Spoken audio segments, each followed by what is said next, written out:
What's up, guys? We're playing some rapid chess on chess.com, but with a very big change. So some people have been saying this for a while. I've been thinking about this for a while, and I think it's finally time to play some longer chess games. Okay, so I've been playing 10-minute games for a while, and while I do like that time control, I don't think it's the best as I try to transition into OTB, over the board tournaments, right? Because let's face it, most tournaments are going to be longer time controls, like usually a couple of hours, maybe like 90 minutes is a pretty common one with 30-second increment.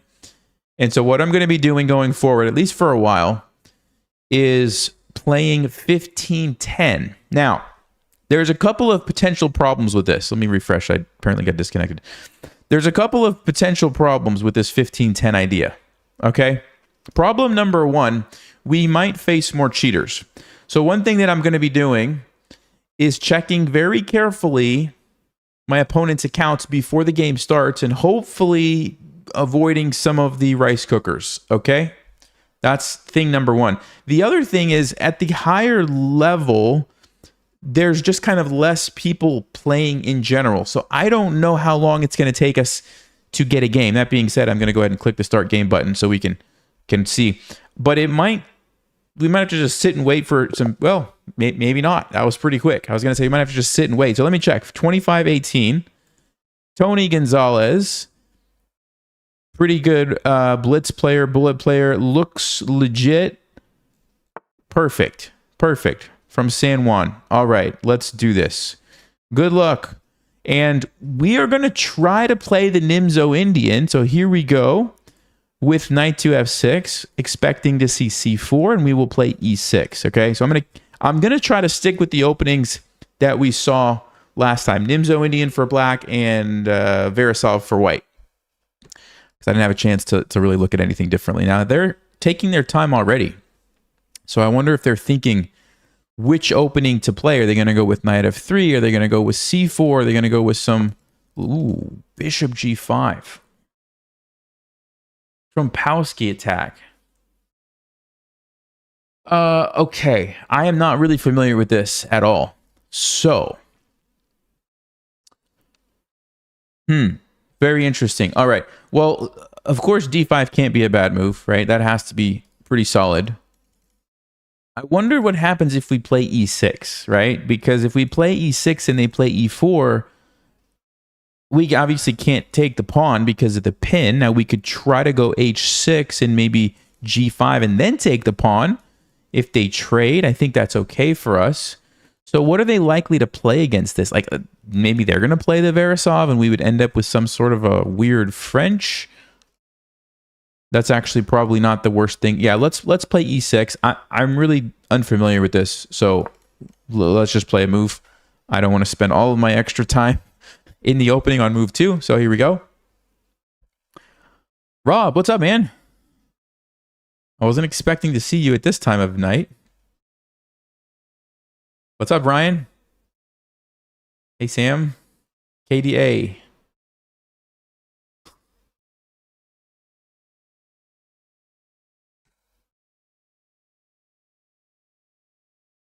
You just hit 1900? What? Wow, way to go! I feel like a couple years ago when we played a game where it was like you're like 1600, right? That's pretty good, man. What have you been watching, Chess Vibes or something? You've been watching the Chess Vibes Academy videos. Is that what's going on? All right, e3. So he just wants some sort of I don't know, just regular looking position, except the bishop's outside of the pawn chain.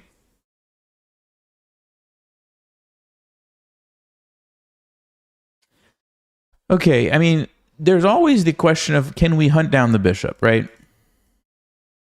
I don't think we're quite ready for that.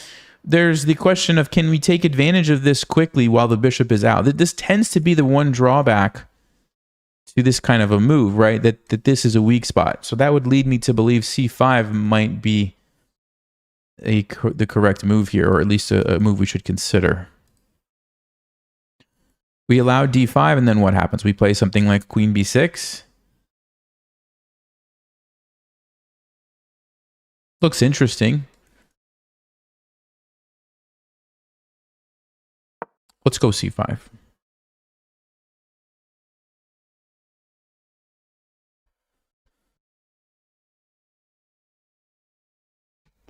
You started watching my channel when you were 700 and you're 1950 right now? Nice. Wow. c3, okay. So we could still do this. I guess they're going to just defend or something, but then we're not pinned anymore. Of course, they could trade. We have a very imbalanced position, but we do get the bishop pair, which should be worth it. And if they don't take our knight, then we could think about jumping in and being aggressive. So I think this is a safe move that we can probably play pretty quickly. The thing about time pressure that is interesting, right, is even if you do play longer time control games, you will still fall into time pressure if you're not careful. So this is kind of boring. He wants to just trade queens, which, okay, I could leave it and let them take me, and then I open up the A file, which I think is what I'm going to do.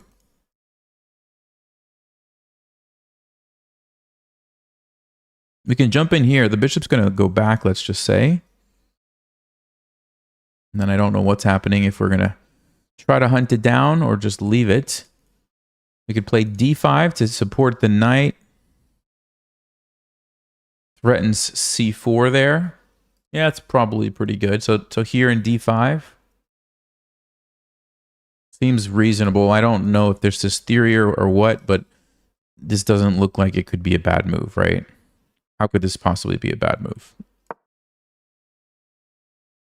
course, I don't think they're going to take because I feel like that would benefit me, but maybe I'm wrong about that. I don't exactly know. Okay, they do go back, and I'm thinking d5. We're threatening then c4, which looks pretty annoying to kind of trap this guy. Okay. Let's go d5, and if we can get c4, we really just lock in this bishop. Looks like we have nice space over here on the queen side. Even if they take me, this is opened up. I think I'd be okay with that position. So what are their options? They're going to take, or what? Throw in a check. I mean, that's pretty easy to deal with.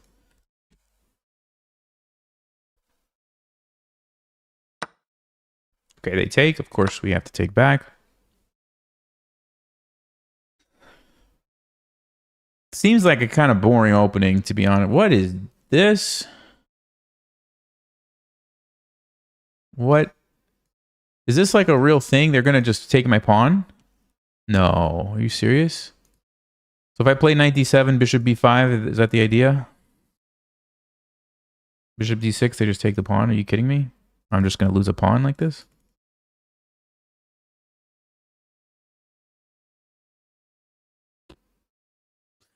Well, we could play c4, trap the bishop anyway. If they take the pawn, we have rook a6, then they just go back, I guess.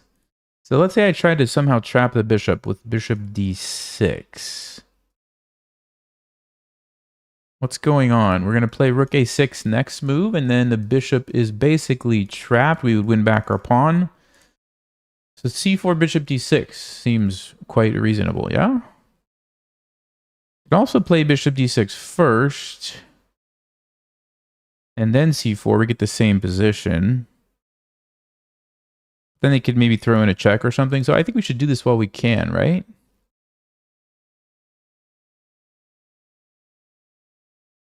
I have no idea if this is some sort of trap that I've fallen into where I lose a pawn. I don't know. This is some weird stuff.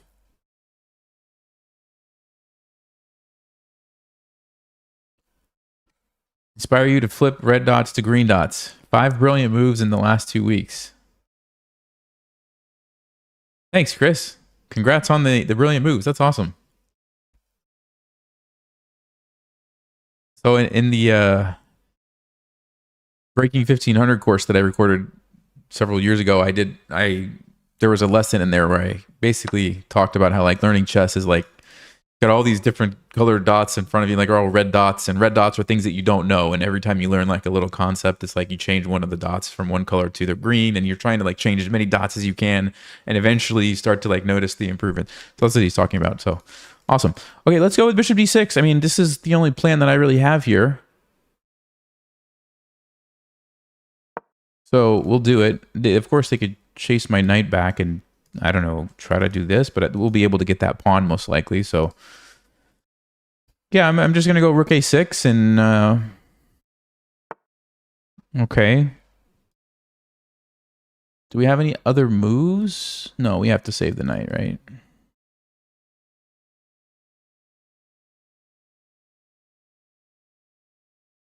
e4 is a thing, huh? Rook a6, we may get forked. But again, we still get the pawn back, so I think it's okay. We go back. So rook a6 next move, pretty much regardless of what they do.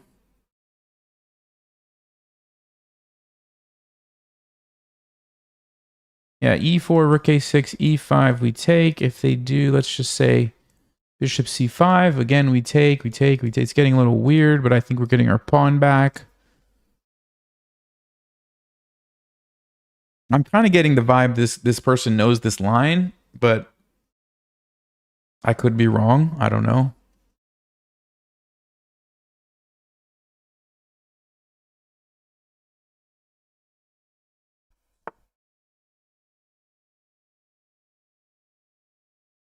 At a3. Okay, so what is their plan? I guess they're going to give back the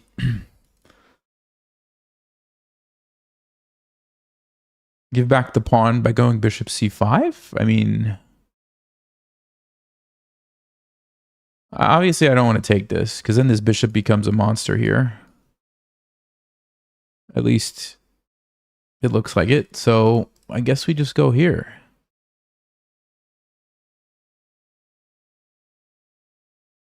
What are they going to do? This is such a weird...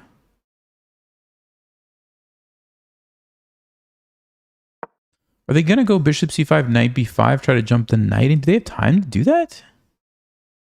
Takes here, takes, check. Surely that should be okay for me. I don't know.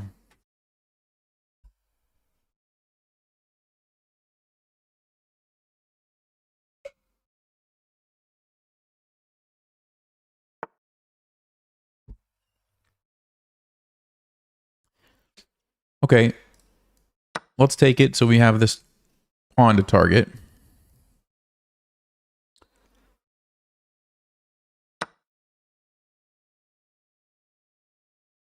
So knight b5, we take it. Oh, there's knight c7. Oh, it is second. So we cannot allow that.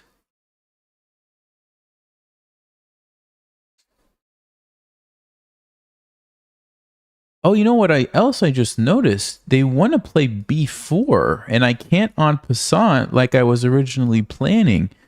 Okay, but they can't play b4 with the knight there, so they would play knight b5. But if we...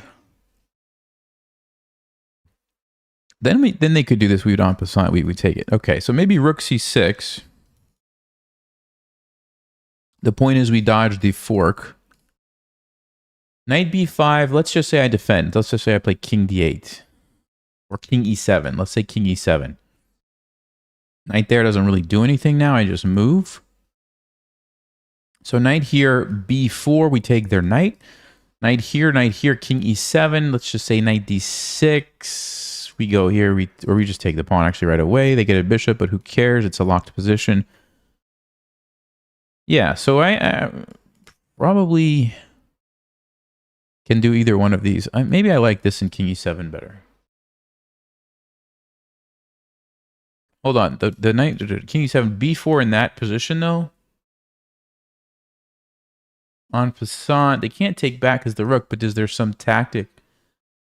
No, probably not. I would have this. Okay, let's go here. Let's go here. Tricky position already, actually. Surprisingly, you wouldn't think there would be any tricks here, but it looks like it is a little bit tricky. So knight b5, I guess king e7, and we're okay.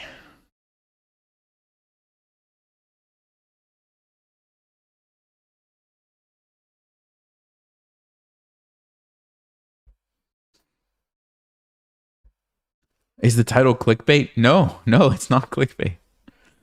King D2. Okay, so they're going to give me the pawn back. All right, so I guess we take it.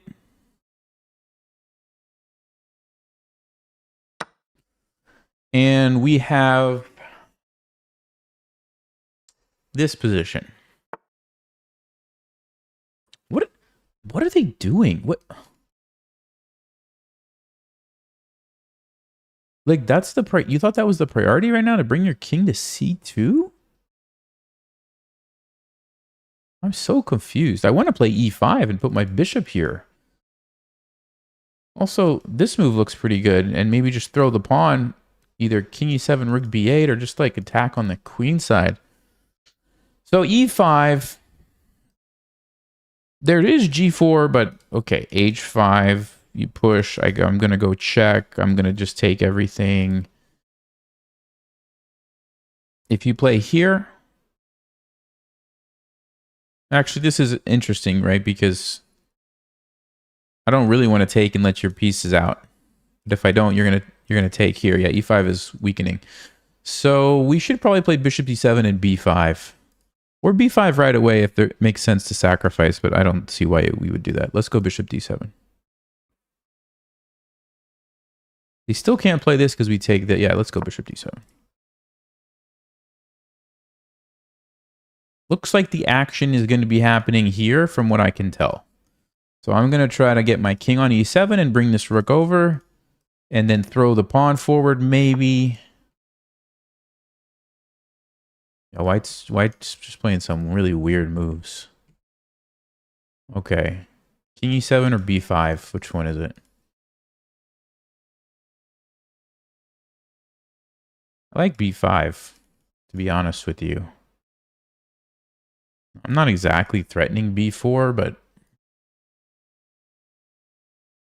I like that it supports everything. If they ever try to do this, we're just going to take it. So let's go ahead and get that up there, and then king E7, rook B8. Then we could play B4, take back with the rook. We've got a lot of pressure here on the open files. We have this amazing pawn chain. Meanwhile, I don't know what white is doing. Okay, sure. Let's go king E7. Get the rook over.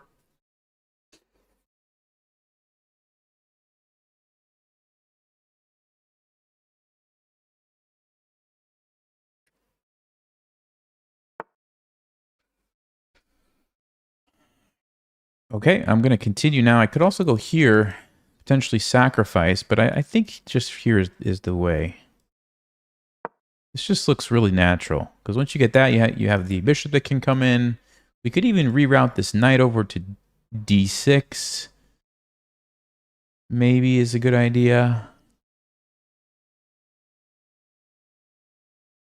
White's pieces are really passive. I mean, we've got him really shut down with this beautiful pawn chain here.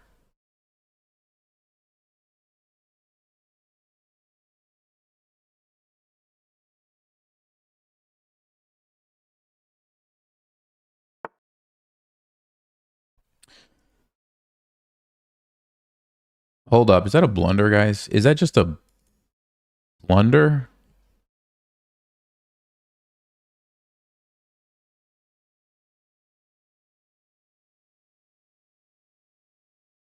Am I crazy? If you don't take me, I'm just going to take the rook. Okay. There's no moves. If you do take me, I'm going to take the rook.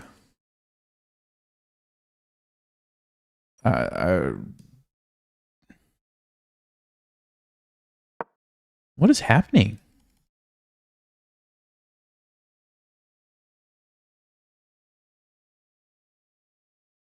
I mean, what kind of a move is knight b1 anyway? Like, I mean, maybe they thought they could play a3 and.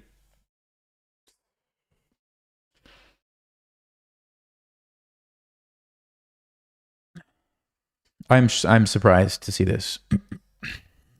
I'm surprised.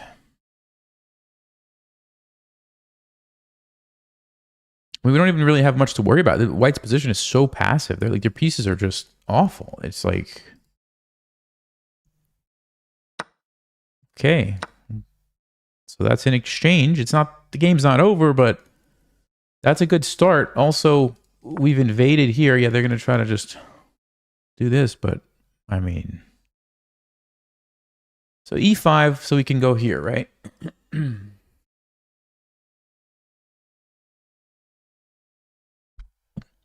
If they ever try to trap my rook, I'll trade with them. Unless they could somehow, you know, block it off, trap the rook, move the king. I don't even know how they would do it. Attack the rook, like, but I don't even see how that's possible. So probably that. If I push, bishop f5 would be really strong. So they could play g4 or e4. Let's just say g4. h5, h3, we can't quite get through just yet. We could sacrifice a pawn to open things up, maybe. I could play h5 first. The idea is to try to stop that and then play e5. They also have this e4 move, but then I could push. So e4 is not a big deal. Yeah, so maybe h5 is a good move. Let's play h5, trying to set up e5, bishop f5 ideas here.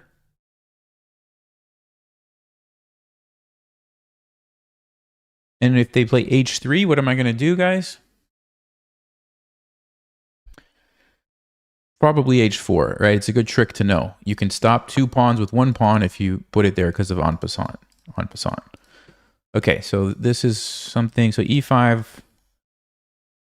Yeah, so basically now they're saying if you do that, I'll take your pawn. Okay. But I could just take it. If they take with the knight, we pin it. If they take with the pawn, we attack it. And they could defend, but then we're going to trade. That's going to be good for us, I think. So e5. Any risks to this move? It opens up this square. It makes this a little bit weaker, but that's really easy to defend. And it's probably what we want to do. So let's go ahead. Okay, obviously, like I said, the threat is bishop f5, which will force some trades. And I think trading is good because then our exchange advantage probably helps us even more. Yeah, so I think we can just take it.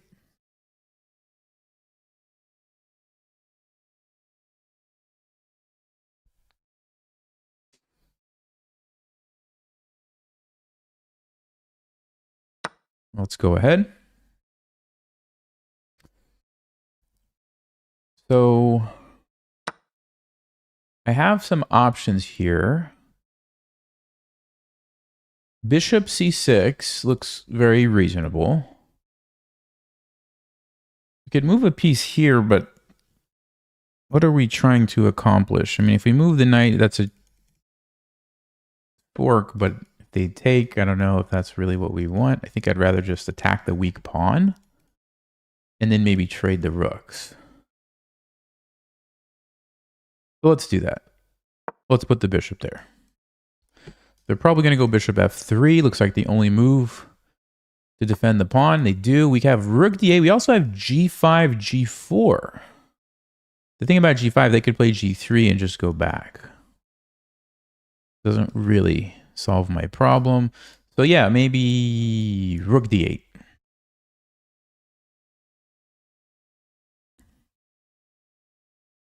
The knight can never trap my rook. I can always come out this way.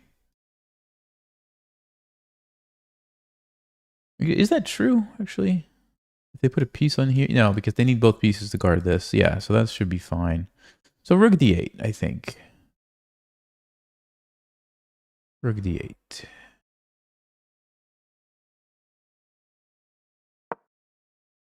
I mean, if you look at their most active piece, my piece is not doing anything. So trading these pieces would definitely be a good positional decision.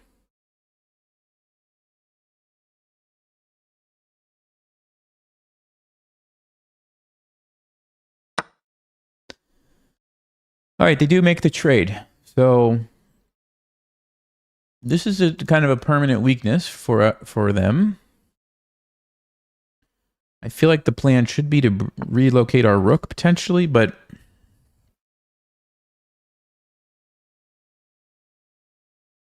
let's think about this.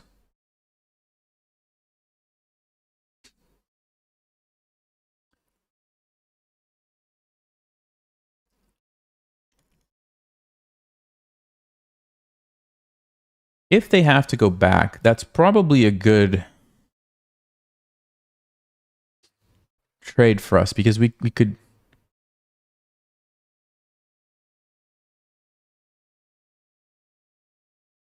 Wow, we could also play here. But I think that may as well expand first, then relocate the knight there. Let's do it. Could I bring my king a little closer first just to make sure? No, let me go ahead before they stop me, right? I'm not risking anything. They can't attack these, so okay, let's do it. So my idea is to push it to my idea is that if they play G3, I'm going to push it and then relocate the knight here, because then we can take advantage of this pin potentially with F5 and go that way. Okay, so knight here, here, and F5. So if I go here, they could play H3 though.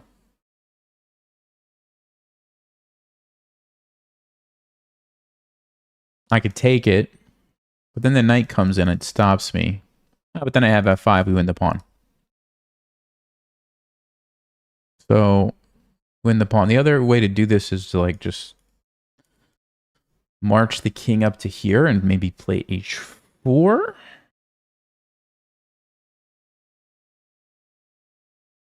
That also seems reasonable. And then the other plan is to try to bring the rook this way, but I think that's going to be hard to do. They just block me off. I kind of like the way it's pinning here. So it's a question of knight g5 or the king plan.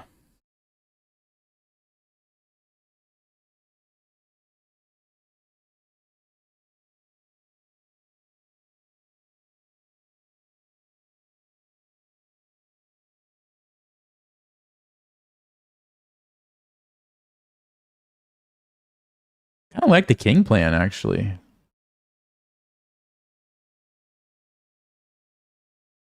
They could play h4 and force the issue, though. Okay, let's do this one. I don't know. Let's do this plan. I'm not sure. I'm torn. I'm really torn here, but they both look fine, I think.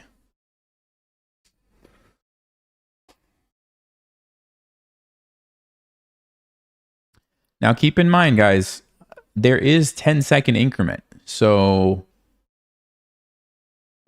we should not be getting flagged like in the other games, right? 10 seconds is a lot. You make a couple of quick moves and you get a few, you know, you get 10, you get 20, you get 30 seconds back, right? So it's a big, big difference. Yeah, they have nothing to do. So, I mean, play F5 and take the pawn, I guess.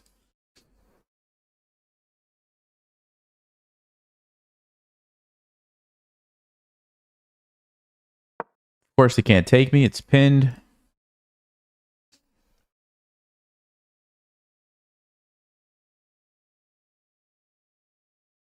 I could also consider just pushing.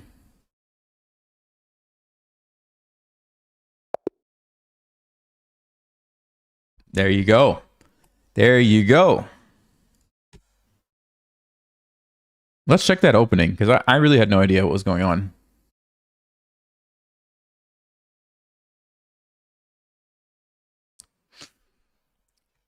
Do I still have a 9 to 5? No. Chess and YouTube is full time for me. Ooh. 95 accuracy in an opening that I had no idea what I was doing? Are you serious? You just crossed 1400 for the second time. You were playing the Stonewall, and then your opponent blundered their white bishop on F5 and resigned. Well, that's one way to do it. Yeah, same. Just Vibes Academy is gonna be great. All right, so the main move in the database Actually, wow. It's really split between three moves. Knight e4 is played slightly more often by masters. D5 is a close second, and E6 is a very close third. So really all three of these moves are played. The main line here is they go back to F4. You then play C5. Wow, they play F3 attacking you. You ignore it and play Queen A5 check. They block. Now you bring your knight back. They play D5. Then you bring your queen back. I mean, this is a weird one. Okay. Interesting. D5, most people are going to take you, mess up the pawn structure, and I guess just play this position. C4. Okay, you castle. It's equal. It's an equal position. The move that I played, also on the list, most people play E4. So after H6, and then they trade and go into this position. And they support their center. I'm supposed to play D6 or D5. Best move according to Stockfish is actually Queen G5. Yeah, because Stockfish wants to go take the pawn. Stockfish can get away with things like this. Okay. Anyway, back to the game. So I played C5. Also a good move. This one, yeah, this is the most played move against E3. So I that was good. I defended. And I played Queen B6. Now, Queen B6 is not played a lot. It's been played in 5% of the games. Most people are playing the move B6 here. Wow, that is totally different than what we did. Okay. Queen B6 is played, though, and Stockfish likes it. Stockfish says, way to go. Queen B3. Knight E4 has been played one time. Stockfish says it's okay. Bishop F4, D5. This is all okay. They take. That's fine. I mean, basically, there's just a whole bunch of equal moves. Okay. Bishop C7. So we're in uncharted territory here, by the way. This is an unknown position, basically. Bishop C7. It's okay. This is actually bad because of my idea of trapping the bishop and getting it back like this. Now, Stockfish also says you could have taken this and played knight b to d7 to trap the bishop, forcing it here. King e7, not giving up this diagonal. And then eventually you get your pawn here and you have a nice target that way. That's also acceptable. Okay. But this was fine.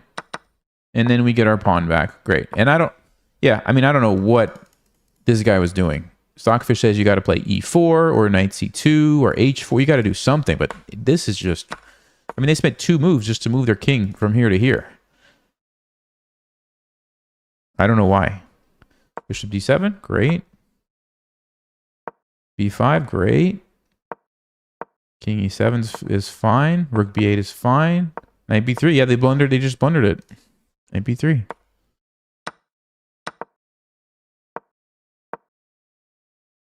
h5 is fine. I mean, I just played a really nice game, it looks like. I didn't really do anything wrong, it seems. Stockfish would have gone for knight g4 here. Clever little move. The point is, if they take you, then this is going to come crashing through. Okay. All right. So that's a good start. What can I say? I don't think we have to look at too much else. Let's go to the next one.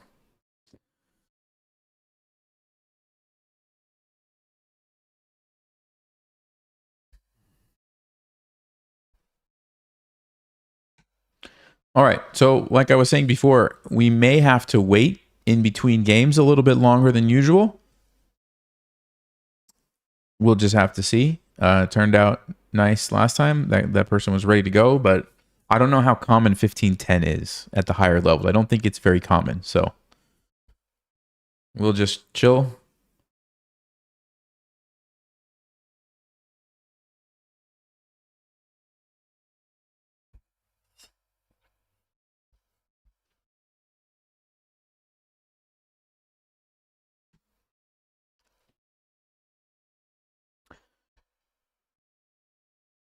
You rediscovered the channel after a couple years? Yeah, glad you're back. 1510 is better for chess understanding? Yeah, absolutely. Absolutely. It's a good transition as I'm going to OTB tournaments. I actually have one later this month. My first over the board tournament in quite some time. I got destroyed the last couple of tournaments. Like destroyed. So we'll see. We'll see if that happens again or not.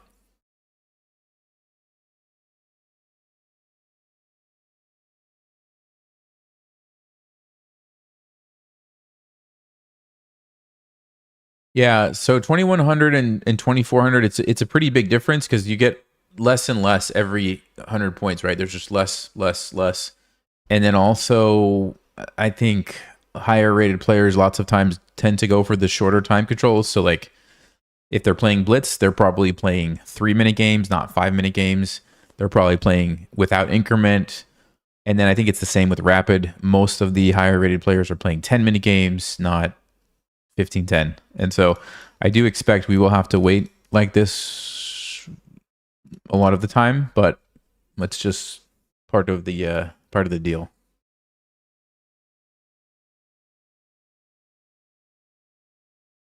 What's the most important part of the game? Well, they're all important, but for most people, the middle game. For most people, the middle game is where games are won and lost. Now, I feel like as you get higher and higher, openings become more and more important. I'm actually learning that too as I've been studying. Like, I'm really noticing something about GMs, and what I'm noticing is that they are so good with knowing like so much. Like, if you ask any GM about any opening, they're probably going to be able to spit off like 15 different variations, like 20 moves deep, and know like the plans and the ideas, and like, yeah, this game happened, and it's just kind of crazy. Like, I feel like that's a huge gap between me and a GM. Like, this opening knowledge and understanding is just crazy. So that's something I'm thinking about, like with my training going forward. Like, how do I mean, obviously one answer is, okay, Nelson, you just have to spend a whole bunch of time learning openings, and you just get good at them like everybody else is. The other option is like if there's a way to steer the game to uncharted territories where the opening theory doesn't matter as much. The problem is we live in the year 2026, right? Where it's so easy for a GM or anyone to just look up some offbeat sideline and be like, oh yeah, that's bad and here's why. And you look at like 2 moves from Stockfish and you know exactly how to punish it. So you can't like just play some random stuff like you used to be able to in the past, right? Like 20 years ago, you had a much better chance of catching people off guard if you did that. Now it's like, yeah, that's bad and here's why. So you don't have to, but I feel like chess kind of favors people who, spend the time to learn the openings and know them the best, because it's just like you do your homework ahead of time and you just know what's going to be the best moves in the position, right? Yeah, unless you're Magnus, that's a different story. Although he knows tons of opening stuff too, right? And part of the reason he's able to do what he can do and surprise people is because he knows the main line so well, right? He knows like, well, this is the main line, therefore I'm not going to play that, I'm going to play this. But you have to know the main line to even be able to do that, right? If you like someone like me, I'm like, I don't know what the main line is. Like the game we just played, I'm like, I don't know if this is the main line or not. I'm just playing some moves, GMs that have great memories. Yeah, definitely. There are a lot of GMs that are very good at remembering stuff.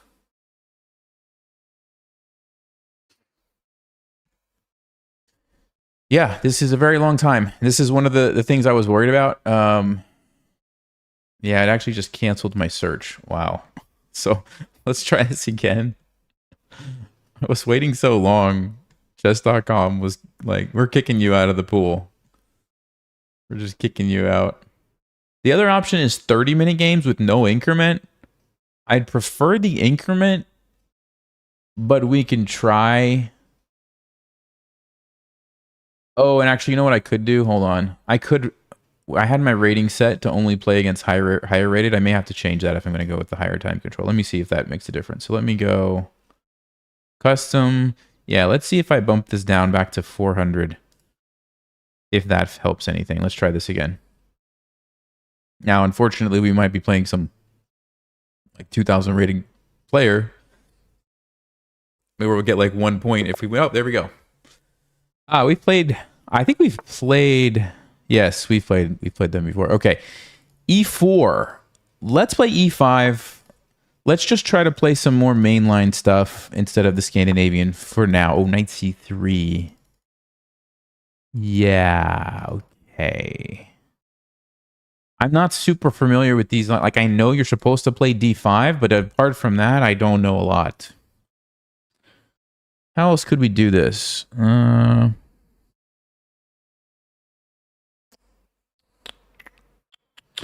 Yeah, I don't... There's not a lot of options, right? You kind of have to play knight f6 here. I mean, of course, there are other moves, but... Oh, d4.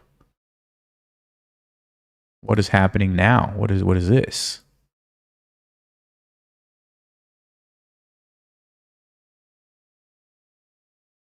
Surely we have to take this, right?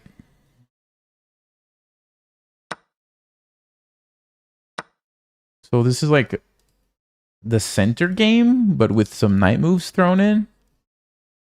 Of course, I'm going to gain a tempo. That move must be played. Wow, what a strange opening.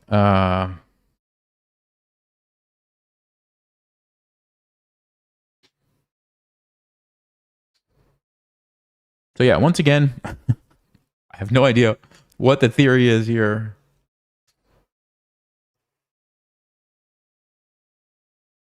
So let's just try to play good moves. Bishop b4, of course, they're going to go bishop d2 and castle queenside. That must be the line. This is the idea here.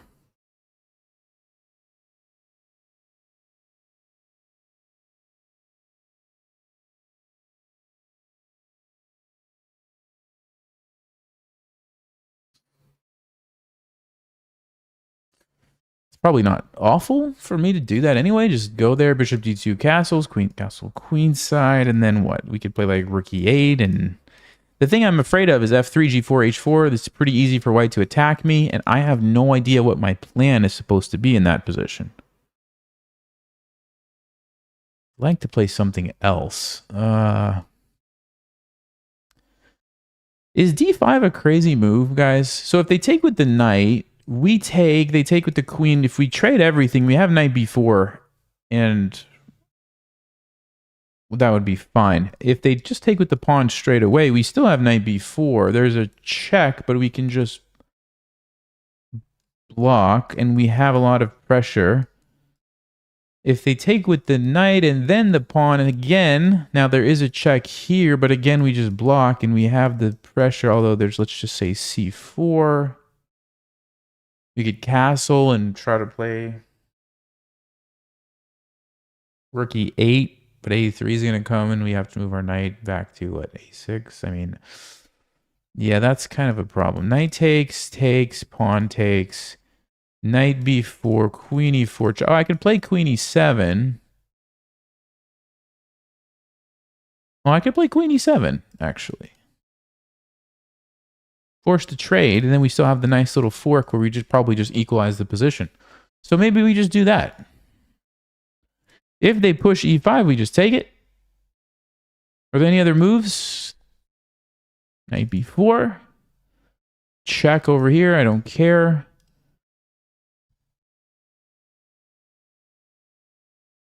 Yeah, this is definitely the most dangerous line, but queen e7 is fine.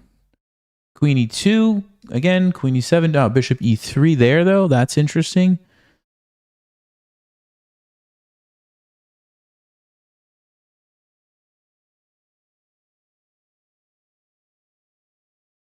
Takes castles, but then we take here. That's got to be good. That's got to be good. Let's do it. Let's do it. Worst case, if I'm walking into some kind of a trap, I'll find out, but I think it's okay. I spent 3 minutes exactly. Not 3 minutes in 1 second, just 3 minutes. It's kind of funny.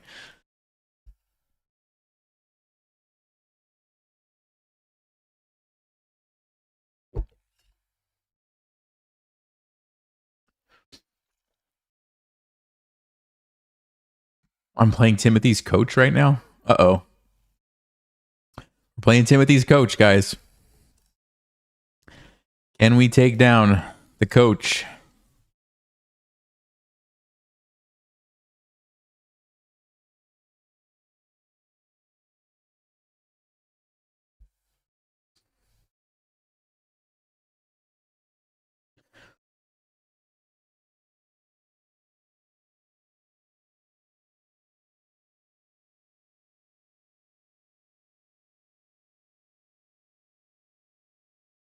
I just didn't want to play that other line where it's very simple for white. You just play bishop e2, you castle, you throw your pawns forward, and you checkmate me over here. So I'm trying to do something different. And it seems, I mean, it seems normal that if they've wasted 2 moves moving the queen, I should be able to get by with throwing this pawn forward. I have 2 pieces out, they only have 1 piece out, so you would think this makes sense.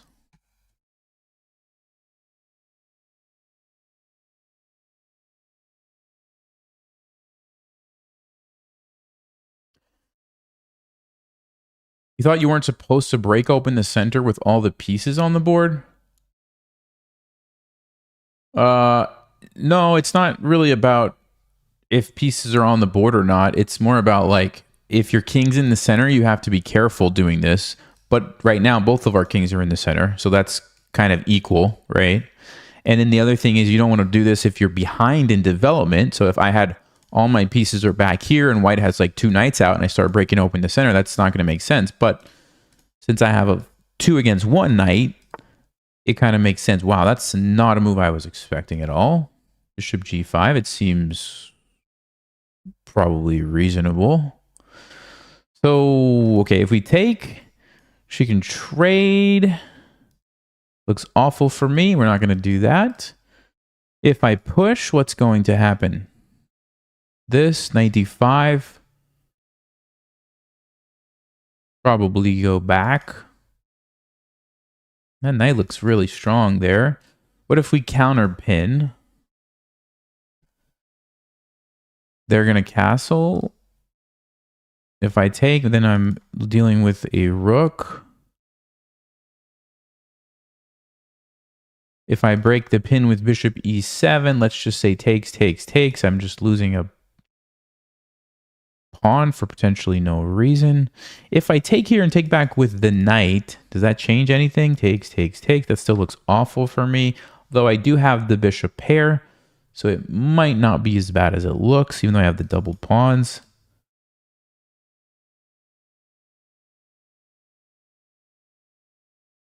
If I push and play bishop e7, what's going to happen? If they trade here, it's a big trade and I'm happy.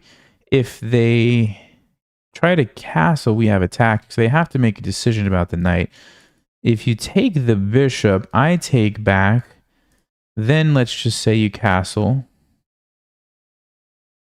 We have queen e4, but then, oh, then we're going to get pinned. We can't do that. We could play bishop e6, though, and then castle ourselves.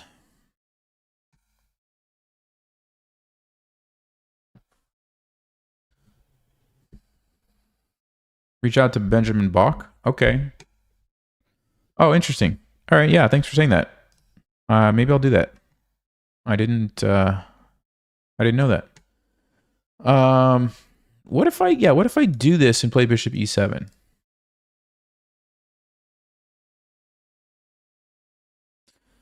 Because it's kind of forcing. Of course, you could take first. Oh, that's the line I looked at, isn't it?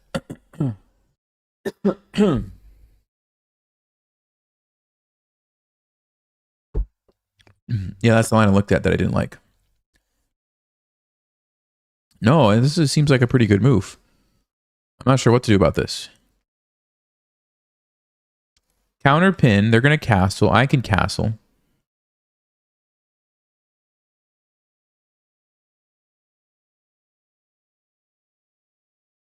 I could take and play d4.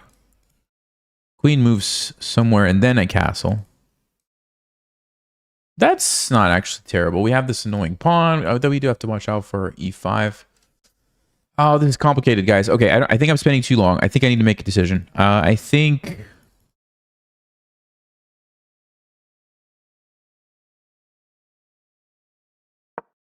I mean... This can't be a blunder, right? It can't be a blunder. I'm developing a piece that's also fighting for the same squares that my opponent's fighting for. So, in theory, that should be fine. I didn't see any obvious tactics. I'm okay giving up the bishop for the knight if I can get my king out of the center. It's going to be a little interesting with the rook here. I have to be careful, but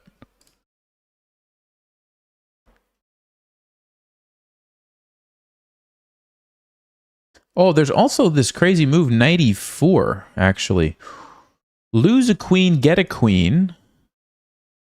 Lose a knight, get a bishop. Lose a pawn. But we've ruined their pawn structure, and we can develop after that. That's an interesting move, actually. Knight e4. So let's see. If you try to move your queen, you lose your bishop, so you have to go for it. Only move. You have to go for it. If you take here, I take your rook, so you have to take me back. So that's basically forced to happen. Something like knight f3, bishop e6. Yeah, it's 6 against 6, but they have messed up pawns. And I'm going to have my king on e7, my bishop on e6. My rooks are going to come over. That's great. So there you go. That's my solution if they castle. This move knight e4. I think.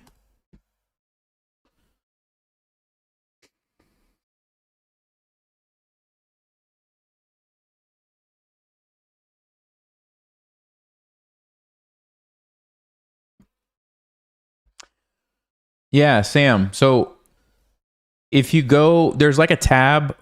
I think it says like tournaments or something, and it's like basically like a giant search page, and you could put in like which state you're in. You could do like a certain radius of a zip code or something, and then there's also like one section with like some check boxes, and I think there's like a FIDE rated checkbox. So if you check that and then you search, it's only going to give you the tournaments that are FIDE rated, so you can get your FIDE rating. If you don't check that, you may or may not get a FIDE rated tournament, and it may only just affect your USCF rating. So that's what you want to do.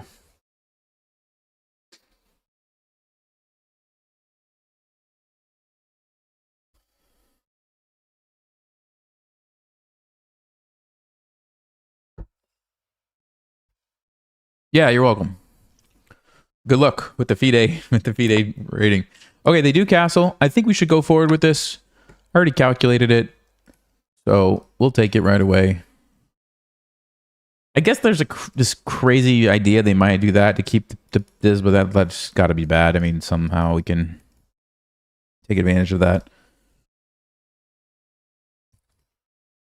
Now, I do think I should check it one more time just to make sure I'm not blundering something. So knight e4. If you try to take here, we take with check, fork this, force the trade. So that's not an option. Yeah, any queen move loses to that. Any queen move. Take here, fine. I'm still happy with my position. So you have to take. I take. I'm threatening your rook. You can't really do anything. You could go check, but then I just take your... Yep. So only move, you take me, I take you, take check, I go here. Let's just say knight f3, bishop e6, rook has to move, rook d8. I am quite happy with my position. The fact that they're not recapturing tells me they're really considering this. If they did take that way... Whoa! What? What?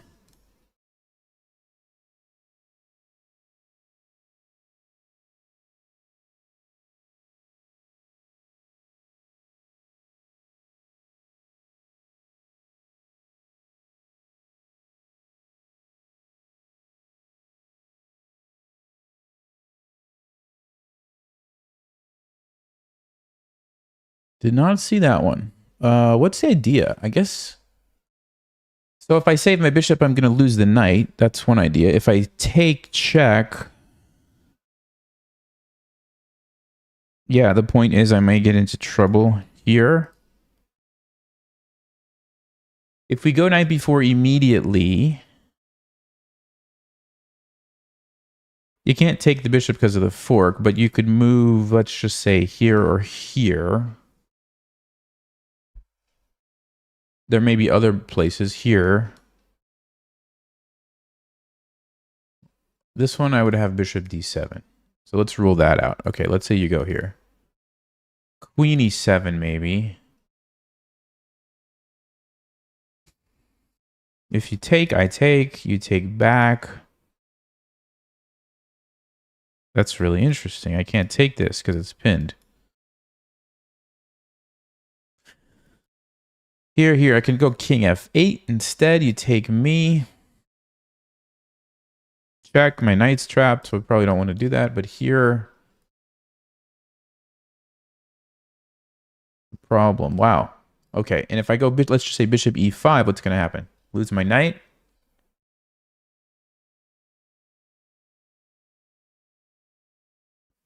What if I play queen d5, sack the piece back this way? Then we save the bishop somewhere.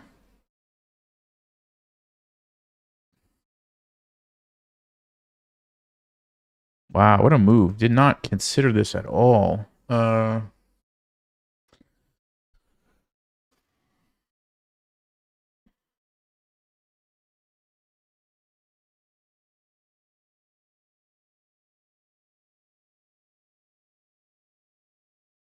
Knight b4, queen e3.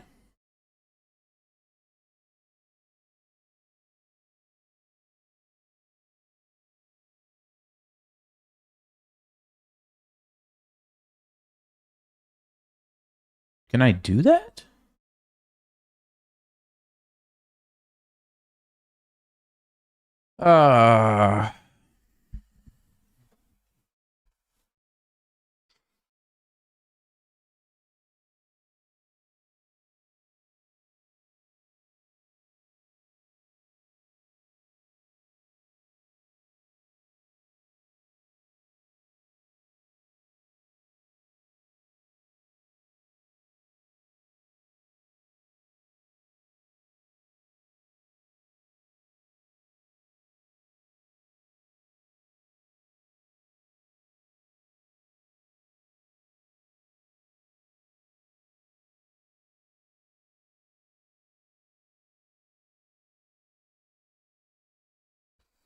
Okay, I don't know what to do. This is crazy. This is crazy here.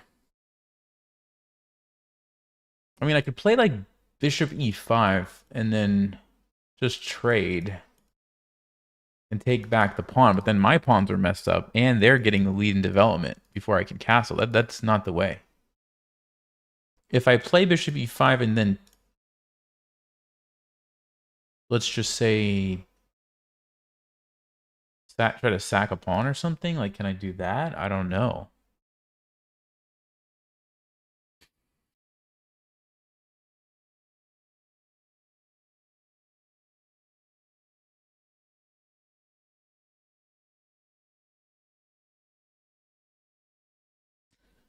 If I castle and they take this knight, then we trade, we go back. Yeah, we're going to be down a pawn. We're going to be down a pawn, but then we have a little bit more activity. I'm going to be in time pressure if I don't make a move, though. Knight b4, I feel like this should be the move I want to play. I just don't think it is.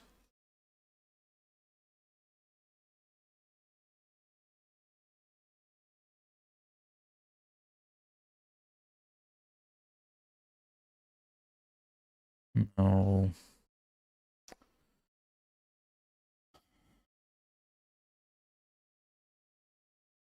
And if I just sack and play like knight e5, what's the deal there? Can I just get away with something simple like that? Takes knight e5. Let's just say queen e3. Queen e7.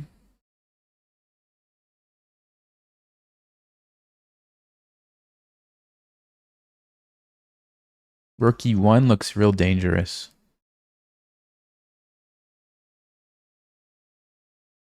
Looks real dangerous.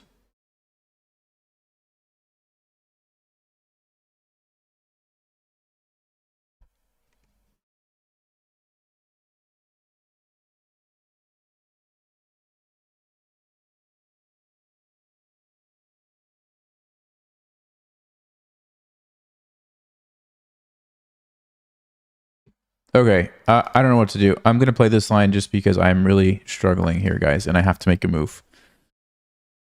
I'm going to go with this pawn sacrifice line, and we'll have to just see what Stockfish says afterwards. I'm just not seeing anything better. Wow, what a surprising move.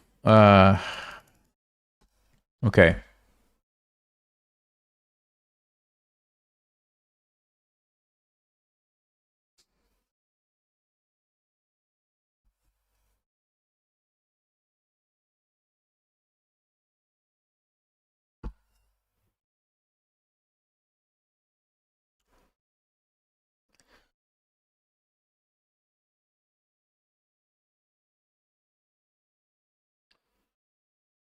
Basically, the plan is trade the queen's castle, get the king out of danger. Yes, we're going to be losing a pawn, but then at least all of our pieces are doing a great job. The king is safe. The rooks can come into the game, and we go from there. It's probably not the best line, but I'm seeing a lot of really bad looking positions if I do something else. So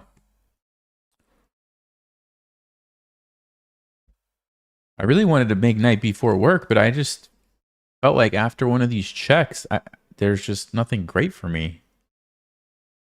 Because when the knight's on b4, whenever they take back, then what are you going to do with the knight? If you take here, you get trapped. And if you take here, there's all kinds of problems with the pin. And yeah, I don't think that's good. Don't know.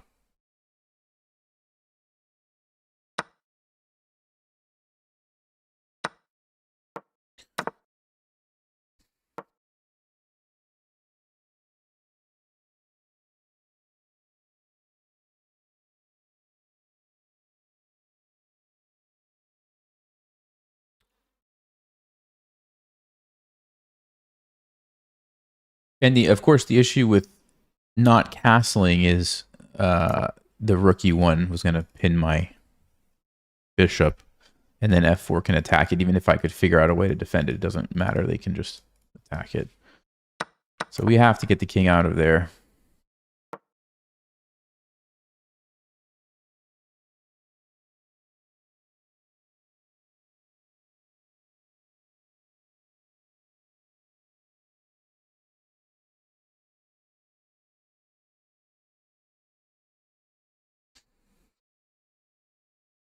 This is not an easy position for white to win. I mean, yeah, you have an extra pawn, but it's not like you can just push these 3 against 2 and easily get a queen, you know? So we might still be able to hold on to a draw here.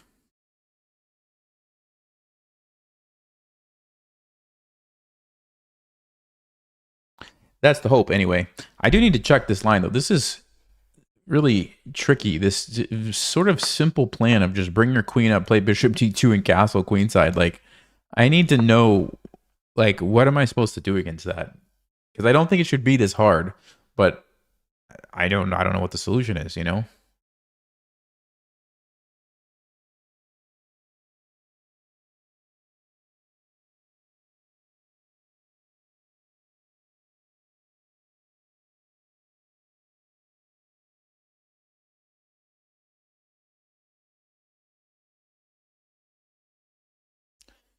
Yeah, and like, you guys have to understand, I'm trying to train for classical chess. So OTB tournaments, I'm gonna have like 90 minutes at a minimum, probably with 30-second increment.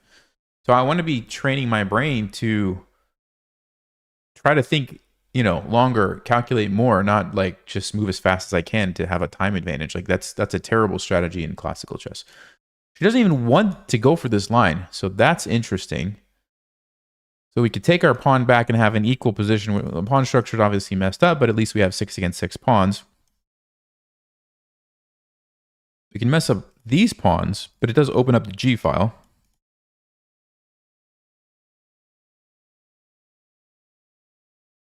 Which is not the end of the world. But in general, you wouldn't want to give up a bishop for a knight.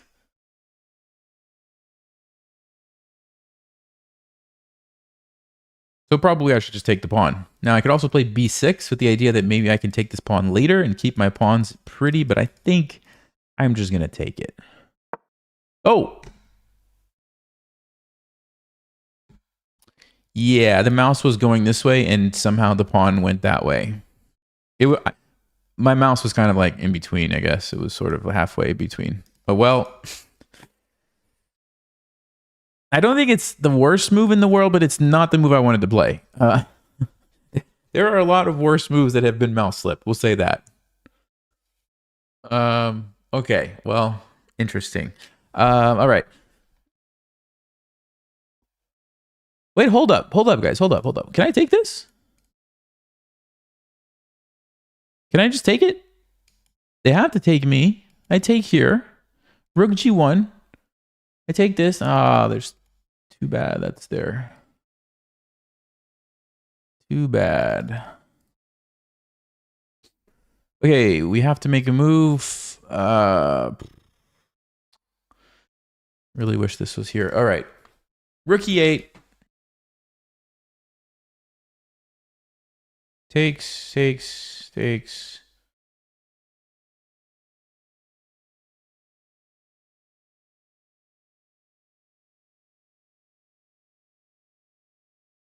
Where do I put my bishop? That's the problem. I mean, I could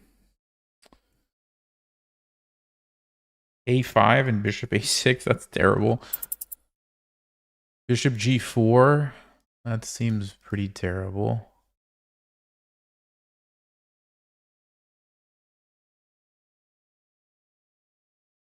I don't know where to put the bishop. I really have no idea.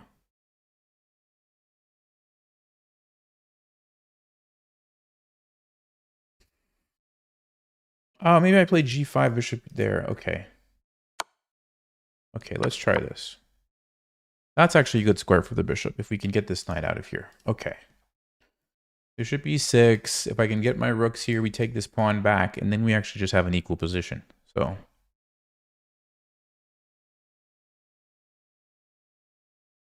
where's the knight going to go? Back there?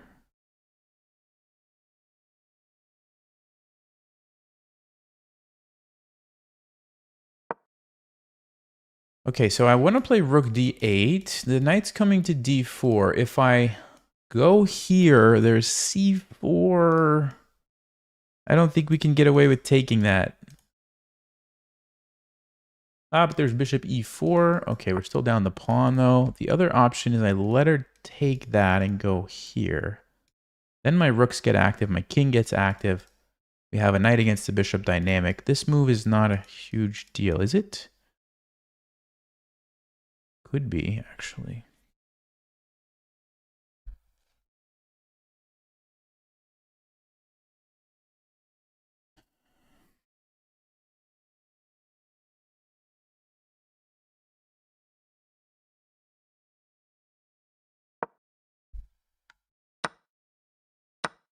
Okay. My king is going here. Now, if we can win back this pawn, we're probably okay, actually.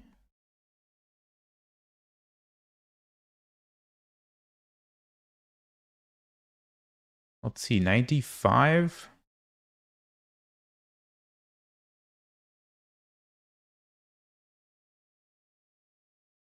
I think I'm going to play 95 after rook e1.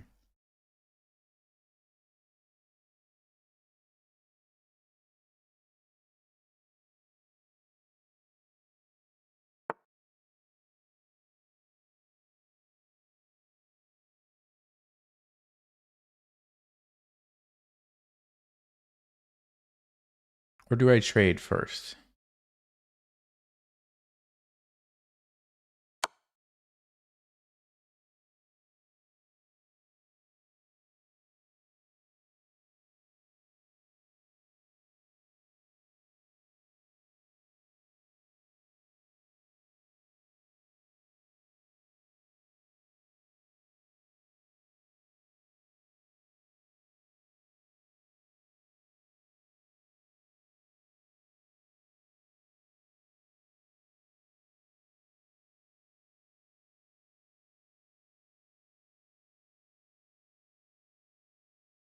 She's going to take with the king. Oh, the rook?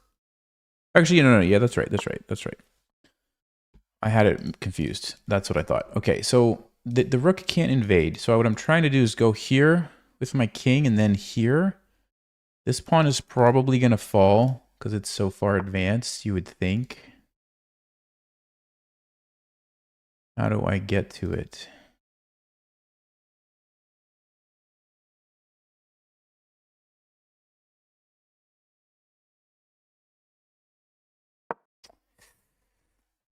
I didn't have time to finish calculating what happens if the trades happen. It looks like I'm going to get this pawn. But I was thinking b4, a6, a4, b5. I think I get the pawn and maybe I'm okay. So my plan now is rook d8, rook d6.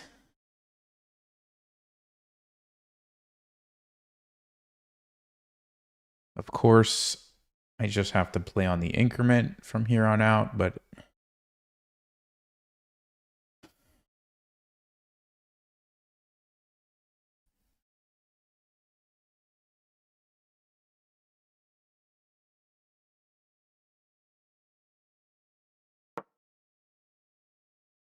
takes, king up, king up, king up, king up, king up, takes, king comes in.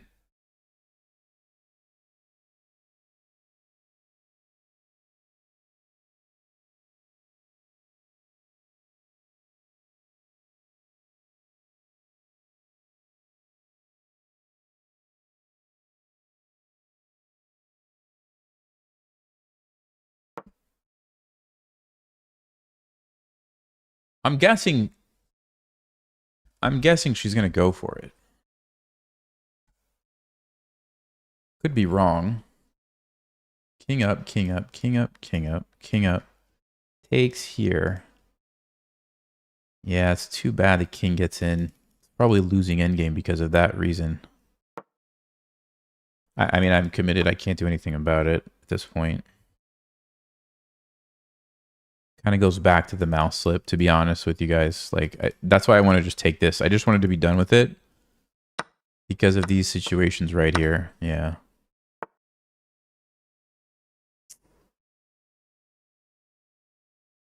Exactly what's going to happen.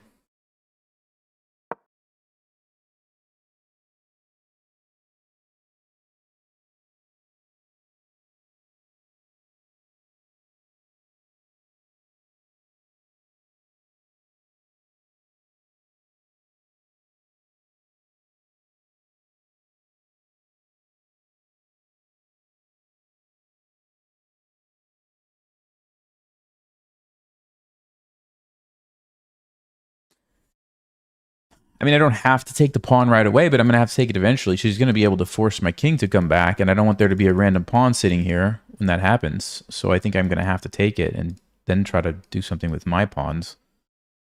But, yeah, it's not a great position, is it? It's not a great position. Now, if there's some sort of...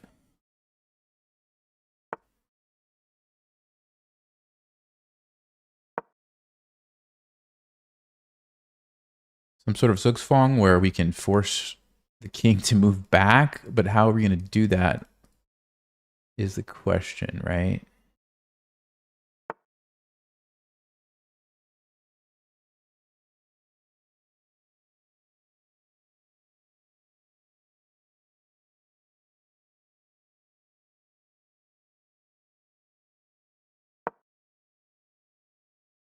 Like if we can wait and make it be white's turn where they have to go back, then we could take it and they couldn't come in. But it seems like she's going to have more pawn moves than I am, right?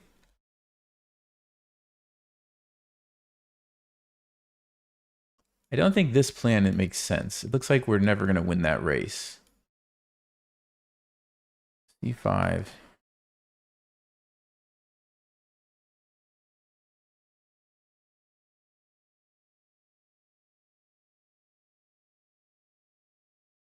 I just want to move here. Can I just do that? Can I just jump over that pawn for one time?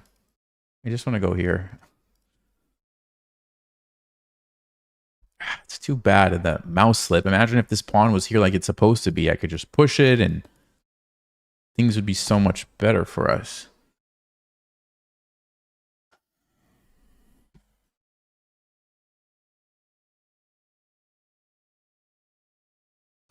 I guess I can try to just wait and see what happens.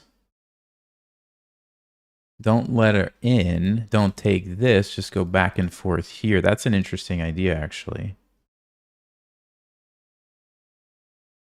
I'm worried about this pass pawn, though. So if g3 happens, I'm going to definitely go g4, I think. That's risky too, right? Because of this, but then you stop the pawn. g3, g4, here, here, here. Actually, no, if she goes there, I can come up. What an interesting endgame, guys.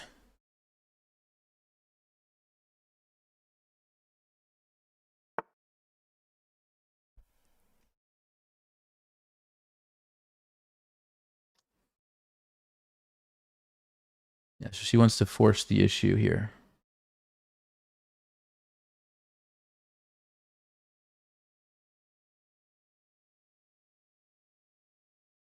Makes sense. I don't know what to do. I'm gonna flag if I don't make a move. I think this is probably smart, not allowing me to blockade the pawn. So she's gonna make sure she can get a pass pawn here.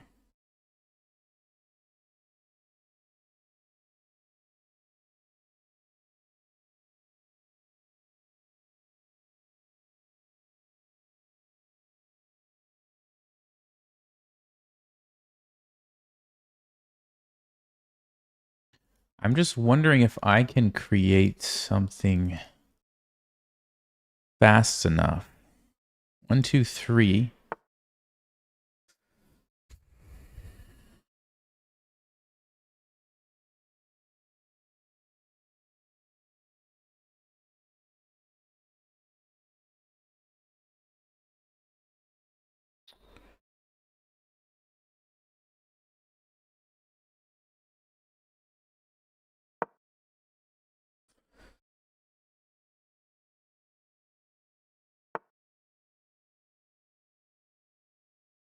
I don't know, guys. What do I do? What do I do? What do I do?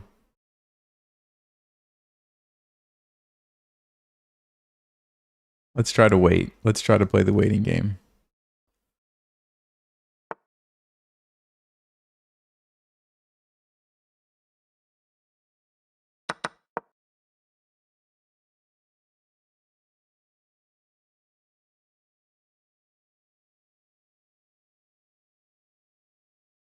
Maybe I can try to... It's just too slow, right?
These king and pawn endings are so tricky.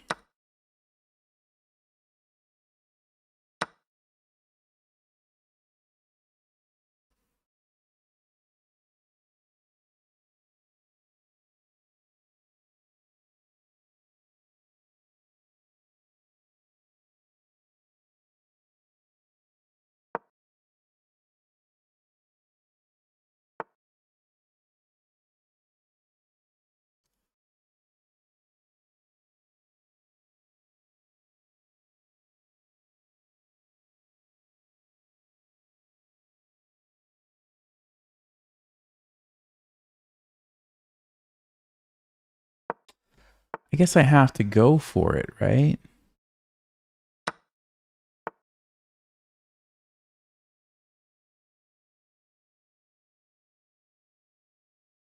It's too slow.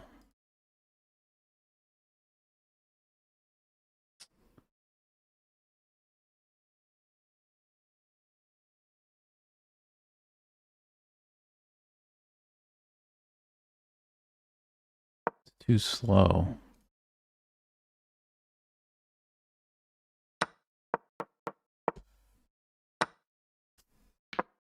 Man.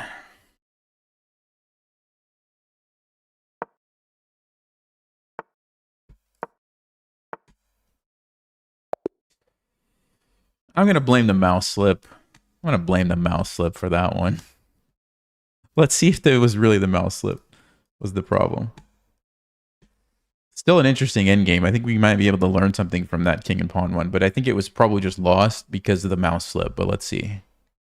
I can't believe I did that too. I was like pretty sure my hand was moving. Yeah, never had a chance. I was pretty sure my hand was moving diagonally. Let's see if that was the big mistake. Okay. So what is this opening? Is this like a played in 6% of games? Actually has a very high win rate. Wow, interesting.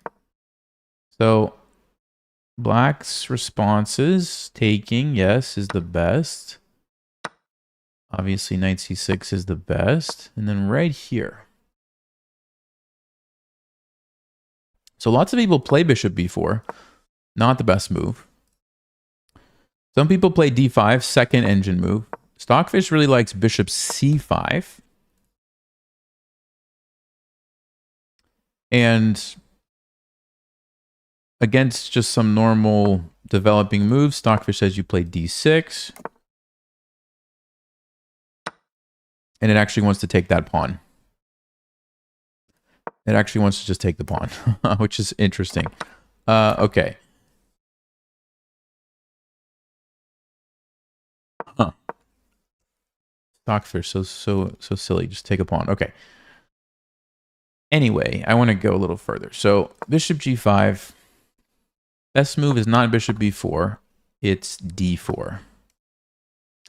Why did I not play this one? Let me think. I think I was afraid of takes, knight d5. Yeah, which is good for white. So I'm supposed to take with the pawn. Because then after knight d5, you can undermine the support with the pawn.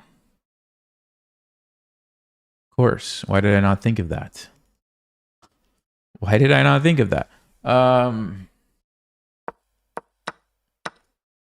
See, this is where like knowing more opening theory, right? A GM who knows the theory would know exactly what to do. I'm thinking. Okay. Bishop b4, not a good move. Castling's fine. Taking is fine. Taking. And I'm supposed to play queen takes.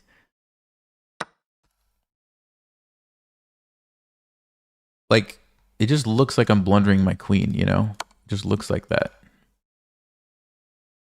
But apparently I'm not.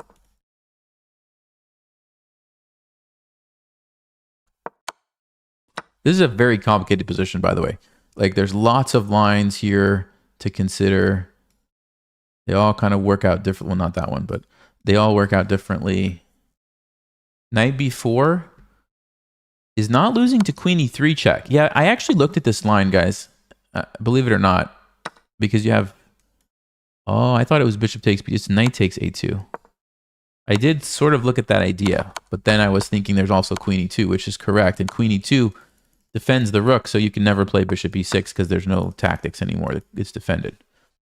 So queen e2, though, and I'm just in trouble. I have to move, then they take, and my knight is in trouble. I have to go back here.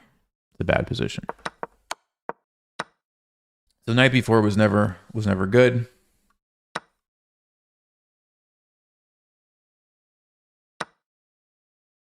Oh, by the way, if they would have taken with the queen, my knight takes c4 move is good. Yeah, this is the line that I was looking at. They have to take. I was going to take here, I think.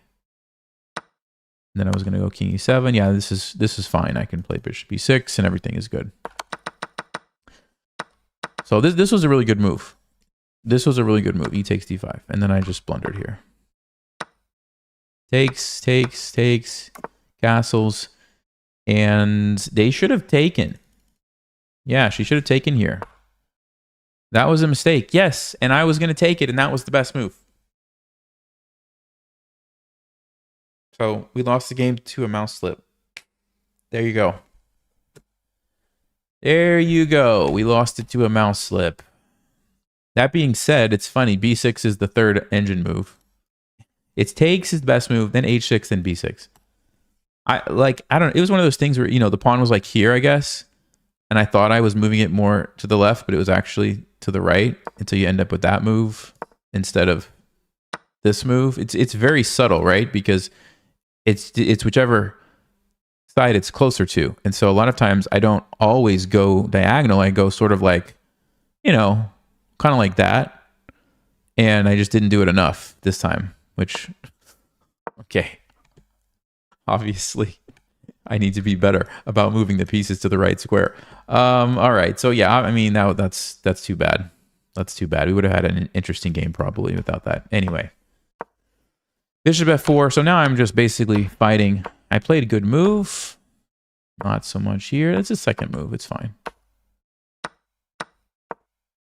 King f7. Yep, trading is good. That was a huge mistake. That was a time pressure thing because I didn't have time to calculate the endgame too well. If I would have kept pieces on the board, maybe I could have drawn a5, knight h5, rook e7, just anything that doesn't allow the trade. And I should have known instinctively, is that the word I'm looking for? Just because there's an extra pawn here, it's going to cause me extra problems. I think in my mind, I just thought, like, it's so close, I'll just take it quickly. But no, the king came up so fast that... Okay, yep, that was it. That was it. Yeah, so the problem, guys, is in these king and pawn endings, whoever gets the active king can call all the shots, right? They can go over here and take these if they want and start pushing. They can also just sit there and stop you from pushing and take their time and maybe just make a pass pawn like this and just leave the king. So like white has all the options and I'm just like stuck like, what can I do? I go back here and lose my pawn, try to come up here with my king to keep it supported, but then what? My king can't even move. I don't have anything I can do, right? And so that's the problem. And you saw in the game how I tried to just delay, but there's really nothing for me to do. Eventually, I have to go get this pawn, and that's when it was just a losing position in every which way you look at it.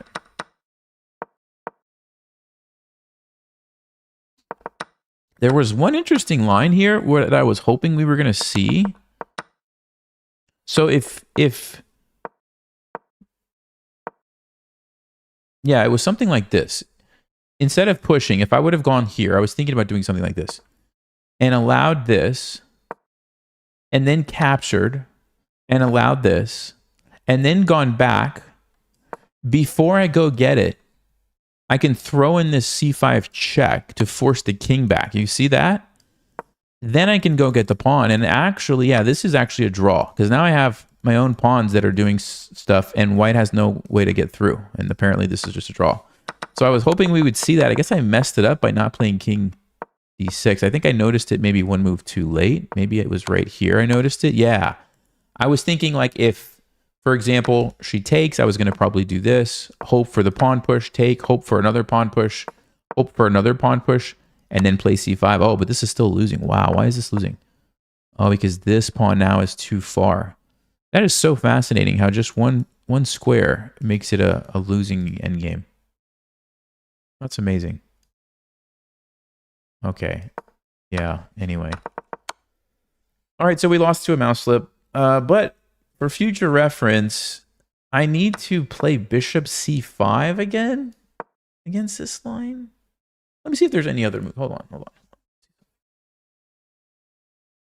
Yeah, white just does really well in this line. There's like no great moves for black. d5 actually is one of the better performing lines. So I did sort of play a good thing. And on bishop g5, I just needed to push. Yeah, I just needed to push and be aware of the fact that I could take with the pawn and play f5.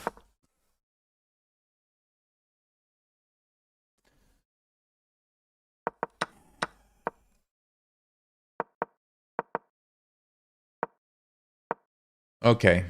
Okay. That was a tough one. Mouse slips hurt. Mouse slips always hurt.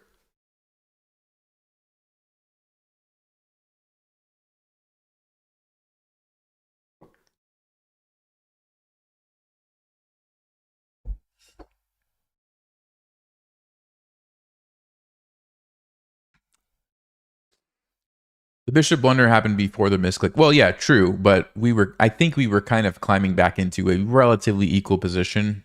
And now obviously we don't know what was going to happen because it didn't happen, but I think we would have had a better chance to hold on to at least a draw. Okay, I'm going to do an extra check on this person. 1900 bullets. That might be legit. That might be legit. So they're not very good at blitz and bullet, so they like to play rapid. Yeah, that seems probably normal. Okay, let's play d4. So we're playing a man in a tree. We're going to go for the Verasov again, which is bishop g5. We've talked about it the last couple of streams. Knight bd7 is the main one here. And we've also seen bishop f5 happen a lot, which leads to some really interesting positions. So let's see what our opponent decides to do against this.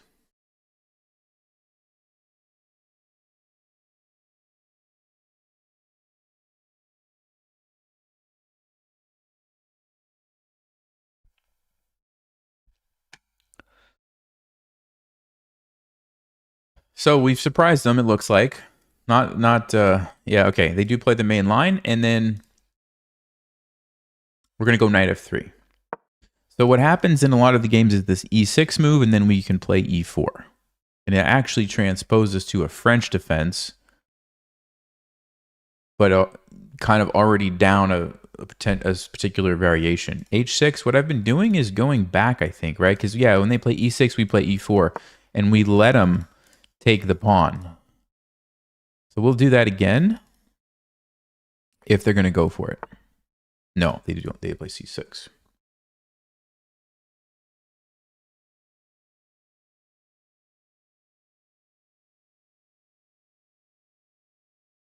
You know, actually, we could still play e4. It's not quite the same.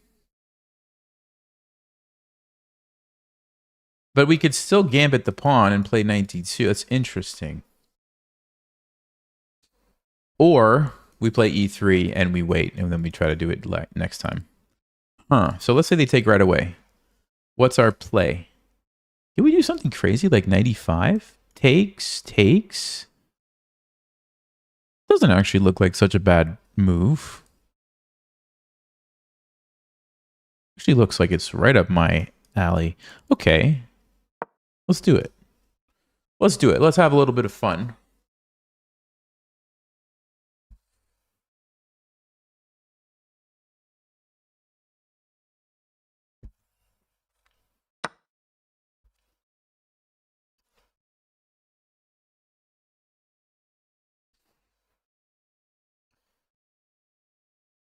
Okay. Yeah, I like this move because we're just getting a really strong knight in the center. But if they take it, when we recapture, if they take my queen, then the rook's really powerful. And then once the knight moves, we get our pawn back, and all of our pieces are really active. So this looks great. Let's see. Of course, they don't have to trade queens, but even so, I still think our position looks really nice. Yeah, let's do it. Let's go 95 here.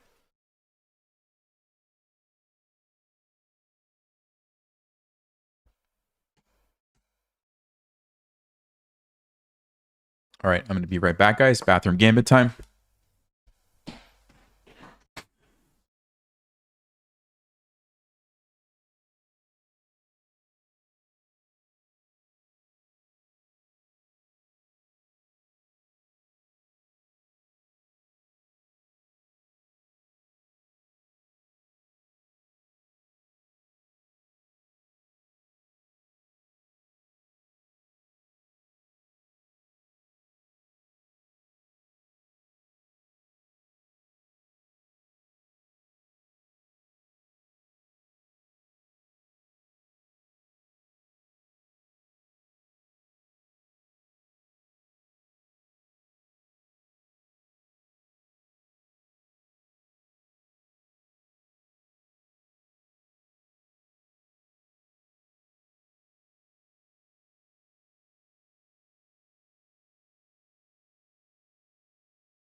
Oh, still thinking. All right.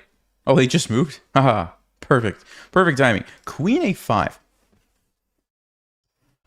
Queen a5, interesting move. I don't know that it's going to be good for them because knight c4 looks pretty awesome, but let's think about this.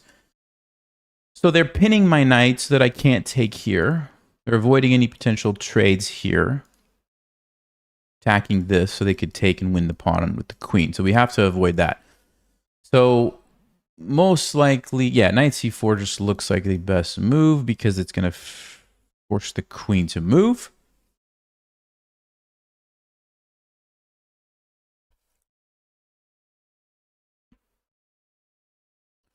Queen h5 doesn't look very good. I just take it and take the pawn.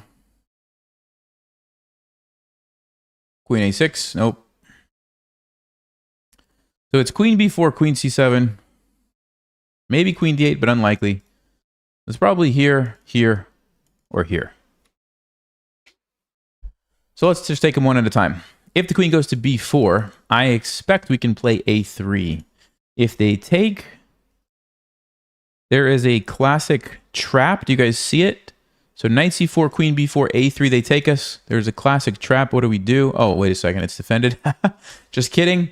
Just kidding. We just take the queen. No trapping needed. You don't have to trap a free queen. You just take it. Okay, so they can't take us. Actually, that is trapping their queen. A3 traps the queen. Wow. So, okay, so the queen b4 is out of the question. So that means queen c7, queen f5.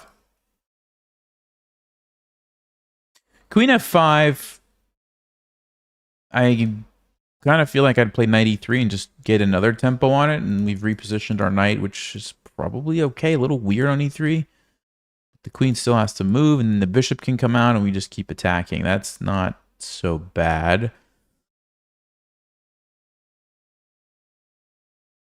Yeah, it's interesting. I mean,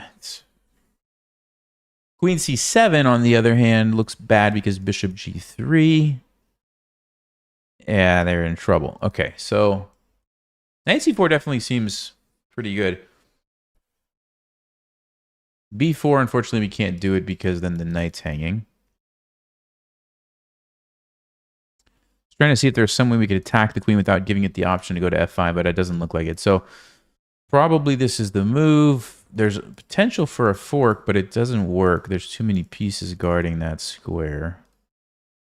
We could just play something like bishop e2 and try to castle, but we are down the pawn. No, we could play bishop g3. That's an interesting move. The idea is we will go there and then get the bishop. Ooh, that's like a GM level idea, isn't it? Okay, let's play knight c4. I think I've seen enough. Let's play knight c4. So I'm definitely expecting this move. Bishop g3. That's interesting, isn't it? Because black definitely wants to move the pawn to get the bishop out. And if you can't do that because of this, what are you going to do? I mean, you can do it, but do you really want this bishop in front of your king? No way. No way. I could even put the bishop there first. You can't take it because you get forked. So they definitely don't want that. So yeah, bishop g3 might be a strong move.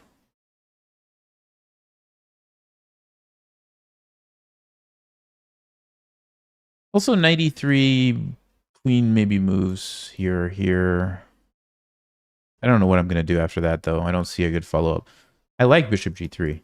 Now, they have some options. Like they could, let's just say, play g5, bishop g7. But you got to be careful. You got to be careful about this one. Okay, so bishop g3. Let's say we go bishop e2 castles, go f3, or we go queen d2 castles, queenside, d5. We could even go f3 right away with the idea of taking and playing bishop d3. That queen is going to run out of spaces really soon, quickly.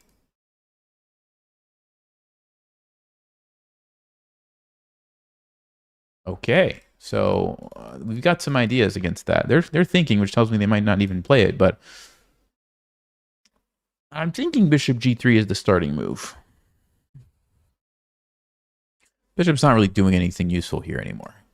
But here, that would be very useful. Bishop g3.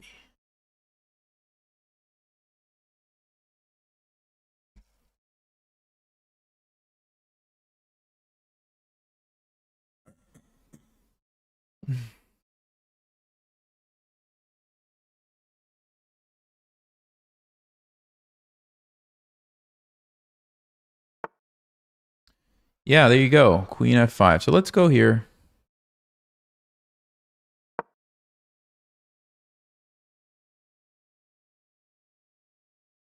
I really like this move. I think it's a tricky move.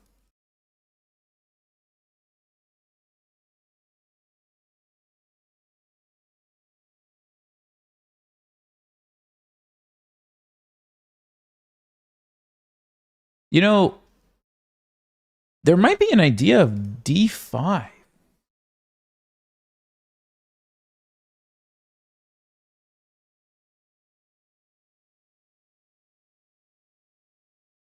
I'm just thinking something like d5, and if they take knight b5, and we're just taking total control of over these dark squares.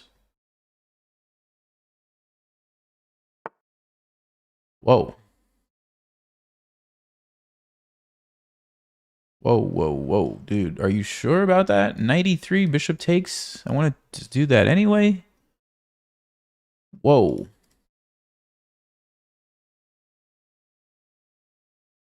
No, this can't be good. This can't be good for them, right? Knight e3. Okay, so knight e3.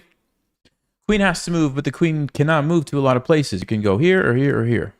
Or here, and we trade. No, bishop e2. You can't go there. Okay, so you go here, here, or here. This one looks awful. You block your pawn. Probably here. Let's just say queen g6. And if I do sack and take, what's happening? Takes, take. We get 2 pawns, but we have this really amazing threat.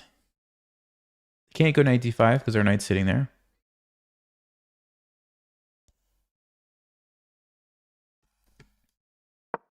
It looks winning. It looks borderline winning.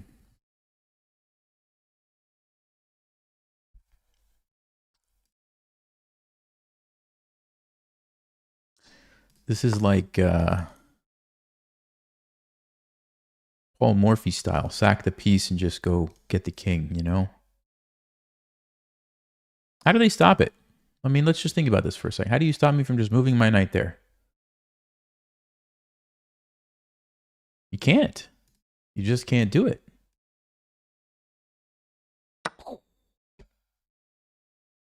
Yes. Here we go. Here we go.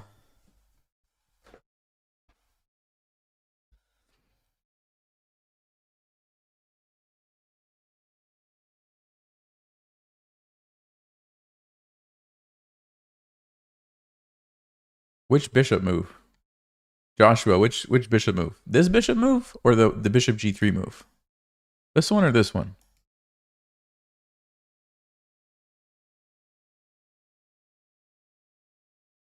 G3? Yeah, so the idea is black wants to play this to get their bishop out.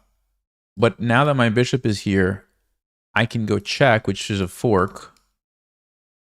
They have to give up their bishop, and then once my bishop lands here, they can't castle because you can't pass through check. So their king is now stuck in the middle, and my bishop is just controlling all these squares in the enemy territory, and it's hard for them to counter that bishop because they just had to give up their bishop to save their queen. So we just set up this knight d6 move, basically. That's why we did it. This one, we're just trying to bring our knight in here and get to the king and win a rook in this at the same time. And we get rid of 2 pawns for a bishop, which is not, you know, in and of itself a terrible trade. I mean, it's 3 points for 2, generally speaking. So we lose a pawn, but who cares? Now our knight's coming in and they can't stop us.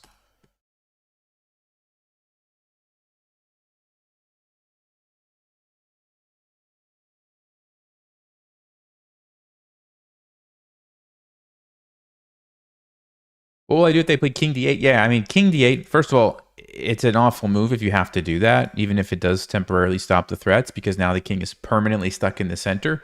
But it looks like I could even just go check to force it back, move my bishop somewhere, and at a bare minimum, we maybe have a perpetual, but also probably just go there, attack the rook, and then find out if I can move my knight and then re-attack the rook, maybe.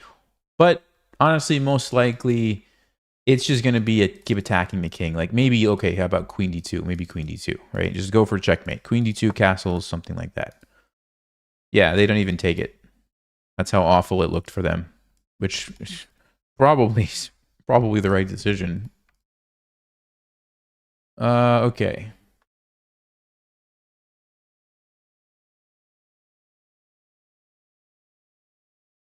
But I want to get through anyway. So can I play d5? The point is if they take me again, we come in. Again, we have this massive thing. We also have d6. If they take my pawn, check. And again, I'm coming in either here or here. So d5 looks really good. The other thing I could probably do is queen d2 with the idea of castling, and maybe the queen comes in this way. But I think d5 just looks really nice.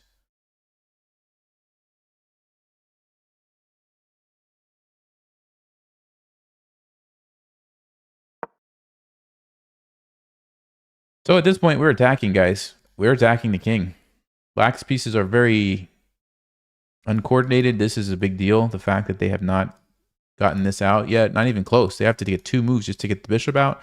Meanwhile, all of my pieces are out. My queen's about to come into the party. Black doesn't really want to castle this way. That's the only way they can castle, but that looks dangerous as well. I think we're doing quite well. d5 looks like a blunder. No, it's a pawn sacrifice. It's a pawn sacrifice. I mean, I guess technically it's not even a pawn sacrifice because I really could just take it. It's more of a bust open the center kind of a move.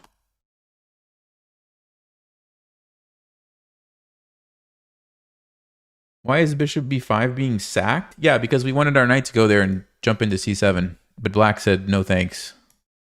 We were hoping they were going to take it last move. And then we jump in here. They can't stop this really powerful move. But they said no.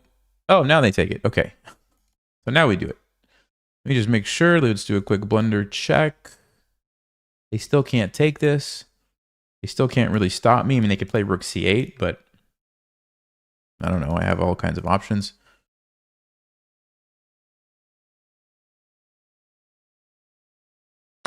Yeah, blunder check looks fine. So here we go. Okay, they do play rook c8. So option 1, we play there anyway to make the king move, and then we move our knight away or play d6. Ooh, we can go 96, takes, and we get our piece right back immediately. That's a cool line.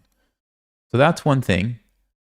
We could also just take the pawn, hit the rook, maybe move the knight here or something. That's not actually awful. Then we have, we actually have 3 connected pass pawns to march down the board, which is not something you see all the time. Or we could play d6 right away. Saving this move maybe, or I'm not sure what the significance is. So let me think about this.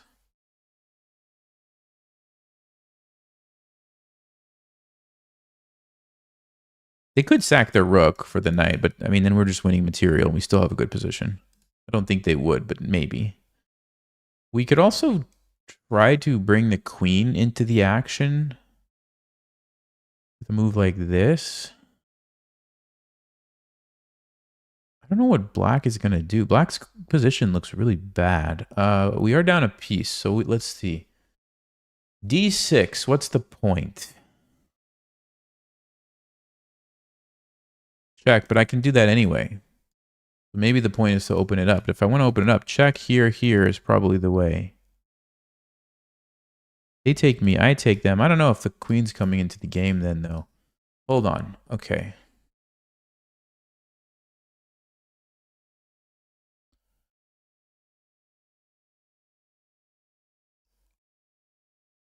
Check king d8. What if I go queen d2 and come over this way? Let's see what's going to happen. If they take me, I go here. They play knight b6.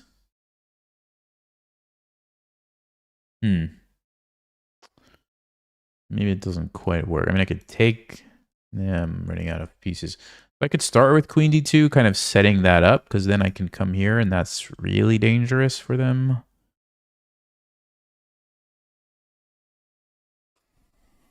But d6 is good too, right? Just d6, knight c7, then we come in with the queen.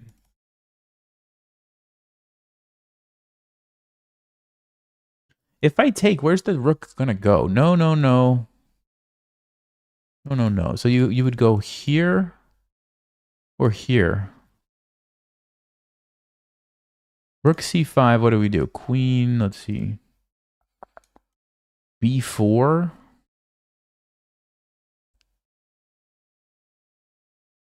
b4. Queen d4 traps the rook. What is happening? What kind of a game is this?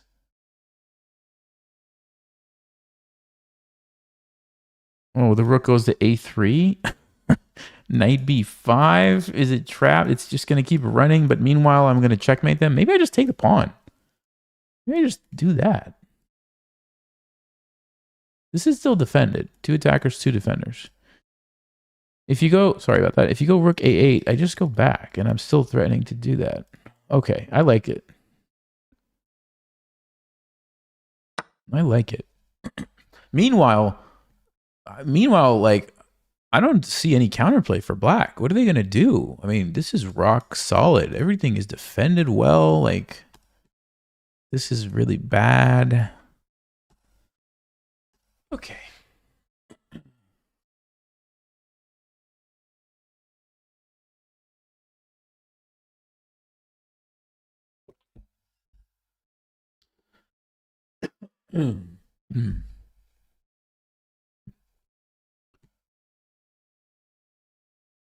Maybe sometimes the simplest plans are the best, right? You just take the rook and push the pawn, get another queen. Just keep it simple.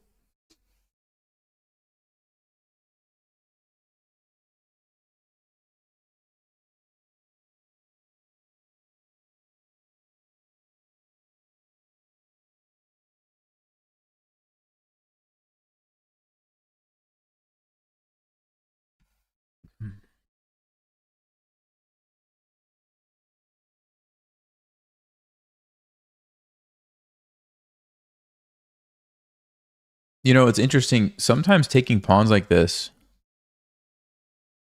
actually really help you attack the king. Because if you imagine some, you know, we go back and forth or something, and I end up going here, then this queen d2, queen a5 idea is really powerful because knight b6 is no longer supported by a pawn, so I just take it.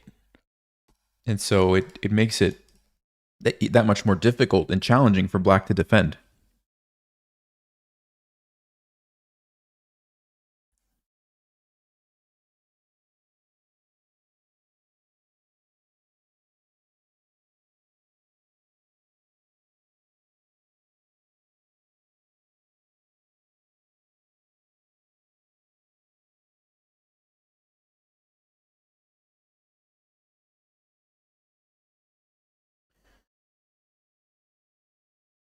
Yeah, black's in a tough spot. We'll see what they do.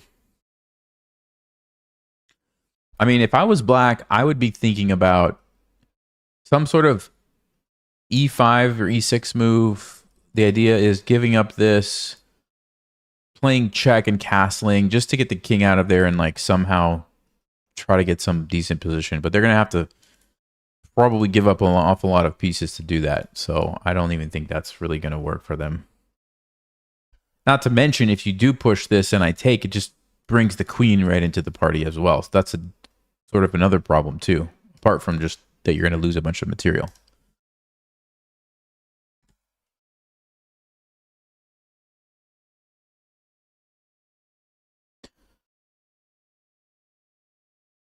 Yeah, rook c5, we talked about it earlier. I think b4 traps it, basically. They can go to c3, but then queen d4. And then they can go to a3, but now I have all my pieces into the attack, and I can actually go attack it again, and they can probably go back here and get forked. That's actually a funny line.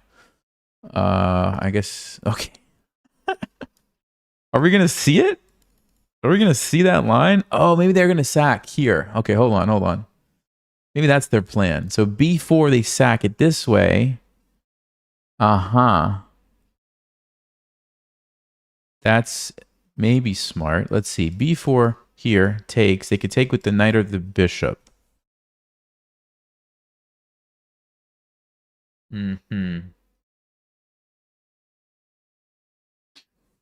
So I have an idea. Now, I don't know if it's a good idea or not, but I have a really interesting idea here. You guys want to know what my idea is? This is a move that I feel like a GM would play here. I really do. Let me think. Hold on.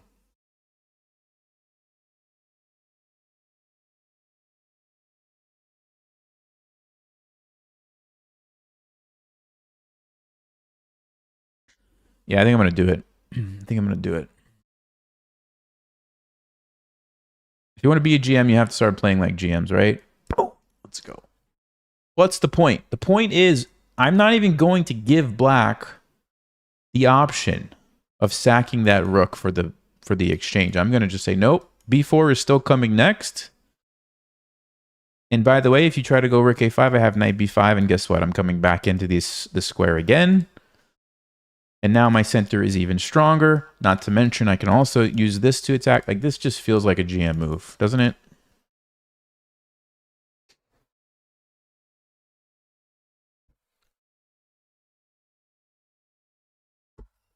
We'll check it after the game and see if Stockfish agrees with us. But it's like you see their one sort of opportunity for some counterplay to maybe start to untangle, and you say, nope, can't let you do that. Because if they don't do that, they have nothing, right? And b4 is strong. I mean, I'm about to take a rook with a pawn, so you can't just really ignore it. And there's nowhere to go if I play b4. The rook is completely trapped.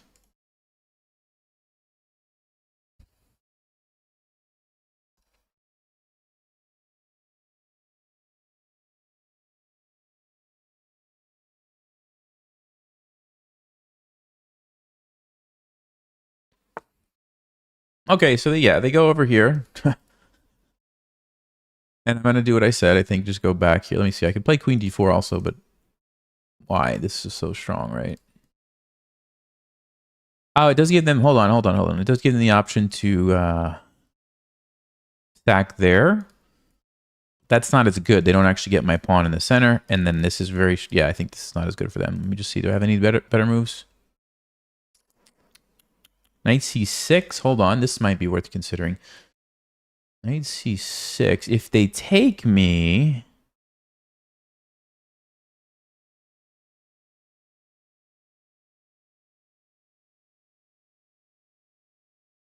I'm just not sure if they could take me and then play, let's just say e6, giving back a piece. And then they might actually be untangling a little bit. Bishop comes out and they castle. I don't think we want to let them do that. Let's play knight here. Hold up. If they sack, we just take. Yeah, let's go. So we were kind of doing this dance, right?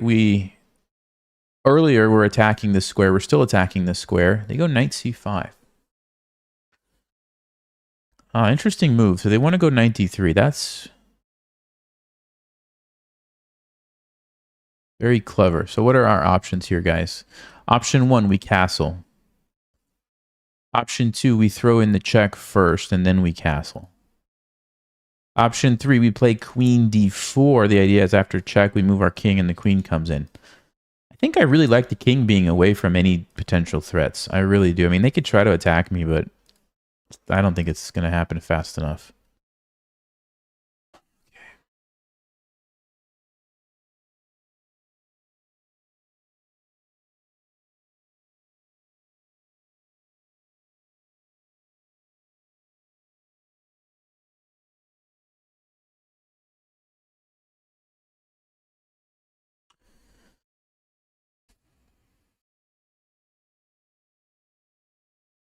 Yeah, I'm going to castle. I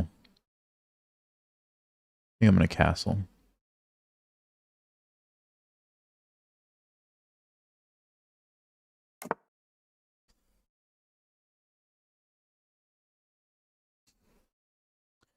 The knight on d3 is annoying, but I think we could play around it pretty easily. Queen d2, just attack the rook. Go back to our old plan of trapping the rook, because if it moves anywhere, we fork it. And once the rook is gone, the queen comes in. Somehow we checkmate the king.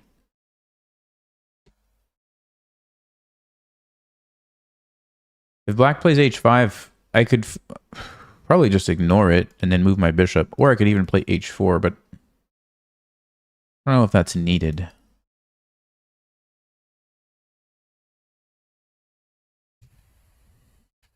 We have b4 right now, though, so they're probably going to go knight d3. And I think I'm going to play queen d2.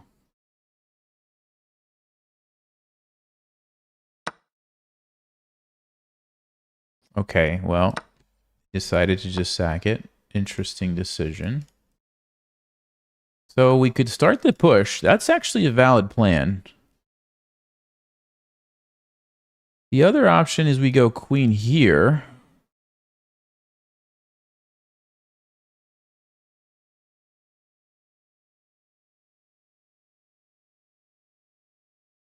Wow, this is such a tempting plan, but what's going to happen to my king if I do that?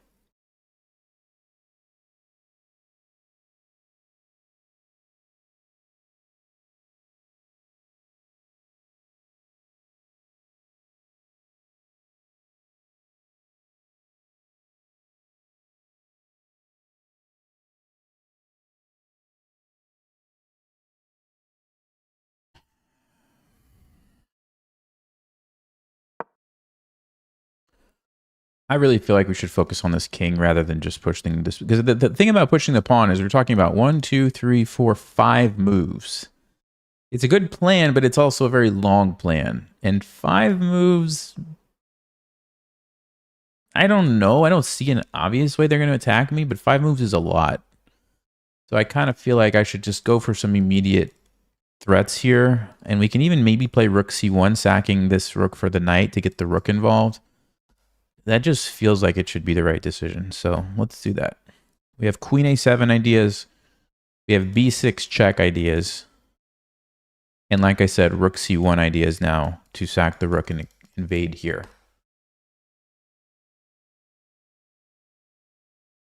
Very complicated position for less than 2 minutes for each of us. So this should be an exciting game here. Okay. I could shut down the bishop with d6.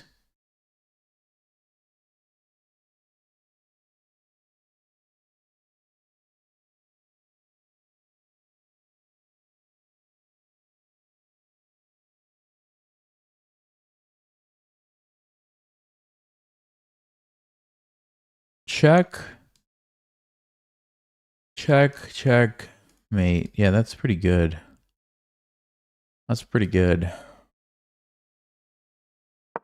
I'm going for checkmate. I'm going for checkmate, guys.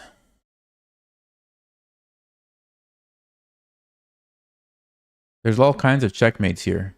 Check, check, check, mate, if the bishop was moved. Now, if they took my pawn, though, actually, that's interesting. So check here, check here, check here. Where's the checkmate?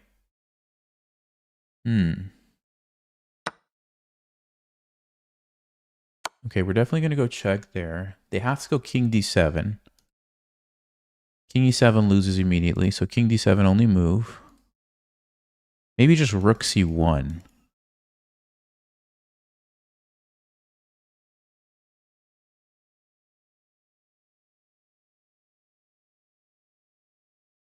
Check here. Check here.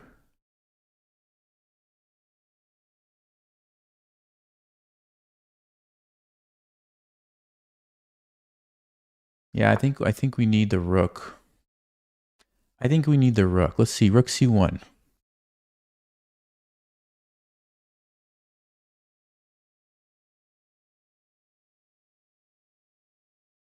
Bishop d6, they can't play any other bishop moves. I can always take the rook or go check. Yeah, rook c1, let's go. Rook c1, rook c1, rook c1. The point is I'm threatening just checkmate. Of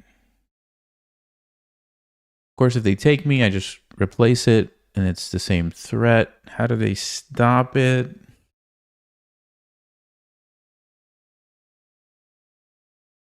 $98.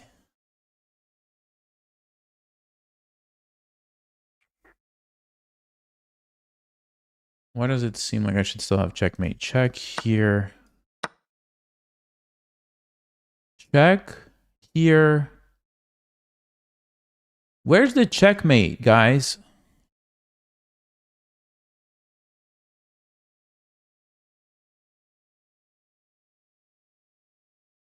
Where is the checkmate?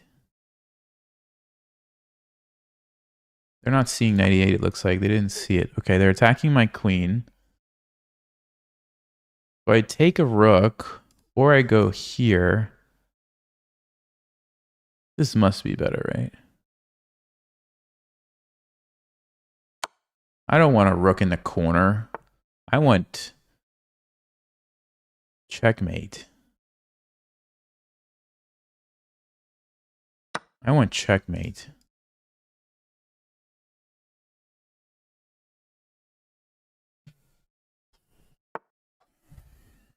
Okay, check here. So bishop d6 to stop the escape squares. If you take my rook, checkmate. I can also take this, but I think this is just the move.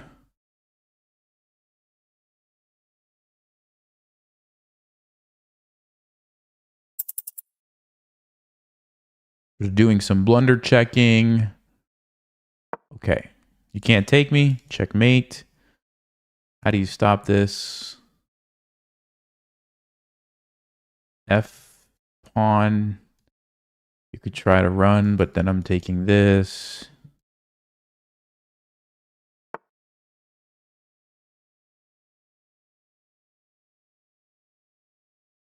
Wait, does that actually work?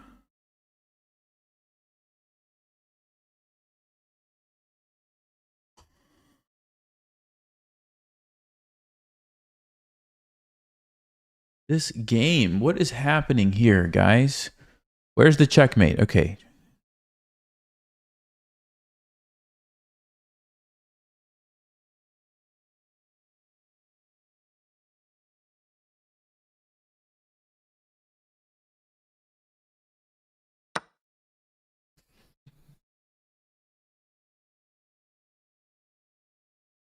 How is this guy surviving?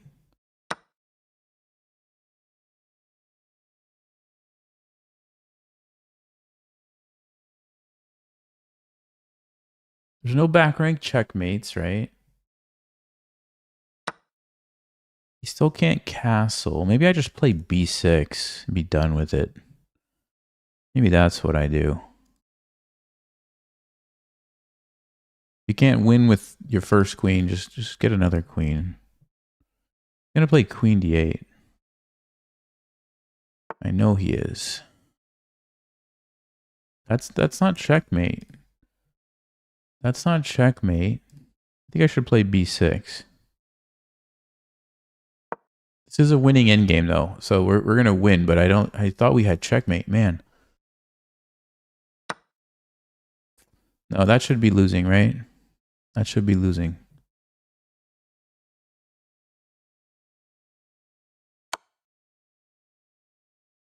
Finally, there's checkmate. There's checkmate.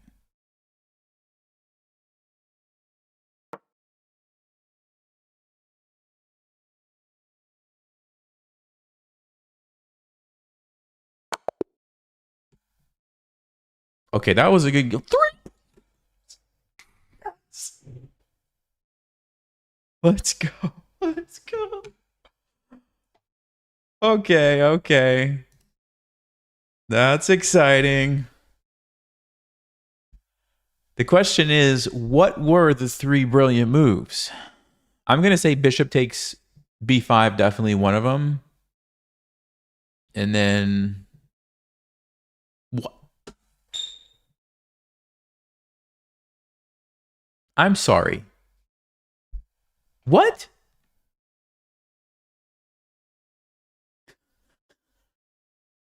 Computer was like, that was such an amazing game. Here you go. 3 brilliant moves. Actually, no. Upon further investigation, they were all blunders. We were going to take them all back.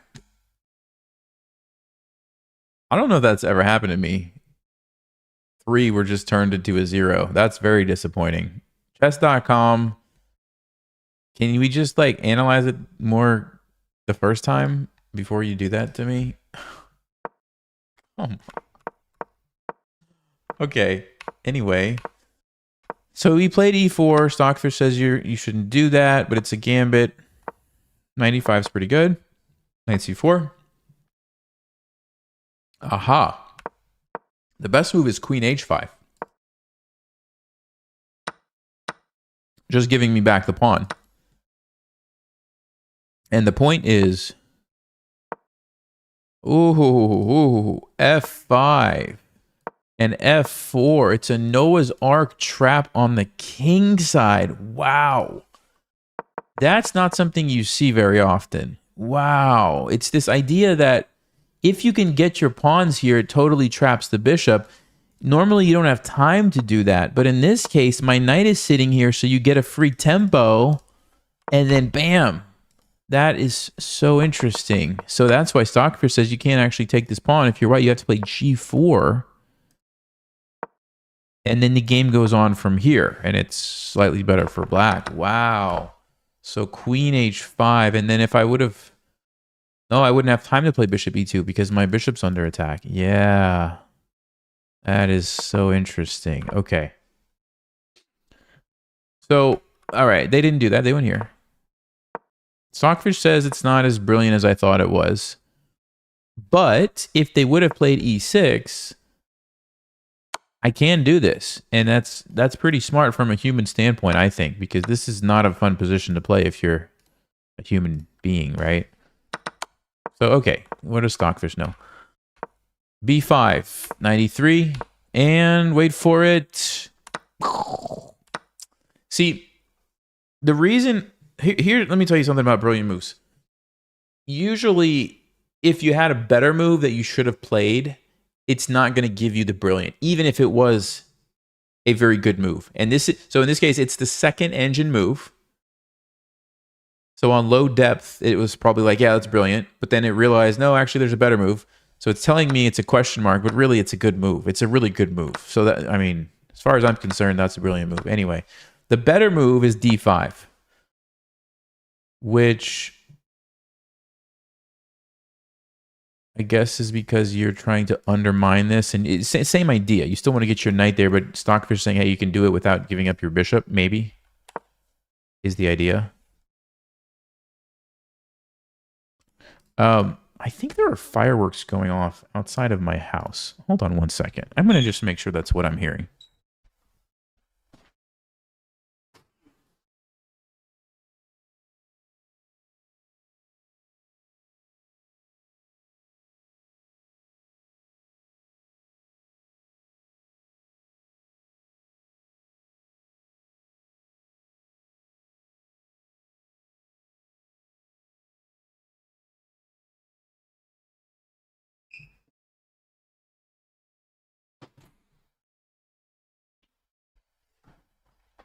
I don't know. I guess that's what it is. That's what it sounds like. But I've been hearing it like for a while.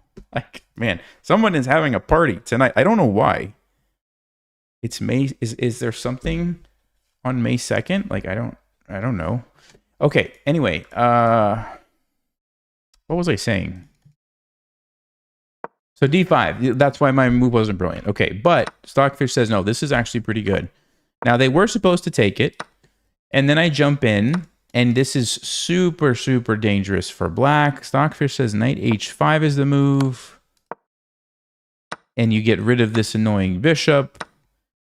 And then my knight is trapped. Game goes on from here. I don't know. Stockfish is saying just push the pawn up and bring your queen out. And it's good for me. Okay. But they didn't do that. They went here.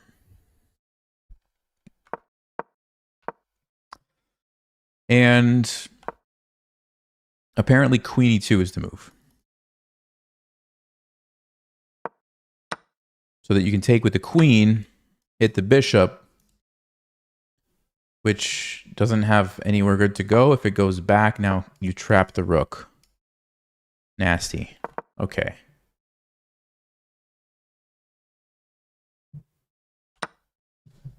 So it is super distracting. Like these fireworks that I'm hearing are like constant. It is like, what is going on out there?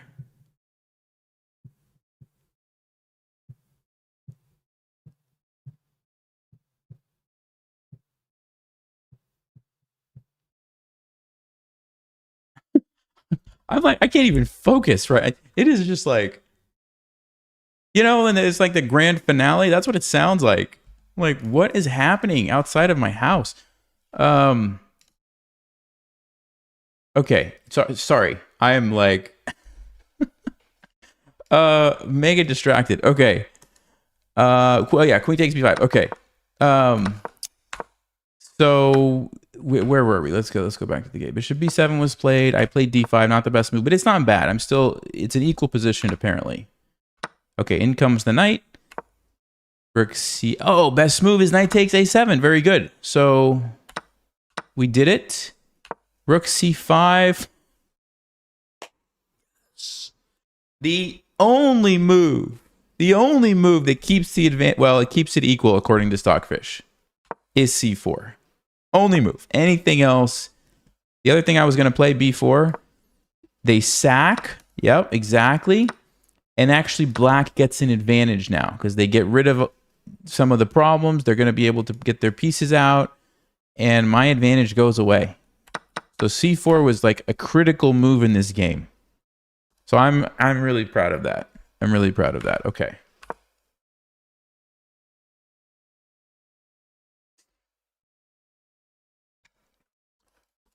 All right. Rook goes over.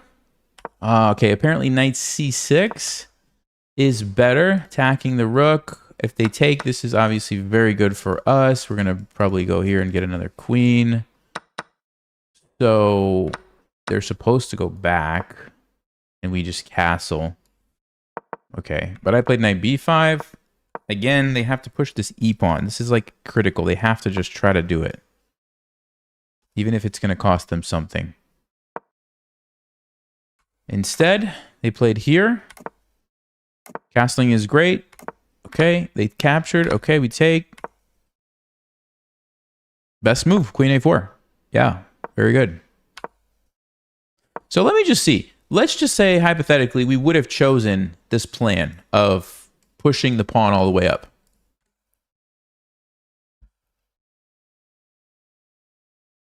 My wife said that's part of my GM training. I have to learn how to handle the noise. Okay. I'm not doing a very good job. All right. A4. I'm just curious, like if I would have not done this and instead play A4, what's going to happen? Stockfish says they're going to play E5. Let's say I go A5. They're going to bring out their bishop. Let's say I go A6. They're going to plant the bishop on A8. And already I'm kind of seeing a problem with the bishop stopping my pawns, right? Let's say I would have done it a little differently with B6. They're going to take here. And if I push A6 now, they're going to go here. And if I push B7, they're just going to castle. See, this is what I was afraid of. Somehow, they've sort of stopped my pawn pushes. And all of a sudden, it's like, well, what's going on now? Black has a nice looking position, right? And I don't have a queen yet. So it turns out we made the right decision to not go for that plan and instead play queen a4 and go for the more immediate pressure on the open king. Okay. E6, we go queen a7. Great, Stockfish agrees. Oh, and there is a forced checkmate. So there was a checkmate. Queen b8, king d7.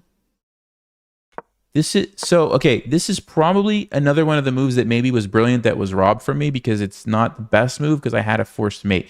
So can you guys find the mate? Can anyone find it? I wasn't reading chat. So did anybody actually see it during the game? The forced mate here? Oh, there's a move that I did not consider. There's actually a couple ways to do it. The fastest apparently is mate in 6. Well, yes, queen c7 is the first move, but did you see the follow-up? So after king e8, what's the point? Like, why are we doing this? What's the whole line? Does anybody see it?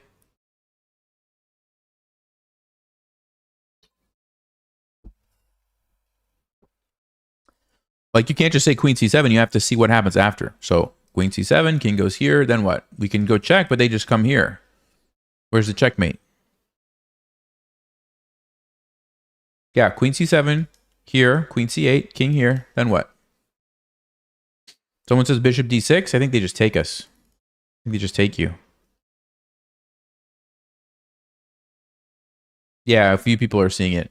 So let's go. It's queen c7, queen c8, and bishop c7 is the move that I did not consider because it's not a check. I was looking, for checks. It's not a check. It's just a, hey, I'm going to go here next move and checkmate you unless you can stop it. So if you try to play e5 to run, wow, now you don't go queen now because they run. You go bishop.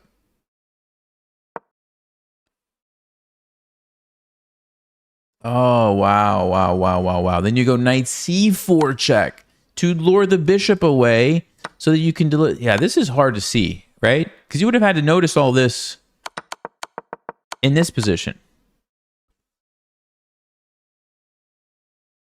So I didn't play a bad. I mean, I played a good move, but I did miss mate in 6. So I got to work on my mate in 6 tactics puzzles. Okay, so I went here. They took it. Bishop c5. Again, there is a forced checkmate. I played the right move this time. And then I captured. There's a forced mate. So it's check. Check. If they come here, checkmate. And if they go back, it's check. Checkmate. Oof. Okay. Yeah, I was getting lower on time, so I think it's understandable that I missed that. Probably would, most likely would see those in a classical game where you have like 20 minutes to find it.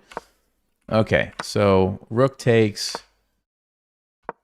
Bishop comes in. He finds the way to defend. I take. d6 is good enough, and now it's checkmate. Okay. So we don't actually know what the 3 brilliant or almost brilliant moves were. Probably bishop takes, b5 was one, maybe rook c1. I don't know what the other ones were.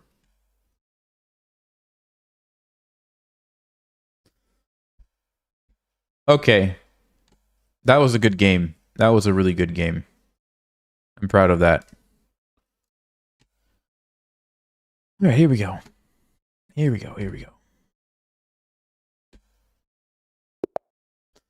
All right, let's do the check. Let's make sure everything looks legit here. Yep, rapid bullet blitz, all kind of normal. Some wins, some losses. Great. We're gonna try to play an Nimzo Indian again. It's like nobody plays d4 c4 anymore. Like, what is this? Okay, I'm pretty sure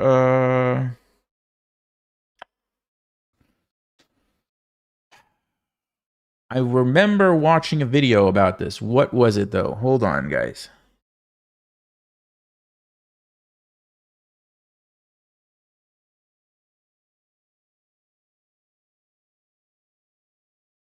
Oh man, what was it? This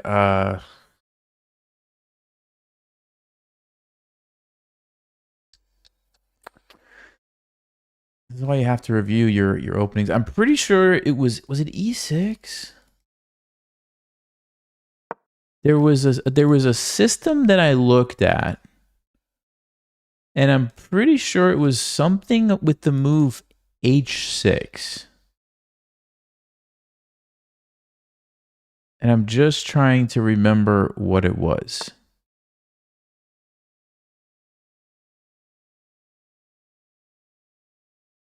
Like, I think it was H6 right here.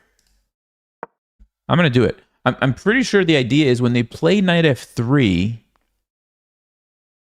we are going to go get the bishop pair. That's literally the whole point of this. We're going to go knight h5, and we're going to take their bishop. I'm pretty sure I saw a video on this. I could be way off, but I'm pretty sure. 1 second, guys.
All right, I needed to grab something to eat.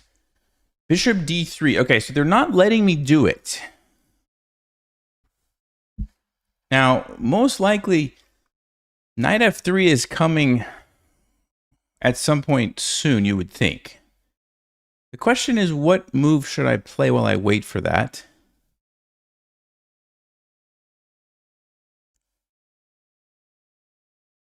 Now, what move do I play? Like d6? So they don't go here?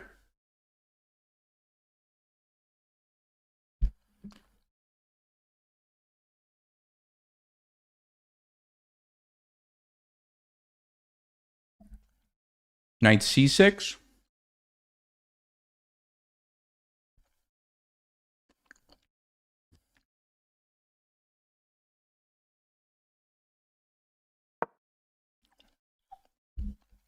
This is the problem. This is the problem if you play a system that you don't really remember. You have one idea and you have no idea what else you're supposed to do.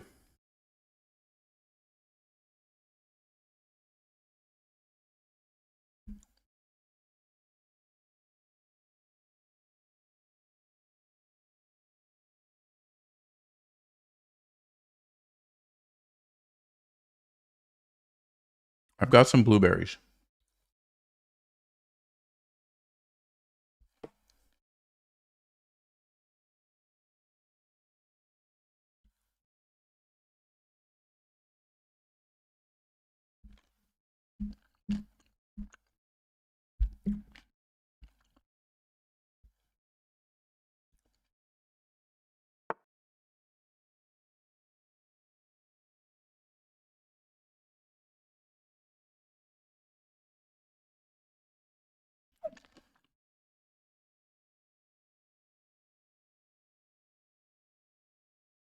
Let's see, d6 or d5? We could play d5. We could still get the bishop.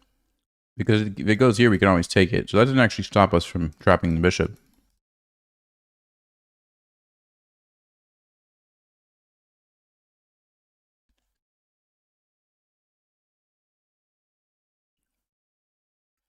Is my opponent watching the stream?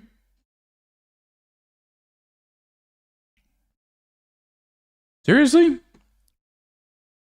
So he knows what I'm trying to do? Wow. No wonder he's not playing Knight f3. That's lame. Okay. Well, that changes everything, doesn't it? All right, fine.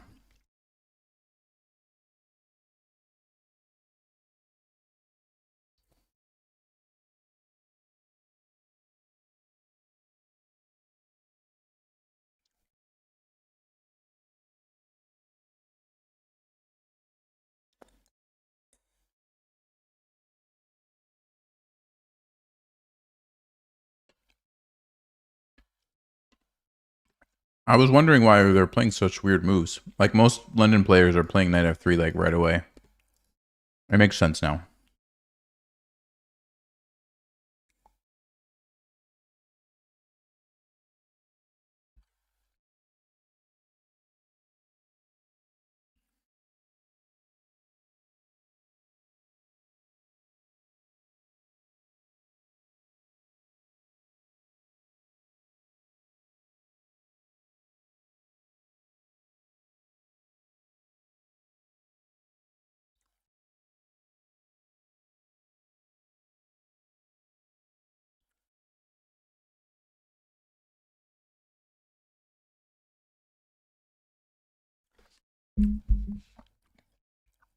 No, I watched a really interesting video. I'm pretty sure it was this line with h6. But I'm pretty sure in the video I watched, they didn't do this. They let you get the bishop right away. So I don't know.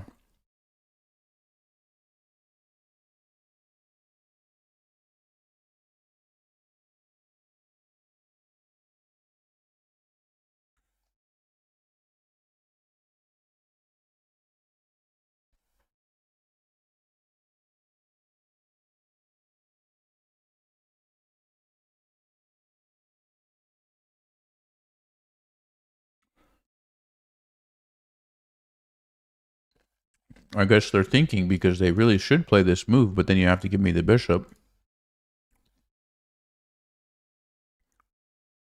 You could play h3, but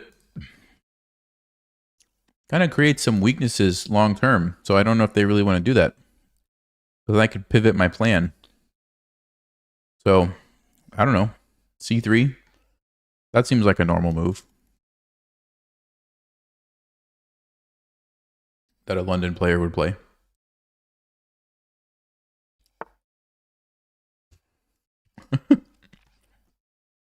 Okay. It's weird.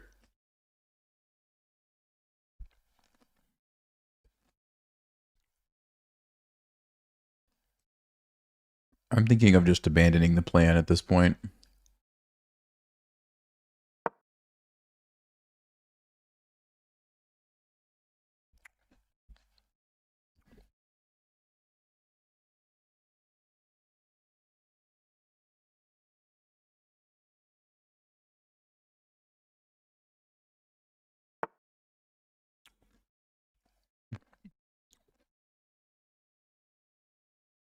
Yeah, now they do it. It's too bad.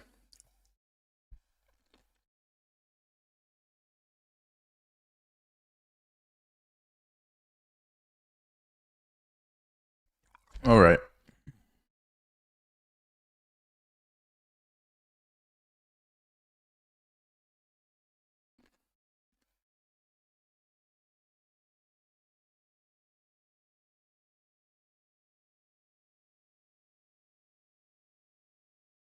I'd like to go queen e7 and play e5, but I guess they're going to put their knight there.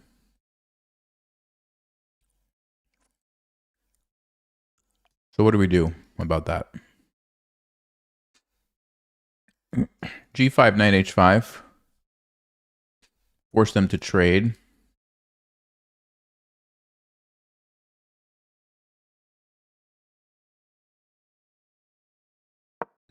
Because if they have to trade here, I can take with the pawn, and then they don't get the e5 square. Kind of like that. also take with the queen too. They still can't go there. We could take with the queen and play e5.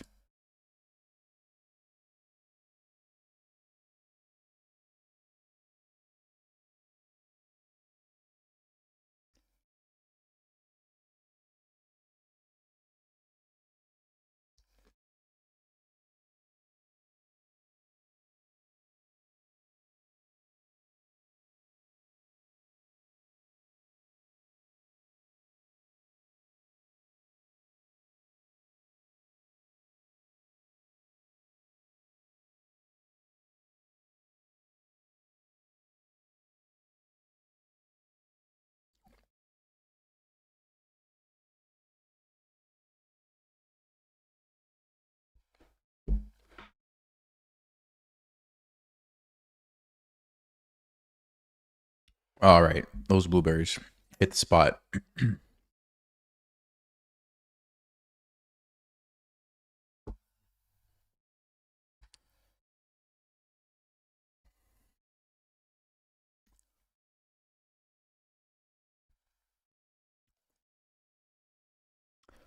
So they could put the bishop there, put the bishop here, or take me.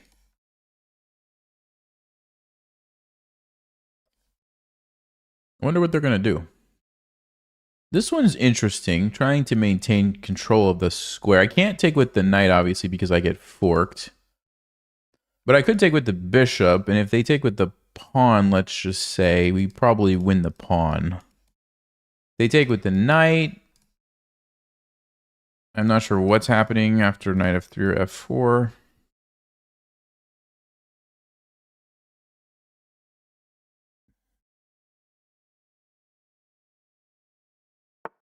And they decide to go back.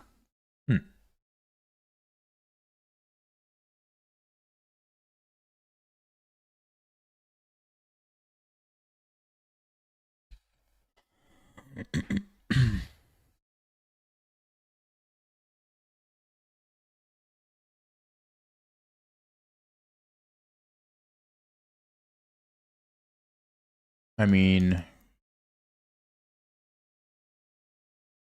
knight h5 looks awkward. We have to be careful, but I don't see a tactic that works because this one we just take back. Knight h4 doesn't do anything. I just move. Knight e5. I just move.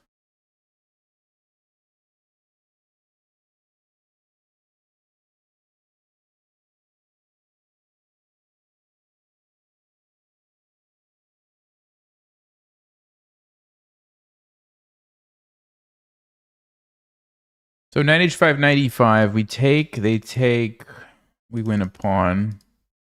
Now they could throw in this though. Knight h5, knight e5 takes. We take back, they take back. We get e5 though. I think it's all right. Okay, let's go. I don't think it's a blunder because I can always take with the h pawn, right, and defend. And I mean, yeah, they can move their knight somewhere and attack it, but that's not a huge deal, right? Just move our knight.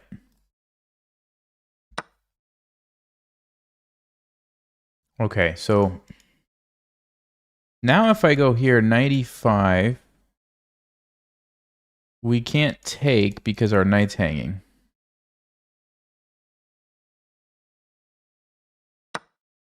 So I'm going to take this way, make sure we maintain control over the square.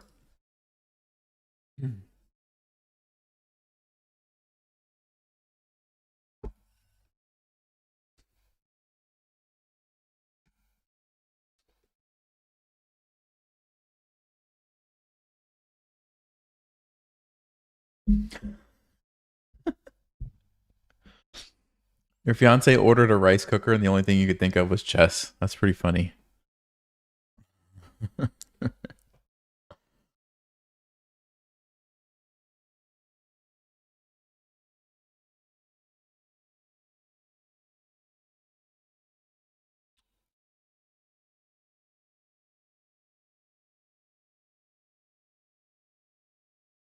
So I actually like this setup because it deprives white of a very natural outpost for their pieces that they just can't use. Also, if I want to push e5 now, it's much easier to do so, and they don't really want to take me because I just take back and I still have a huge center. So I like this a lot. It's not really a weakness that they can take advantage of. Also lets my queen out.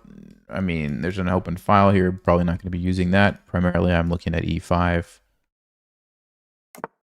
They castle. Wow. Wow.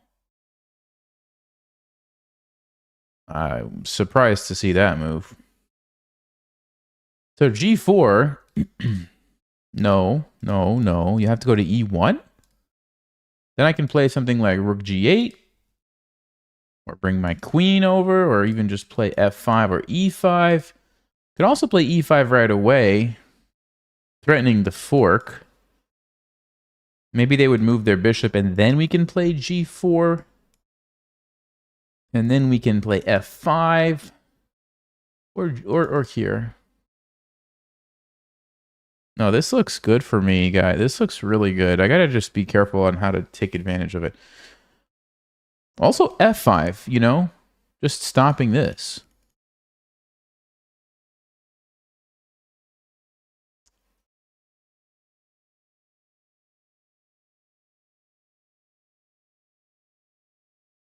Oh, e5, I guess they just take, huh?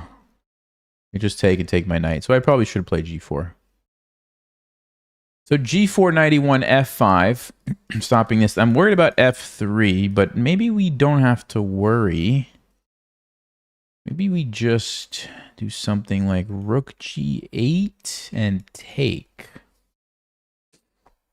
Bishop e2, though. Yeah, bishop e2 is interesting. So g4, knight e1, f5, f3.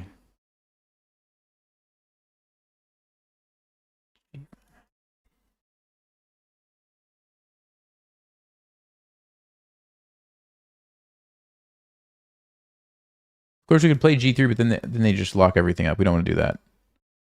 If we take, and the queen comes out, we could go back. I mean, it's all right, but I don't know if that's the way. I think we should play f5 here.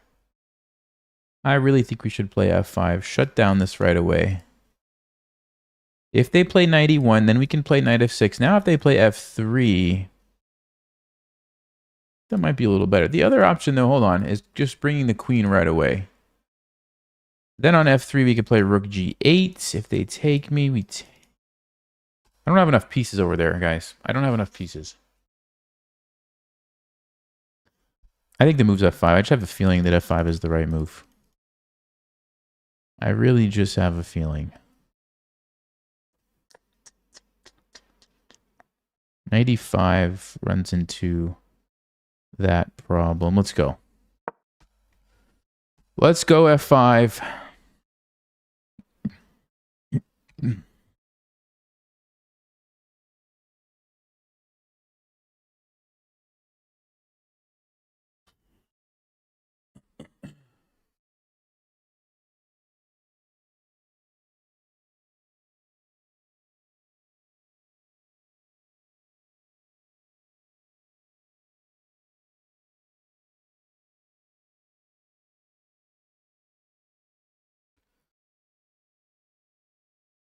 This is going to be a fun game, regardless of if we win or lose. I like games like this where we get to attack here.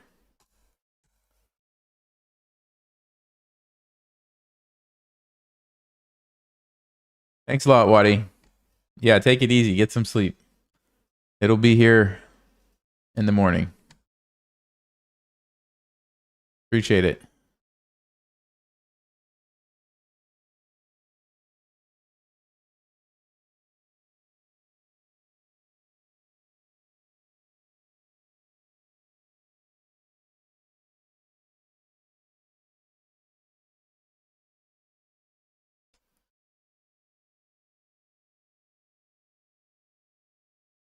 Can you guys believe this is only move 10? It just feels like so much stuff has happened for some reason. Feels like we're already in like a nice strategic middle game battle. C4. Okay, interesting move. Interesting move. They want to somehow undermine the light squares here. Kind of makes some sense, I guess. So I need to really figure out what's the best way to do this. Of course, if we bring their knight into the party, which I do not think is the right decision. If we leave it, we can recapture. It's still defended, but it's starting to look a little shaky. Maybe we play knight f6 so we can recapture with the knight, keeping this a little bit more solid. Do we throw in g4, though, and force the knight back to e1? I think that's a good kind of move to include. Yeah, I'm going to go ahead and do that one quickly. I think we do that. Okay, he's going to go to e1. And then it's a question of, do we have any fancy ways to attack with the queen and the knight?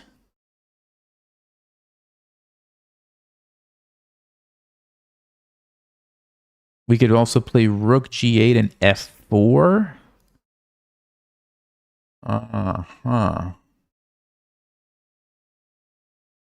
Yeah, this is real interesting, guys. So let's see, knight e1, we go rook g8. What? So you want to make this trade? Are you sure? No, that's very questionable.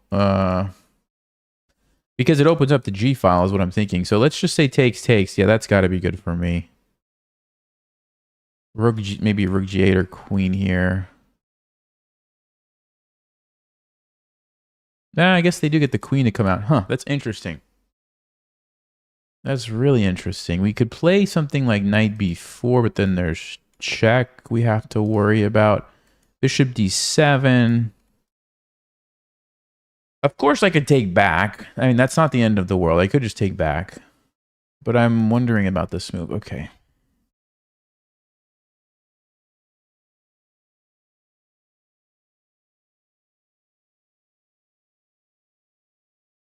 Yeah, maybe I should just take back. Just force the knight back to a really bad square. Let's do it.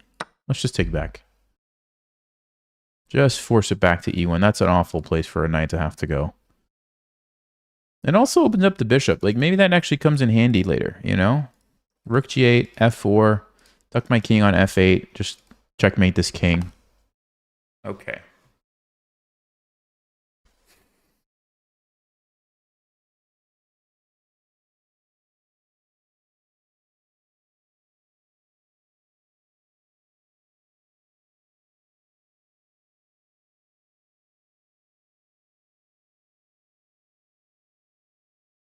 Yeah, I'd love to play f4 right now, but there's a check here.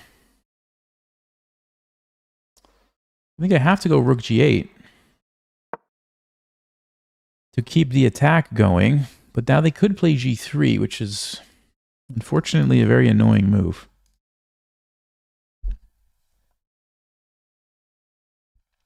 Now, the attack doesn't completely end, because we could play knight f6 and still push this guy and open up the h file. We could also just plant a knight in there.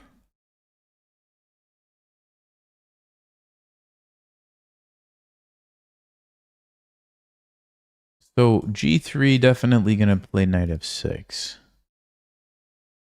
I'm not sure where my king is going.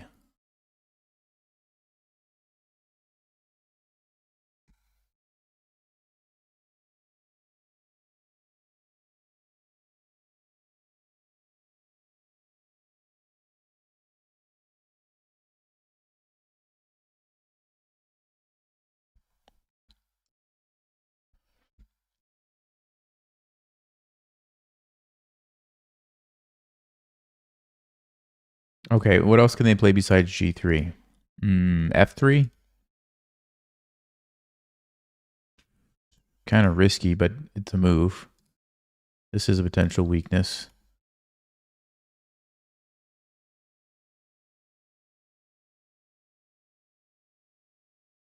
Queen b3? I don't know. Queen c2? I mean, there's so many moves White could play here. F4 even? So like 1, 2, 3, 4, 5. Maybe 6. Lots of options for White.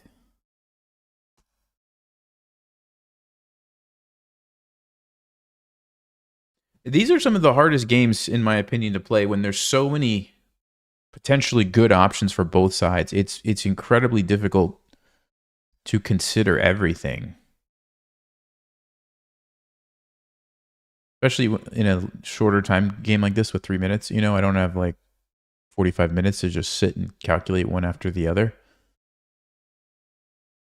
Kind of feel like you have to go on instinct a little bit.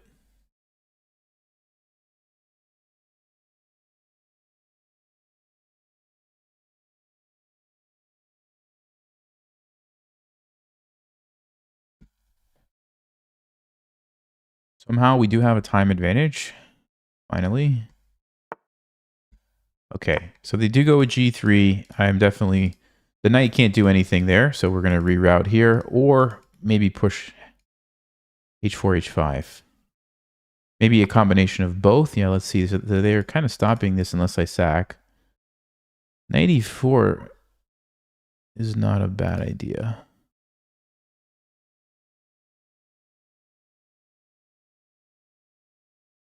The other way we could do it is go here, here.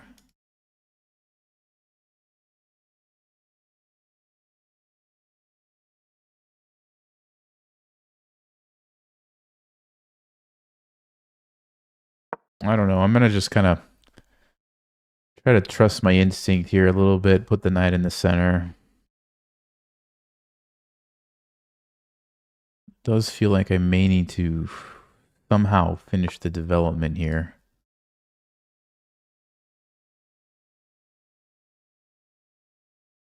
Okay, so they're threatening this. I could ignore it and play knight G5. Try to make that work. Or I could defend with this move, which is what I think I'm going to do.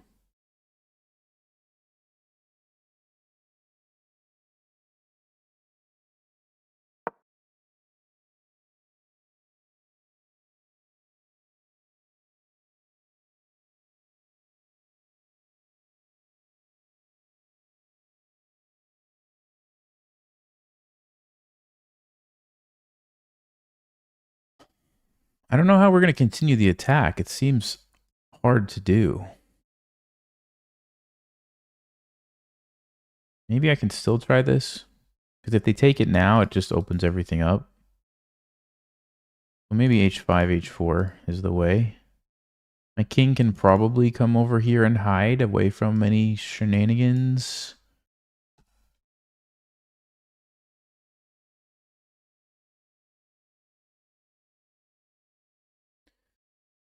If they take me here, I think we want to take this way because it kind of opens up the bishop and keeps this closed. Of course, this undoubles the pawns, but I don't think that's a huge... I don't think that's as big of a deal as opening up the bishop here and keeping this closed here, but I could be wrong. Is a weakness, actually. Queen B3. I have some options to defend.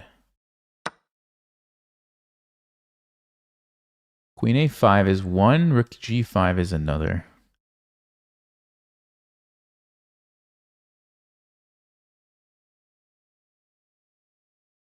I think I'm going to go rook G5. I don't want my rook sitting in line with the queen for some tactical reasons.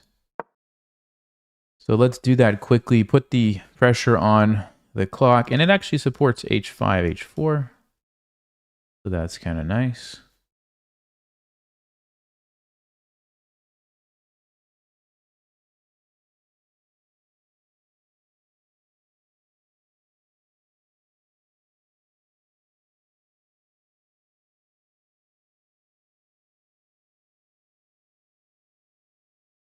Yeah, really interesting if we go here and sack the pawn.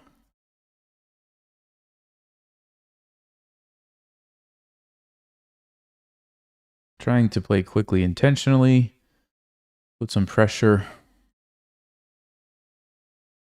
on the clock. So H4. They take... I can go here and get ready to maybe sack and attack with my knight and queen. That looks very dangerous. They're going to double up.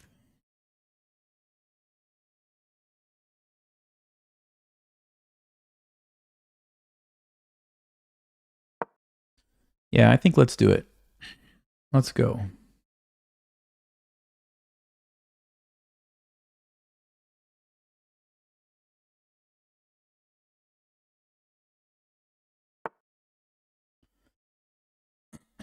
Okay, so I could just ignore this probably.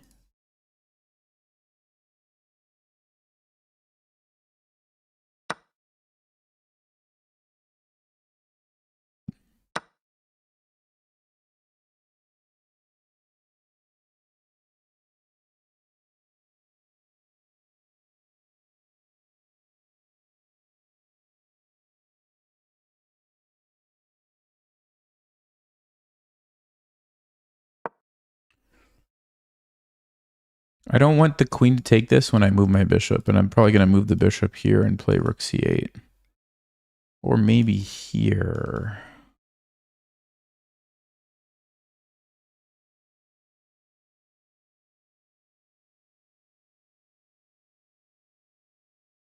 How do I take advantage of the h-file, guys, without my position falling apart? Well, that's a clever move.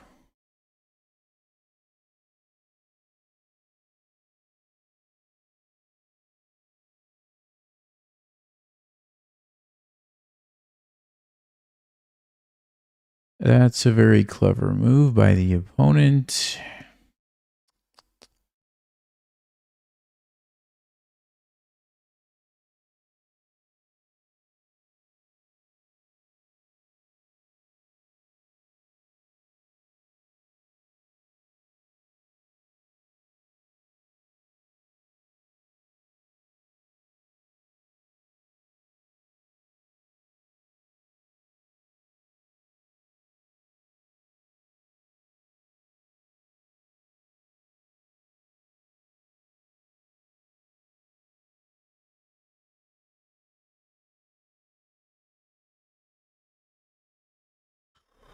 Okay, I don't know what to do here, guys. That was a good move, I think.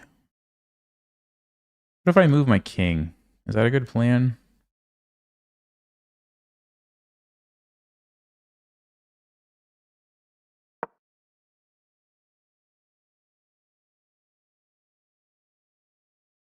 Oh, I should have gone to...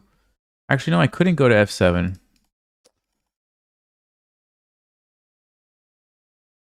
Ah, I messed up. I messed up. Yeah, they're going to see it. They're totally going to see it. Just a basic tactic. I was really concerned with this. Yeah, of course. Man.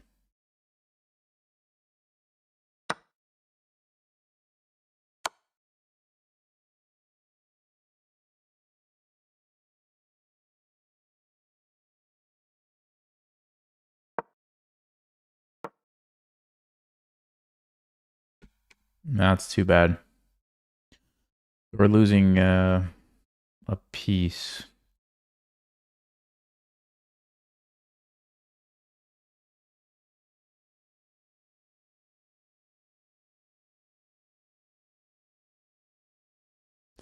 Actually, if they take this way, we lose queen for rook. If they take this way... Whoa.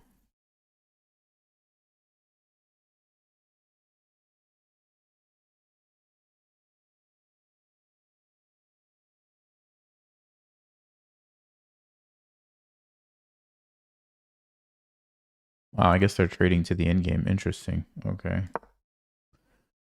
No, this guy is strong. Yeah, this guy is very strong.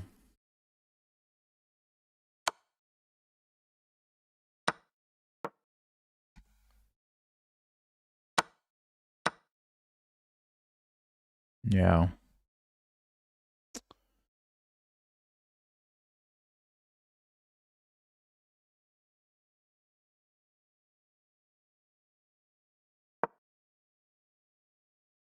Interesting thing, the knight is kind of trapped.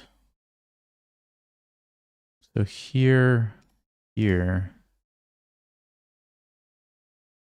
If they push, we get a Passed pawn.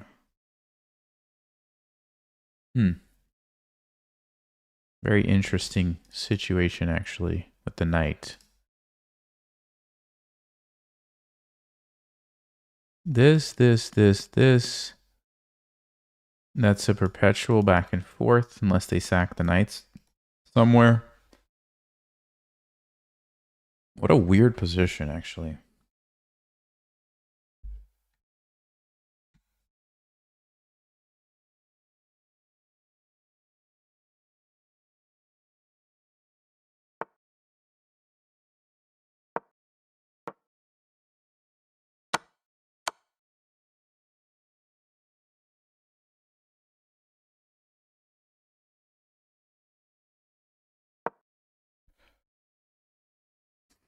We're still down 2 pawns.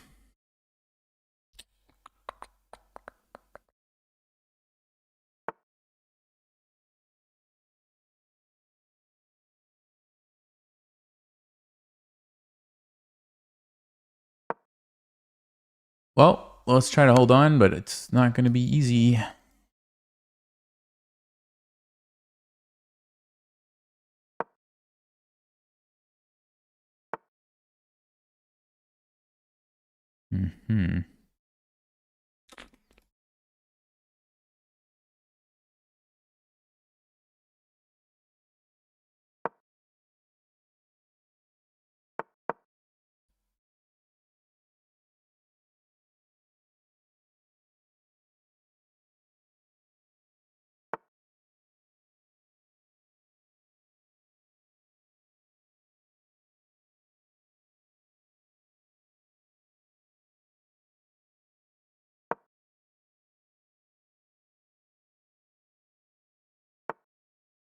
Problem is I can't ever trade knights or I lose.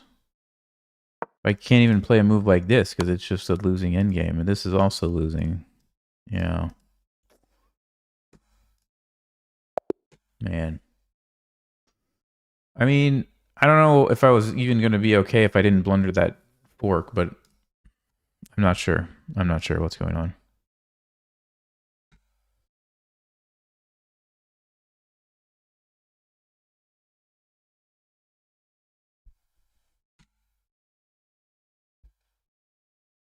Yeah.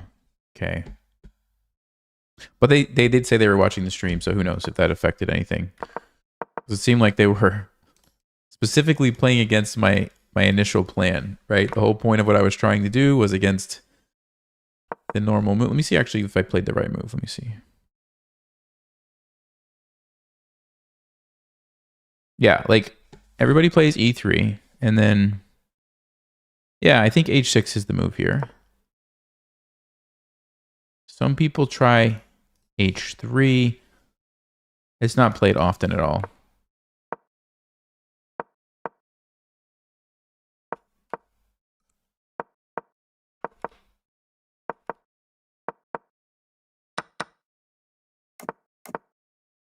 Yeah, no, Stockfish says castling is fine.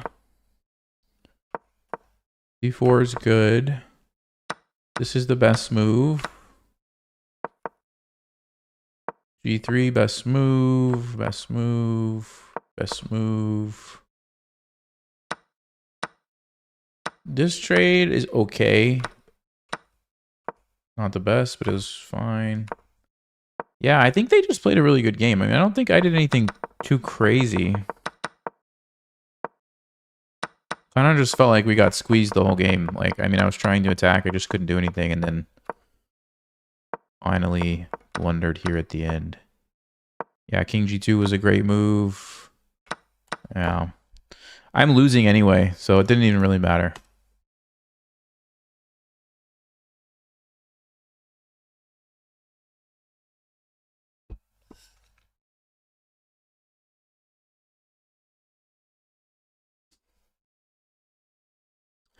So the point of the whole system was to get the bishop, which we never accomplished. So they stopped that right from the beginning. But like, imagine if they would have played a more normal move, like let's just say knight f3. We were going to go here, force the bishop to get traded, and play a position like this. That's what I was kind of trying to go for. So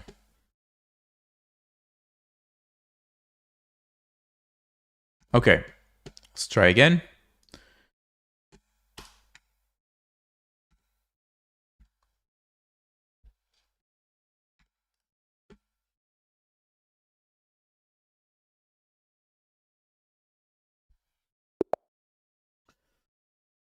Candidate master. Okay, cool. Let's go with D4. We'll play another Verasov.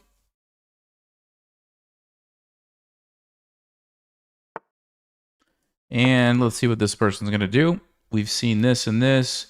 Somebody played C6 too, which kind of caused me some problems the other time as well.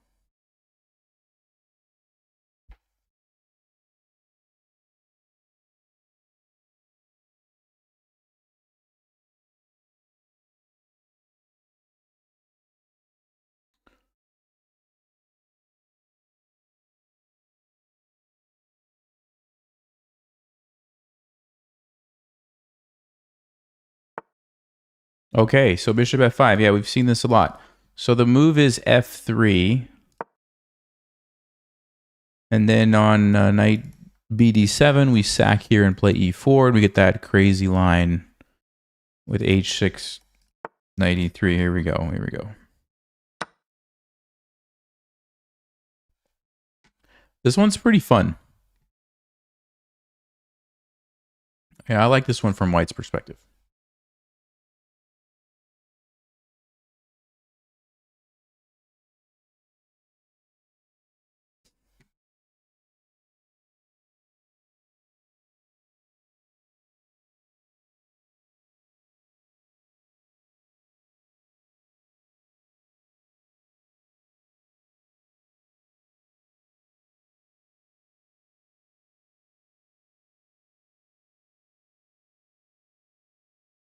Yeah, candidate master is very similar to national master. I'm not even sure exactly what the difference is on that one, but it's kind of one of those titles that's like it doesn't mean a lot compared to NM. Like they're pretty similar. IM international master would mean a lot, and GM obviously means a ton. So that's what I'm focusing on.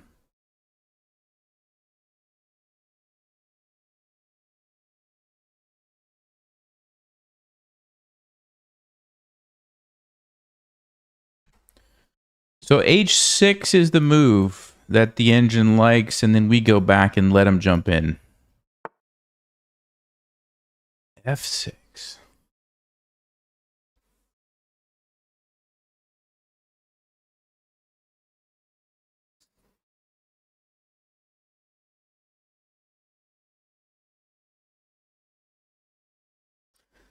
Trying to understand, do we follow the same path as if they would have played H6 by going back?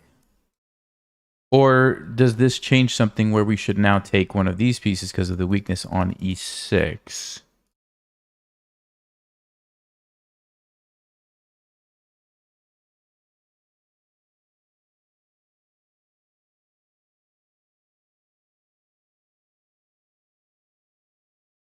Like, I almost feel like we should take the bishop and then try to take advantage of the light squares, but I don't know if that's correct. Also, just going back, Queen E2 takes. That's still a pretty nice position for us with the pawn there. Maybe even better. So maybe we just follow the main line. Let's follow the main line. We'll check it after the game and see. Because taking the bishop is also pretty interesting. And then playing like Queen D2 and trying to do something there. But even just the normal route where we take here looks pretty good too. So we'll let them jump in if they want to.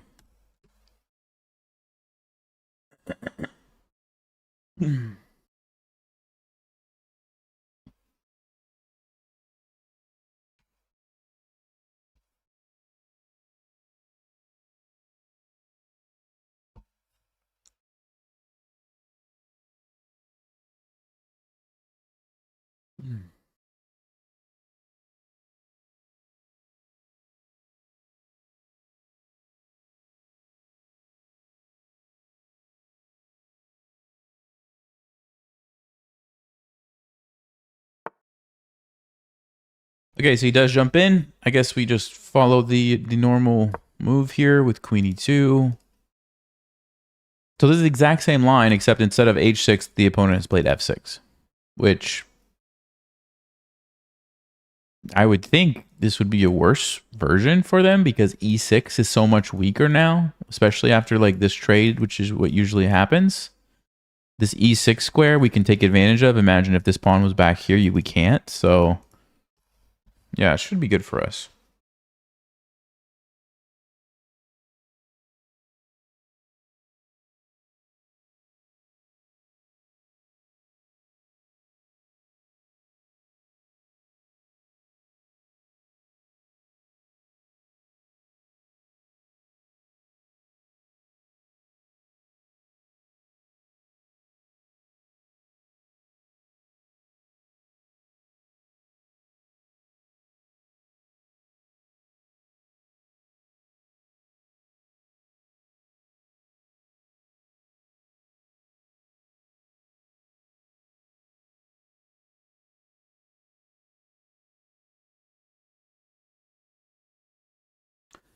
We've got him thinking.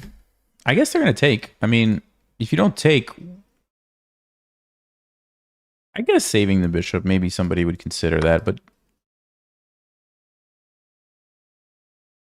we're sacking it there. Okay. Yeah,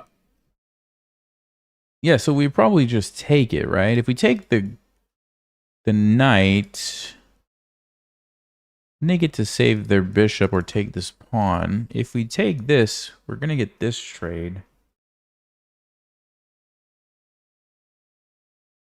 Yeah, that's got to be good for us. Let's do this.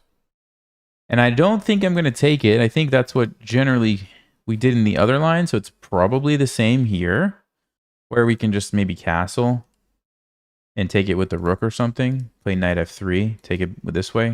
So they're going to sack, and then we take here with rook h2. So would I rather castle or knight f3? Which one?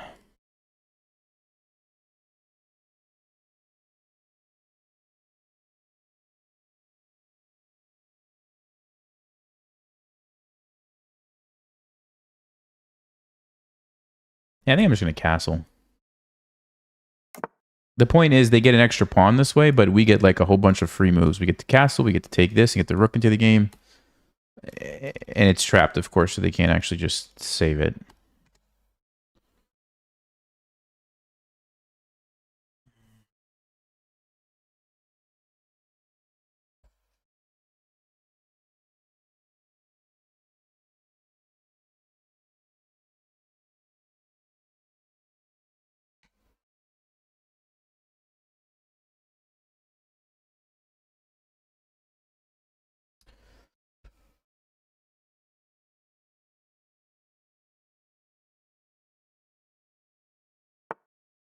Okay, c6. All right.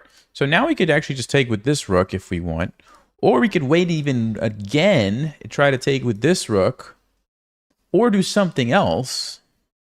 Like push one of these pawns. If they bring the queen to a5, we can always just go here. Of course, this is not a problem. Okay. Yeah, I like knight f3. Just get all the pieces out. Now you can actually make a useful move and recapture the knight. So they're probably going to have to take here, and I'm going to take with the rook, I guess. So yeah, we have tons of pieces out. This looks great. There's a lot of fun to play positions like this.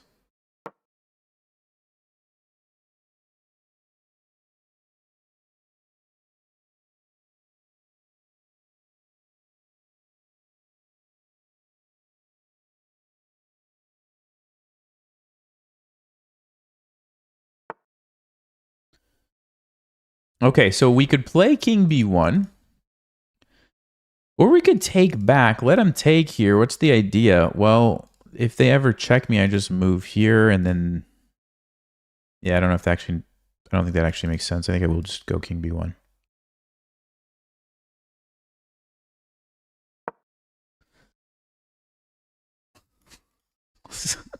This knight's just been sitting here for 3 moves on f1. I don't want it. I don't want it. I don't want it. I don't want it.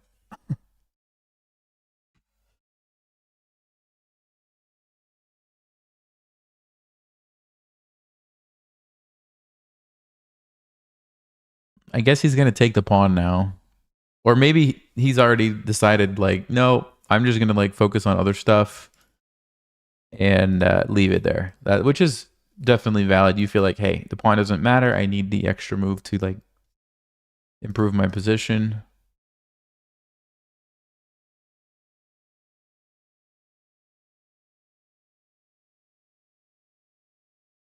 Maybe they want to try to castle or something and not worry about taking the pawn, you know? We have bishop e1 ideas. We can maneuver the bishop around. It's kind of interesting.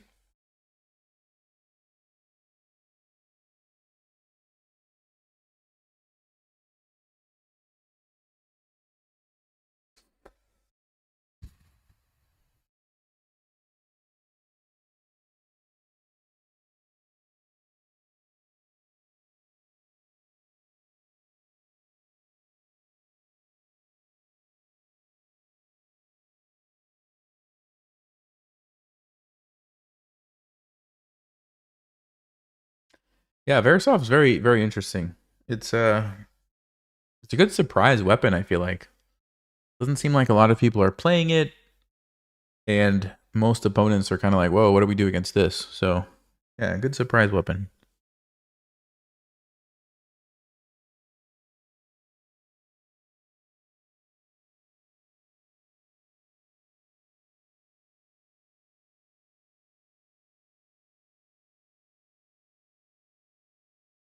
I felt like this person didn't know the line, because it seemed like even as early as this f6 move, they were kind of doing some weird stuff. And so you can kind of tell from the time usage also.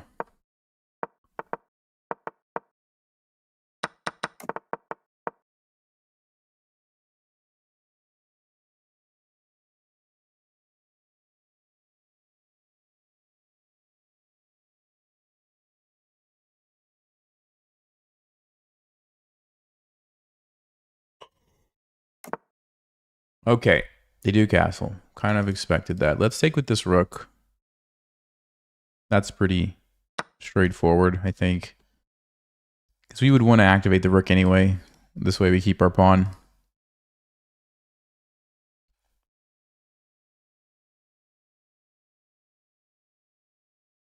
Beautiful looking position though. I mean, look at the center. All of our pieces look really nice. It's just a question of what do we do now?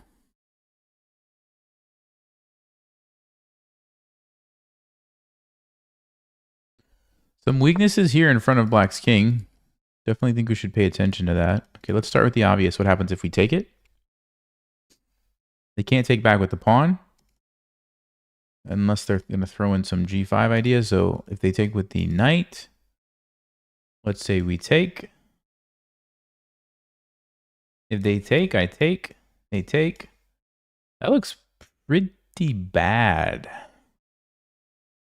That looks really bad, actually. So what's their plan?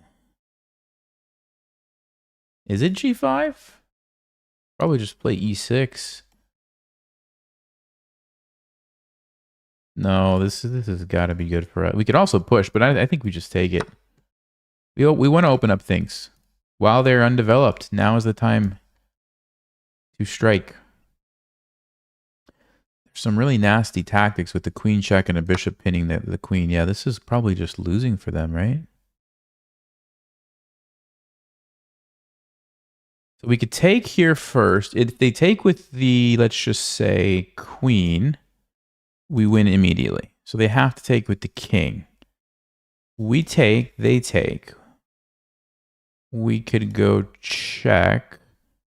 They can't go this way, so they have to go this way.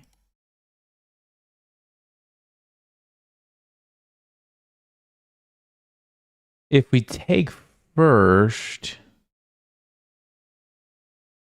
I think that's better, actually.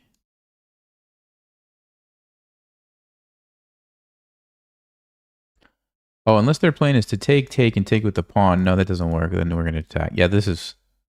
I think this is just a forced win for us. Unless I'm miscalculating something. But it looks like a forced win.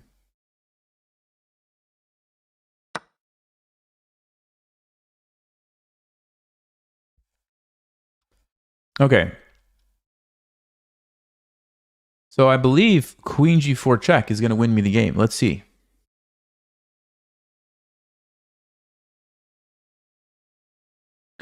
Only move is f5, but no, that loses immediately.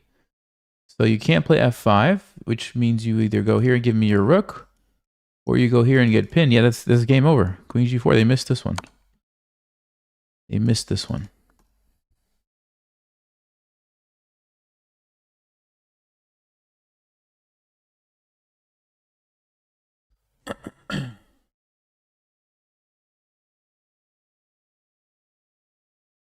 Yeah, you guys can't post engine evaluations. You cannot. You can suggest random moves that you think might be good, but don't post engine stuff.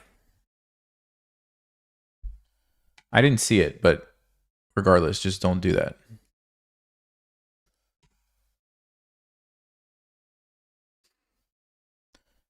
F5 is not a move because this is a rook is sitting here, so we just take the rook. So he's gonna resign. He's gonna resign right now.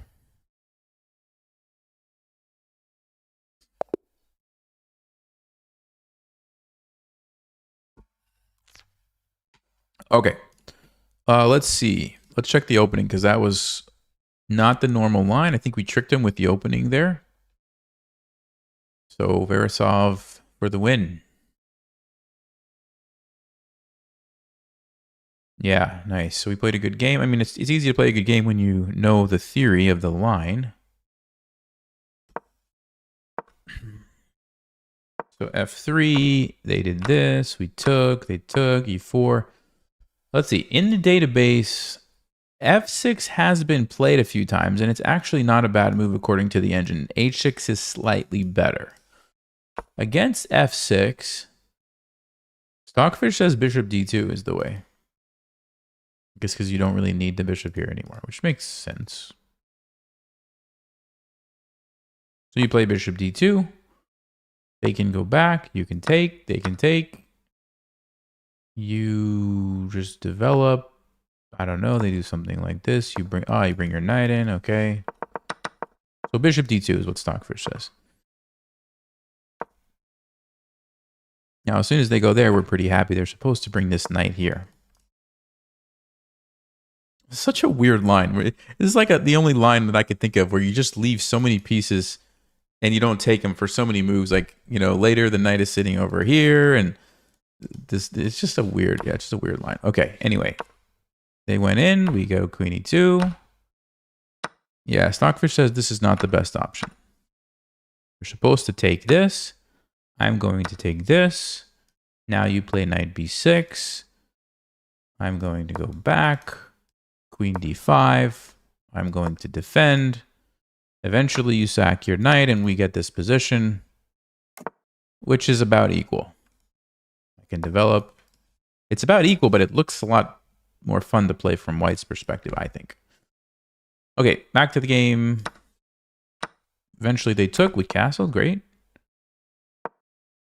Stockfish would have actually taken the knight, and it's because it wants to be really greedy and not give them this pawn. Okay. King b1. Now we take. Yep, that's just a bad move. They cannot take here. This is losing immediately, and we did do it in the correct order. Yep. So anybody wondering, you can't go here. We just take with check, get a free rook. If you move your king, the problem is, well, there's one problem. I would take this. Another problem is I could play bishop g3, which I could do also on king c7, right? We can just pin the queen. And if you go here, we take the rook.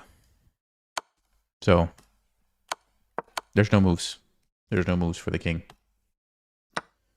Okay. Let's go to the next game. I'm going to try to play, yeah, I'm going to try to play one last game here. Even though I am tired, I'm trying to intentionally kind of push through, and let's do a quick check here. Okay, looks, I guess, normal enough. We'll play them.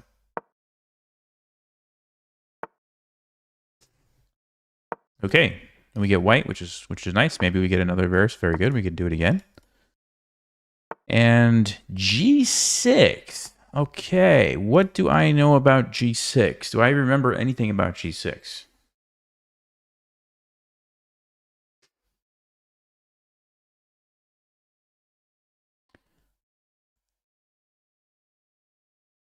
Do I remember anything about this move?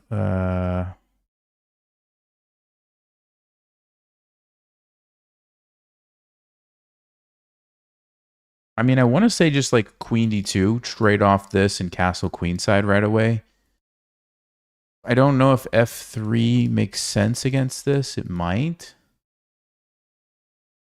Because you're going to attack, and this is a good way to do it. Let's play Queen D2. Let's play Queen D2. Just immediately kind of set it up. So by the way, guys, if you're new at chess, this is called a battery, okay? And it's a nice way to pair up pieces that are long range. So queens and bishops, queens and rooks, or 2 rooks. And you can do cool things, like, for example, if they go here and try to castle, you can put your bishop there and take their bishop and get their king a little bit weaker because you're supporting it with the queen. Just one example of how to use a battery, but they're very useful, so just keep that in mind.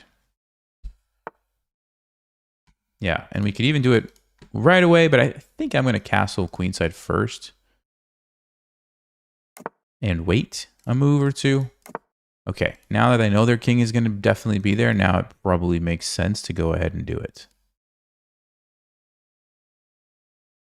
Yeah, and I think I will just right away. And there's an interesting thing, actually. When you're trying to attack a fianchettoed king like this, okay, there's a couple of things to keep in mind. Number one, if you can trade off that bishop, that's a good sign. The king is much weaker. Number two, you can push your h-pawn just 2 moves, and all of a sudden you're ready to take and open up the rook. And sometimes they try to stop you with h5, but guess what? Our bishop is just sitting there blocking the pawn, which means this is a good plan, I think. So that's what's about to happen.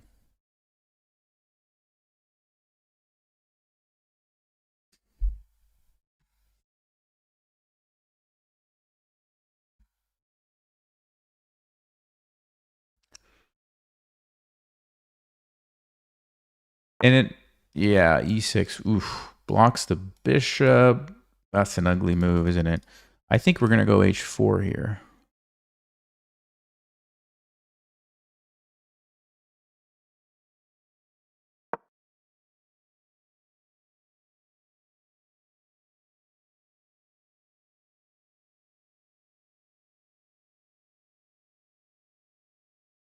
What I would like to do is play h5. And if they take with the pawn, do you guys see how we could just win the game immediately? Queen g5, checkmate. Only way to stop it would be knight e8, but then the queen is undefended. We just take the queen. Now, if they play a move like knight c6, that might not work, but in this current position, if it was my turn, that would be winning. If they take with the knight, we can sack, and unfortunately, we can't go there and win the game because the queen is guarding. But it's very dangerous. Okay, of course, we have to take back our piece.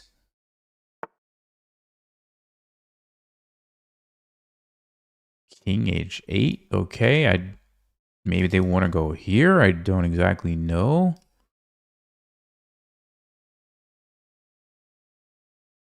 So options are bring the knight in, push the pawn, or play like e3, bishop d3.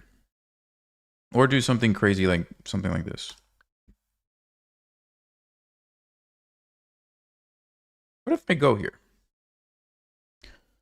What if I just do that? If they take, G4, knight f6. Let's say G5, knight goes back.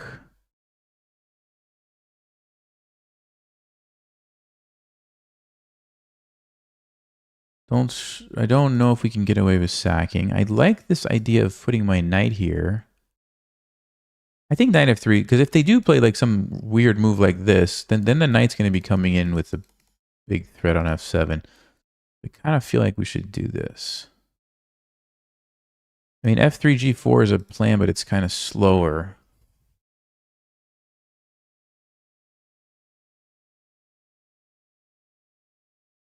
I definitely feel like knight f3 should be the move.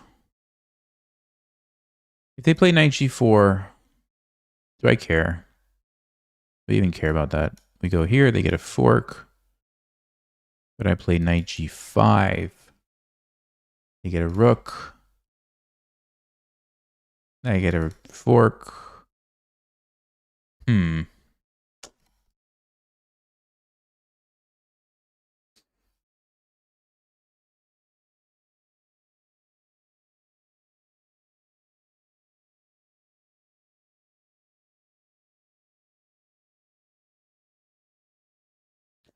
Yeah, you know what? You know what? I think I am going to play h5 here real quick. Although, hold on. h5, knight g8 takes. Can't get away with that.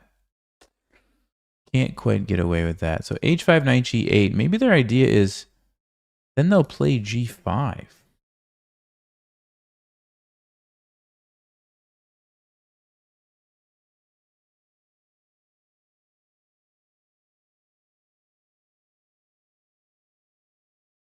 I just feel like they could actually get away with this. Knight g4, I move my queen, they fork me, and I don't quite think I can win the game with this. So, maybe I go knight h3. Because then if they go here, I just go back. No problem. Okay, let's do that. I still want to go knight g5. I just want to avoid this annoying line. So we'll go this way, but I'm basically coming here. Actually, my queen gets trapped, doesn't it? My queen gets trapped. No, it doesn't. It's checkmate. What am I saying? What am I even saying? See? I'm getting tired. I got to push through this and make good moves. Okay, so knight g5, yeah, that's what we want to do. Knight f4 is interesting too, because then we can support h5. So I have to consider both of these moves. Let's see what they are going to do first.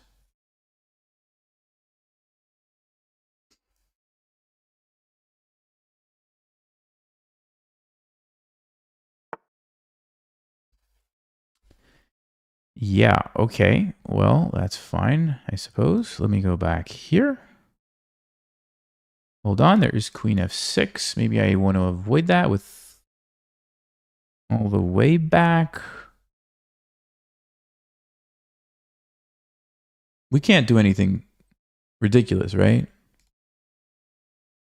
We can't do that, can we? No.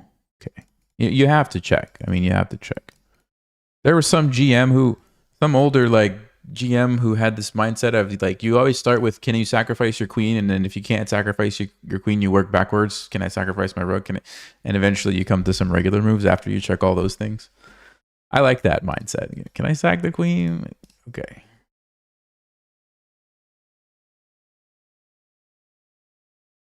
Queen f6. I mean, maybe we just take, I don't really want to take pawns over there though. It's not my mission. Queen e3 keeps an eye here, but then you block this pawn, which is... I'm really torn between these two moves. I'm really torn. I mean, realistically, I'm not going to probably push this. I'm going to be pushing these. So I'm going to go here. Because I like having the option of this. This bishop, if it's going to come out, maybe it'll come out on g2 or something. But I think we need to just prioritize these moves.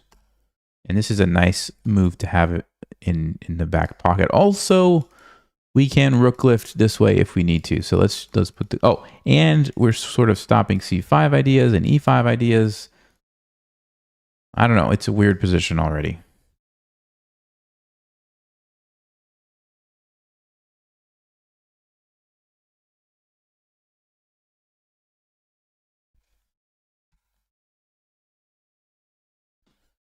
But there's no way black's position can be good though, right? I mean, they basically played king h8 and knight g8 their last two moves.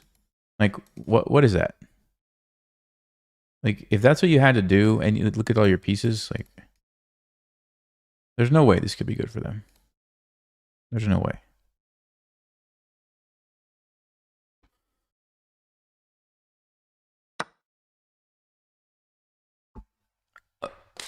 Look, like, is this guy serious right now? Is this guy serious? I didn't even consider that move for half a second. Even if I could get away with it, why would I want to take that pawn? What, like, what? Why would you want to do that, guys?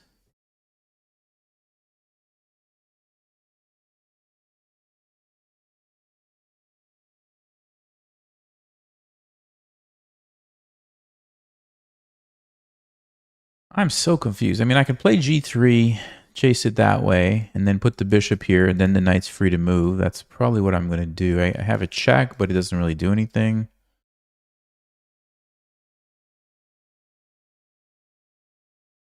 Knight f4, knight g5.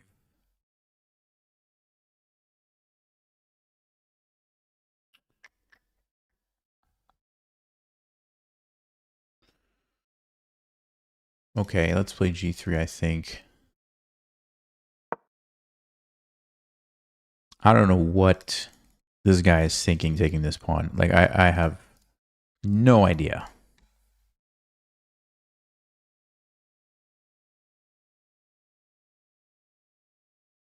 I guess on one side, like, if that's the engine move, it's just an automatic report. And if it's not the engine move, then it's probably just a mistake and we're going to checkmate them, which is what I think is going to happen. But we will see. We will see.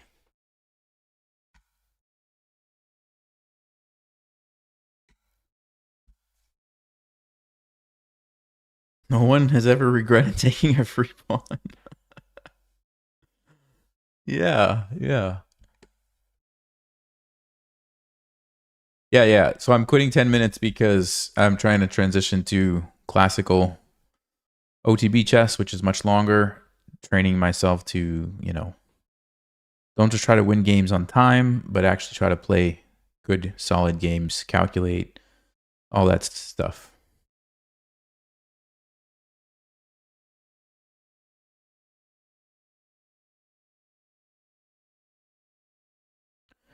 So basically my plan is bishop g2. Okay, now he goes back. Well, let's start with the obvious knight g5, right? Like, threaten checkmate. How do they stop it? f6, you lose your queen. So h5, h6, or knight f6. Knight f6 looks really bad because queen e5, we're still threatening it. King g8. I don't know. Maybe somehow you can get away with that. Okay.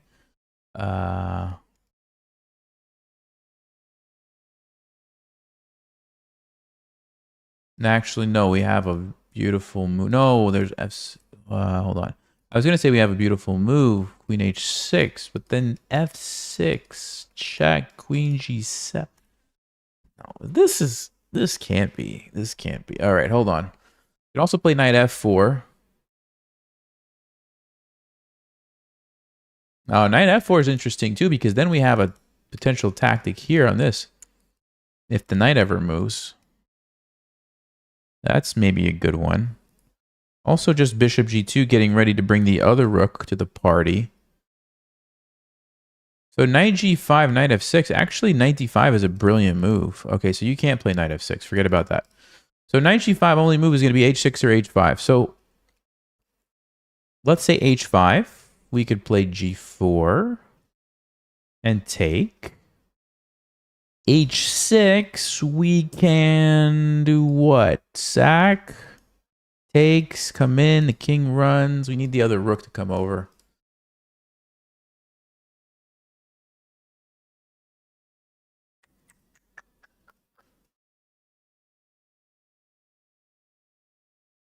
Yeah, so I'm thinking like something like here, they move, and then we go bishop g2, and we're ready to just sack everything.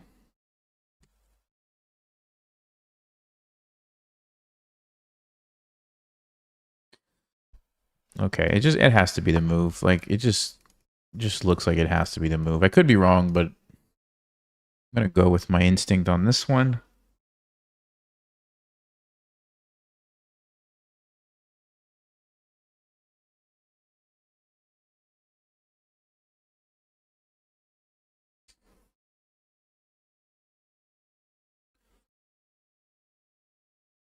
Yeah, if you guys are wondering, Black's last couple moves: King h8, Knight g8, Queen takes h4, and Queen e7. I mean, I don't think you can play chess like this and survive, but let's see. We are about to find out. They're going to play one of these moves. The question is which one? h6, okay.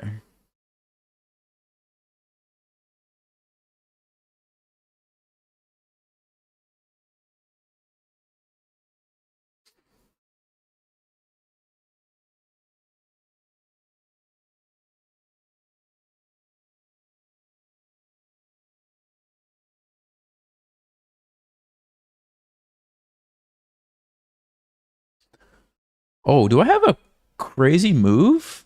Do I have a crazy move? If I take d5, they take me. I take here check, luring the knight away, and then bam. So they have to go king g7, but then check. They have to come out. And then what? Check. Bishop f5.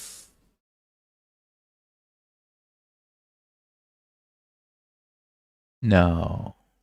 No. You're going to tell me there's no checkmate there? Hold everything. Takes. Check. King goes here.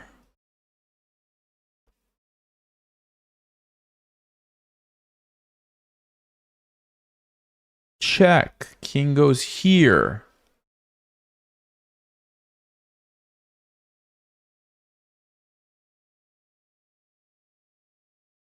Check.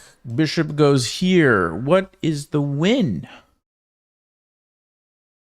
We've got the... Okay, we've got the king.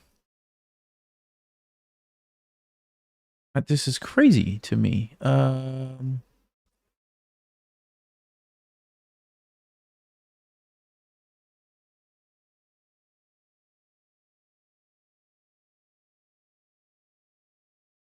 Of course, I don't have to do that. I can just play, you know, like this move and then get ready to do it like this. But if this wins, I need to play it. Okay. Knight takes d5. They try to get away with it. Check. King has to come out.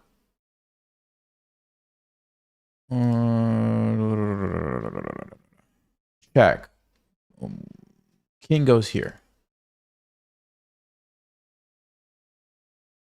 Check. Bishop f5.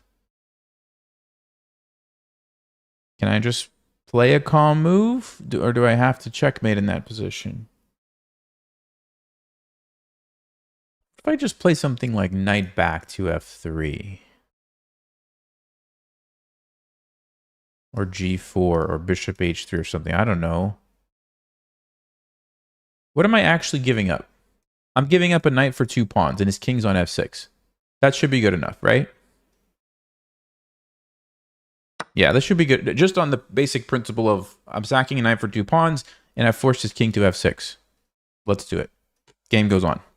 I don't have to see the checkmate. I could just play the rest of the game. Of course, you can't take me because I just take. It's pinned.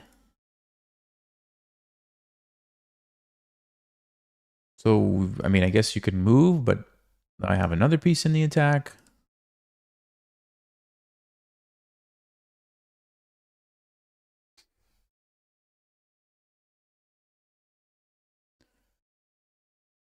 Knowing this person, they might just take it. They seem like they like taking pieces.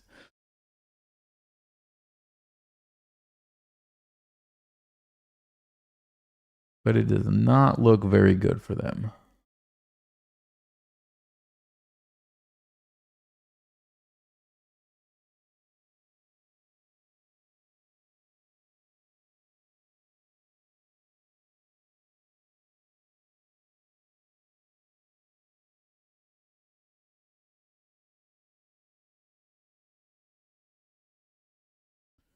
I don't have to play Queen f4. I could play something else.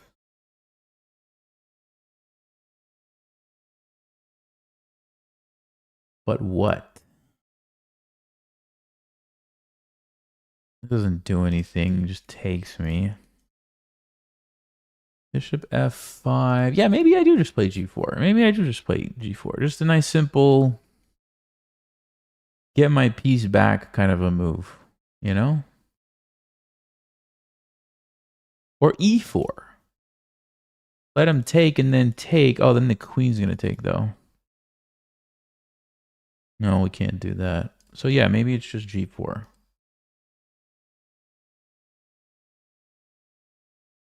Or bishop g2, or just some normal move. Yep, they're going to take it. Okay, let's go.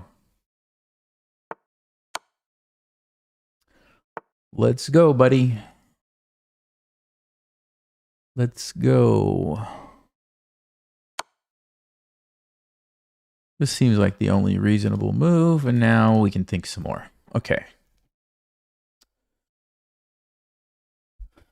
I like the rook here because it stops the king from running backwards. e4 threatens e5, which would basically win the game, so they would have to take me. But then what, right? Maybe f3, e4, and then e5. g4 is not a bad idea. We just take this. But I kind of feel like maybe this is the way. So let's think about this.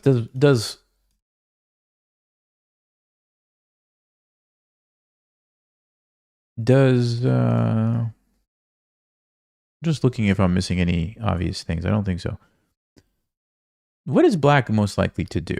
You can't move this. You can't move this. You can't move your king. You could move your queen somewhere. So that's something I need to pay attention to. Yeah, they're going to move their queen there probably. Okay. We can also go here. That's an interesting move. Wait, does that just win? Hold on. Queen h4. The point is then I can move my knight wherever I want. Maybe I wait for this move and then go there. What if I play f3 with the plan? Like, let's just say they play a random move like knight c6. We play e4. We're going to go checkmate. I guess they could sack. It's not checkmate. Okay, but I'm going to at least take this.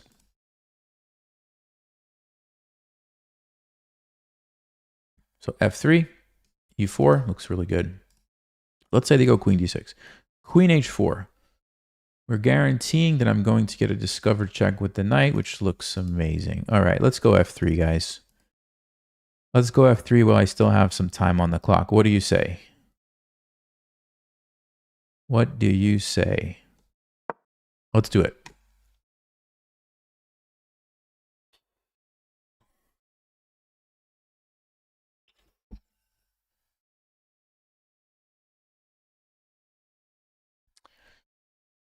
Just simply push the pawns and somehow checkmate the king with the pawns.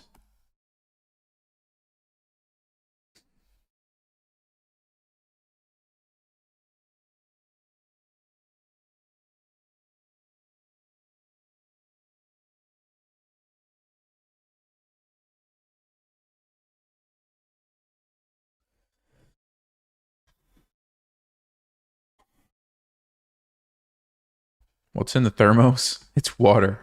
It's just water. Actually, it's empty now.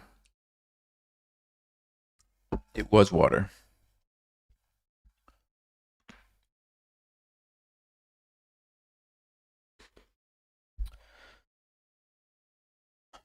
All right. What's black? I'm going to guess they're going to go here. It just seems like the kind of move that they would play. And I'm pretty sure Queen H4 is going to be real nice for me. I guess they could try some other move with the knight or maybe a rook move. Rook E8's interesting, going for some check here, but D4 takes. You can't take it because my knight, so it doesn't really help him.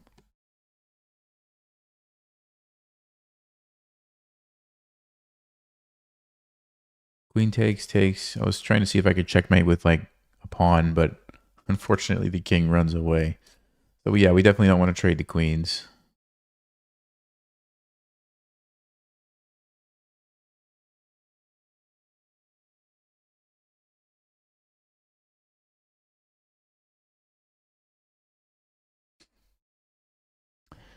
Yeah, Queen H4. It's going to be strong. It's going to be real strong. Because normally if you're, your king is lined up like this, you're going to do whatever you can to stop the discovered check, but you can't move your king in this case, and you can't block, obviously, because it's too close. So they just have to let me have it. So they go knight c6. So this is interesting. We have two options here. E4 or Queen H4.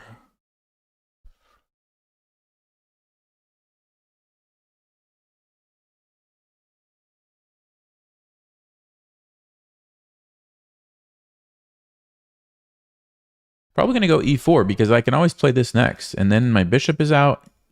I'm threatening this E5 move. Of course, if they take, that doesn't really help them. Let's go E4. Just such a nice looking threat, right? We're going to go here, win a piece. Queen there. We still... Well, we have options. We could take and then take here with the knight or the rook. Or just still go Queen H4.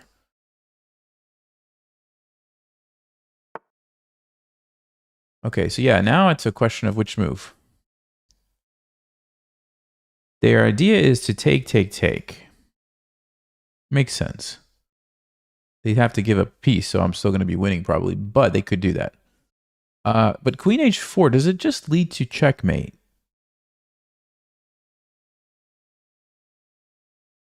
Does it just lead to checkmate?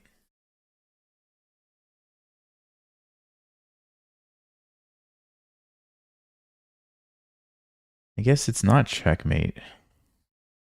The king runs.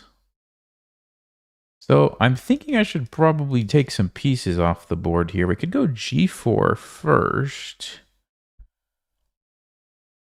Here, takes. I don't want to get flagged also.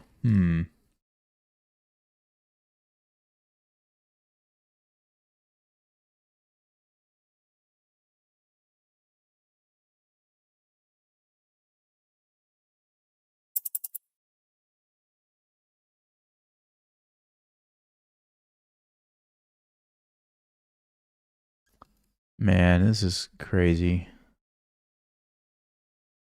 Queen H4.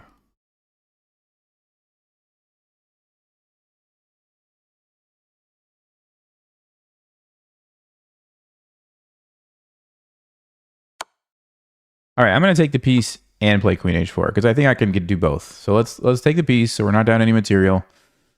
Then we'll play Queen H4. Oh, wait a second. Is there Queen E3 check? Oh, no. Wait a second. Just notice this. Queen E3 check. They just take my knight.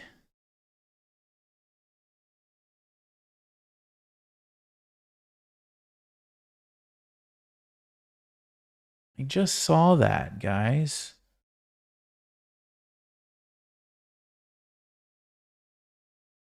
I just saw that.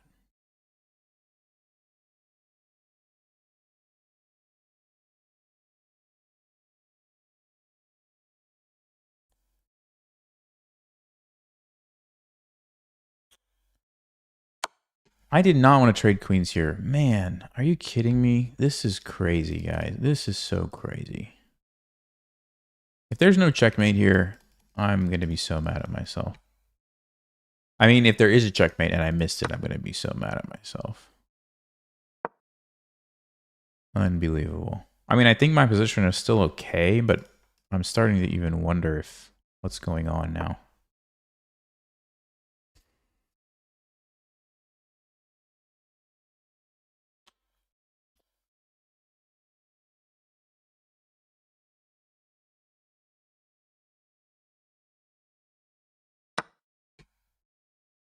I don't know.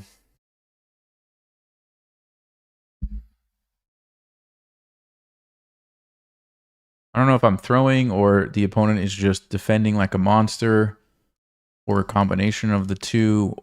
I don't know. I can't believe that we couldn't find something better there.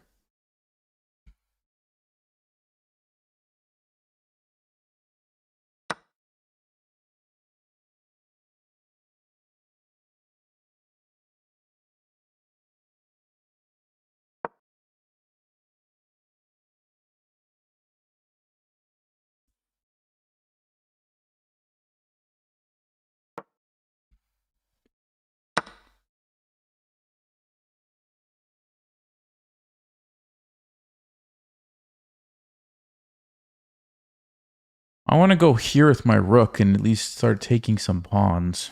I have a threat. He's going to stop it, though. But this is pretty good. Maybe.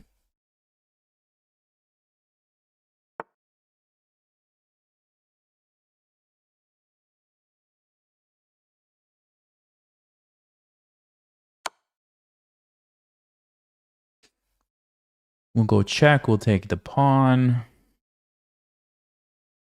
Goes here. We could take... Actually, I'll probably take with the knight regardless. We'll take with the knight either way.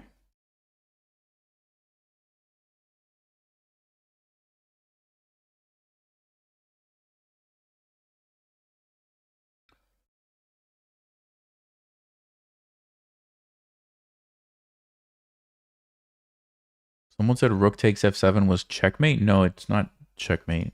There's a rook there. I wish it was checkmate. I wish it was checkmate. But at least now we can jump in. We can jump in with a check.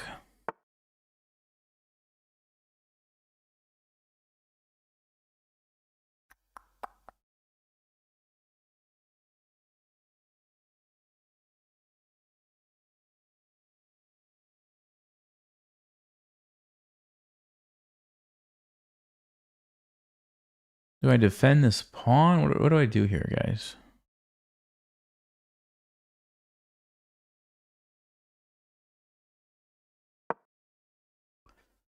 Defend this one. He's going to attack this one. I don't know if I can save it. And I can try to save it. I can throw in a random check.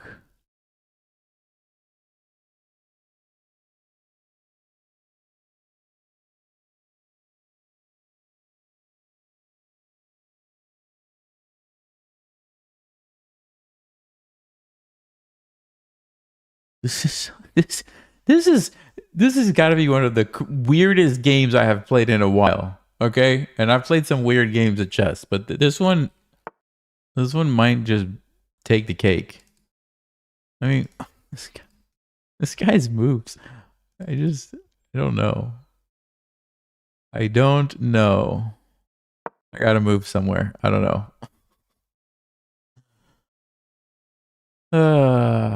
I have a fork here. Actually, no, that doesn't even work. I lose. Actually, it does work, kind of. Maybe I should go here and put my knight in the center. Looks pretty good. Threaten some forks. Throw these pawns forward. I don't know. I've lost my confidence that I can actually checkmate a king now after this game. I've seriously, I've really lost my confidence after this position right here.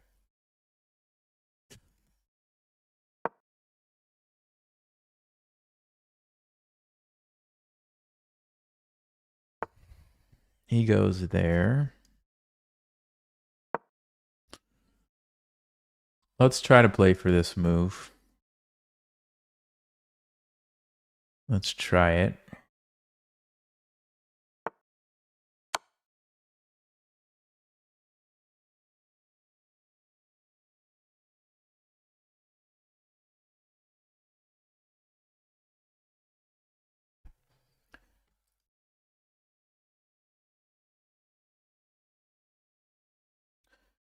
If he moves the king here, okay, king here.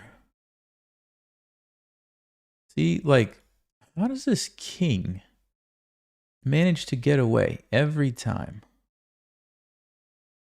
How does he manage to do it?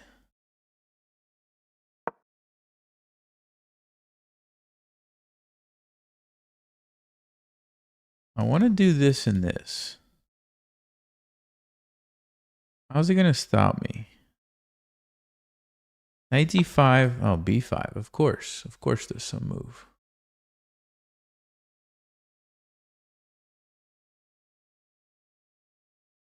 Let's go. I don't know.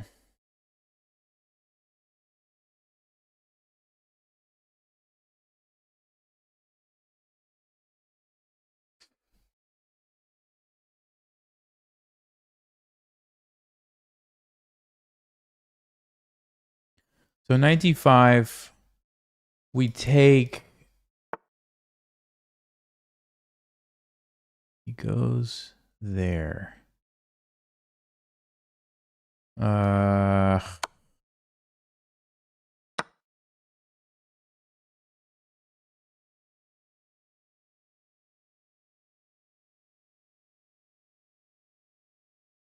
What do I do? What do I do? What do I do? What do I do?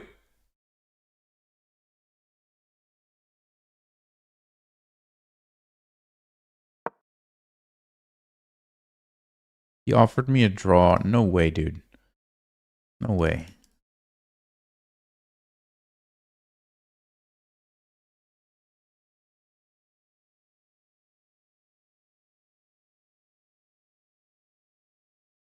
Should I go up with my king or back when he checks me? He's not going to check me.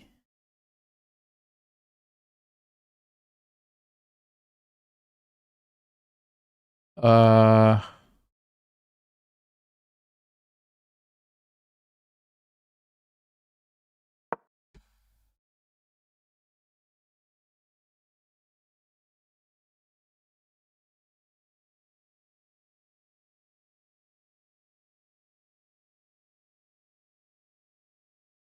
almost blundered the knight. I almost did. Then I almost sacked the rook.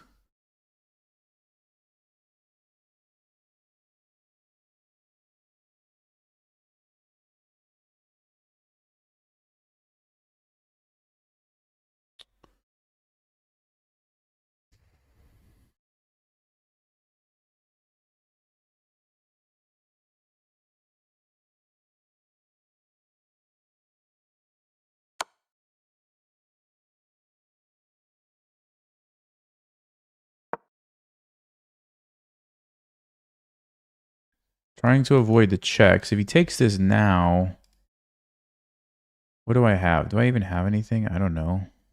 Oh yeah, I have a fork. You can't. Oh no, I can't go there. Wait, maybe I can go there? No, I'll just take this.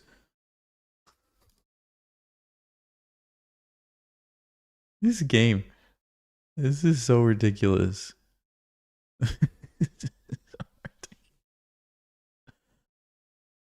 I don't know what is going on. Looks like I have some pins maybe happening here.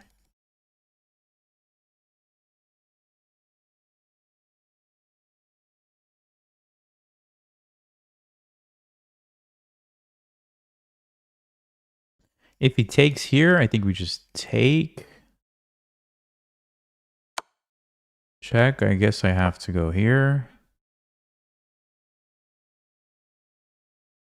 Knight here. What's that all about? We go back.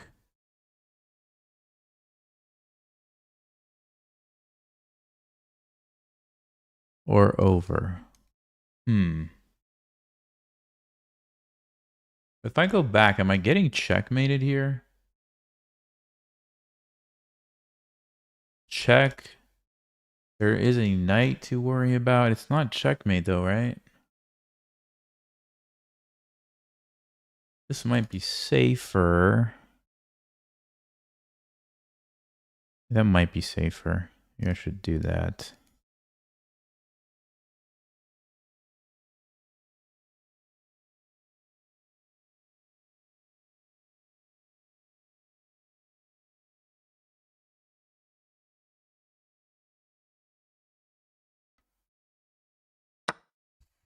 Okay, he takes that. So let's take back. That's good. Now I don't have to keep thinking about getting forked by a knight.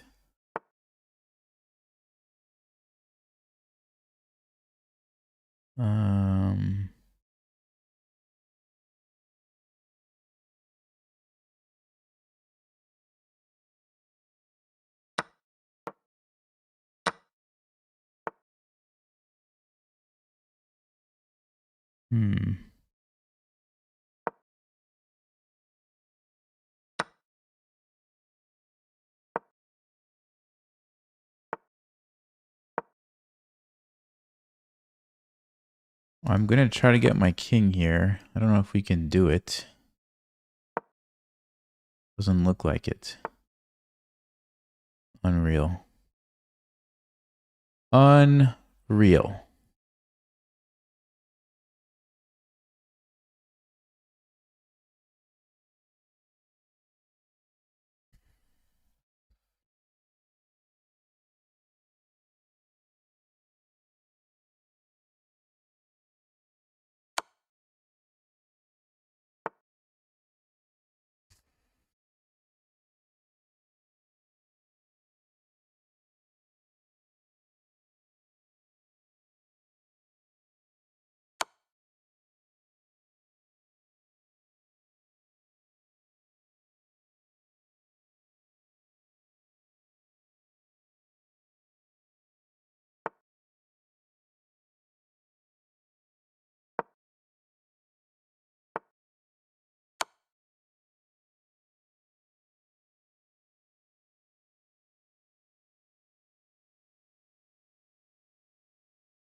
I think it's a losing king and pawn ending. Pretty sure it is. So we try to keep the rooks on and hope we can draw this never-ending game. It's going to go on forever.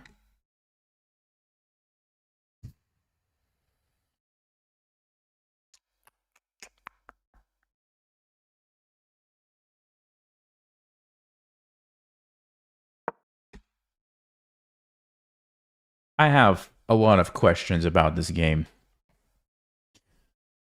And I think I will get the answers I'm looking for as soon as the game's over when I see what Stockfish says. but I have a lot of questions.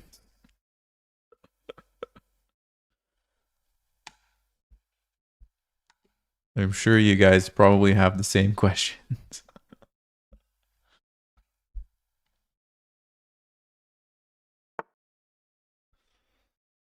All right, let's see. Is this a draw if I just kind of keep checking from over here? My idea is check, go here, try to attack this. Check, check, check, check, check, check, check. And eventually attack it from here. I think it's a draw.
Okay, I'll offer a draw now. Since I'm losing anyway. I mean, I'm not losing, but I'm down the pawn. Okay. I mean, let's just first of all see the accuracy.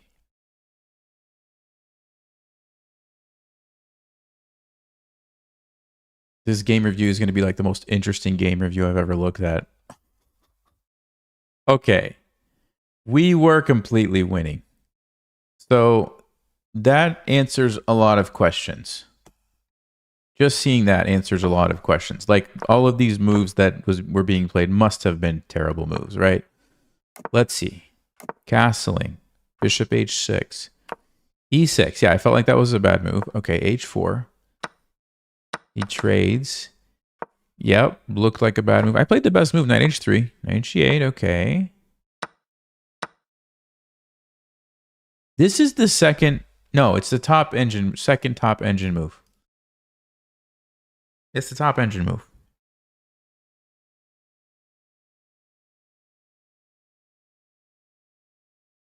Now it's changing its mind and saying, no, this is the third option.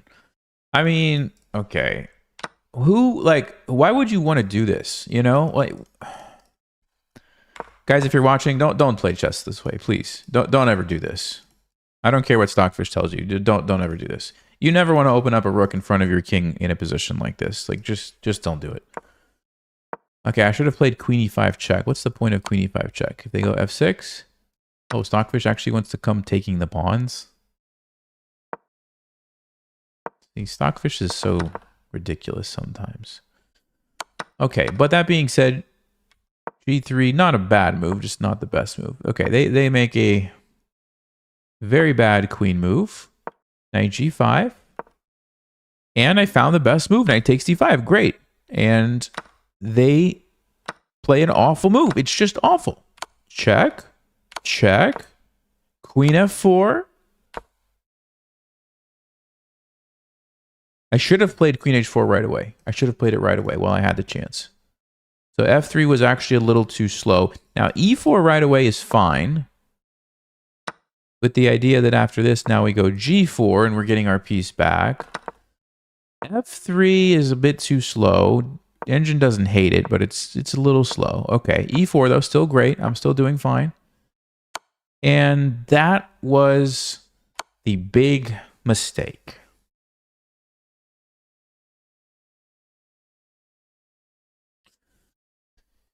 It was kind of a time pressure situation, but it was also kind of a... Why didn't I just go with that? That's what I wanted to do. I wanted to play queen h4. Why did I...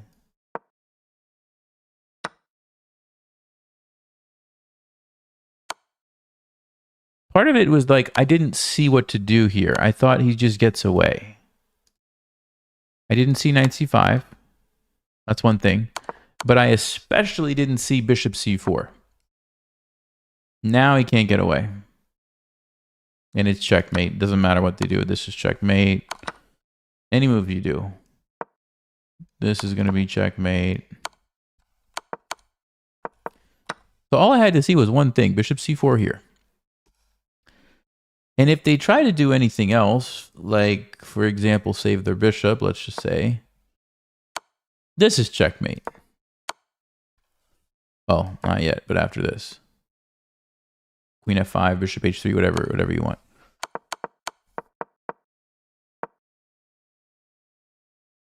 So one wrong move, and you blunder it away. It's, you know, it's because I thought, this is what I thought. I thought I could take it, and I thought I could still do this. And only then I realized queen e3, and I'm like, oh no. I'm actually going to lose, because the knight was like a key piece there. You lose the knight, you're in trouble. That's amazing.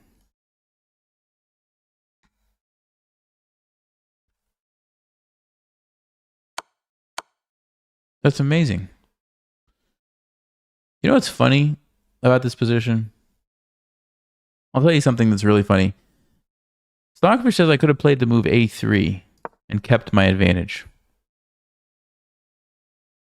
Apparently, the position is so good for me, and black is so tied up, that by literally just playing a3 and taking this square away, they can't move.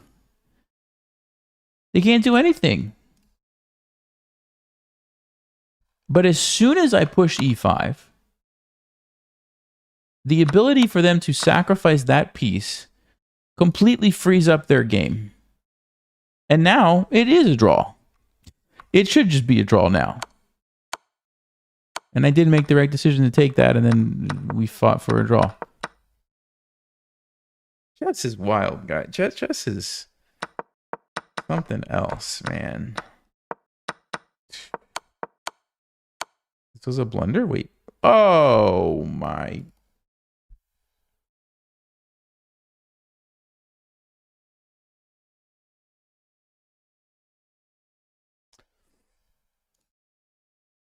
Okay.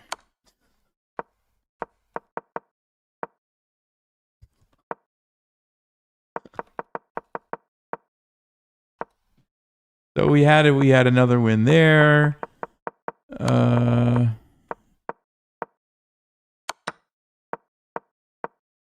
Then they think they played pretty well here. They played pretty good moves at this point. Yeah. It is a draw, though. They can't get away from the checks. Guys, I'm done. I am done. This is what happens when I play for so long. I start to just mess up positions like that. Like, look at that. This is just unbelievable. Unbelievable. I hope you guys learned something. Yeah, I'll see you next time. This is sad. This is so sad. On the bright side, our opening was a massive success. Verasov has been really great. Okay. And this position was amazing that we got into. Now, it hurts that we didn't get the win, but I still think, you know, this was incredible. We found some nice moves along the way. So it wasn't all bad news. All right. Take it easy, guys. I'll see you next time. And for those of you inside Chess Vibes Academy, I'll be in touch this week. We have our first boot camp happening. Thank you, everybody who joined. We have a lot of people in there, and I'm excited to spend some time with you guys in there. But having said that, take it easy, guys.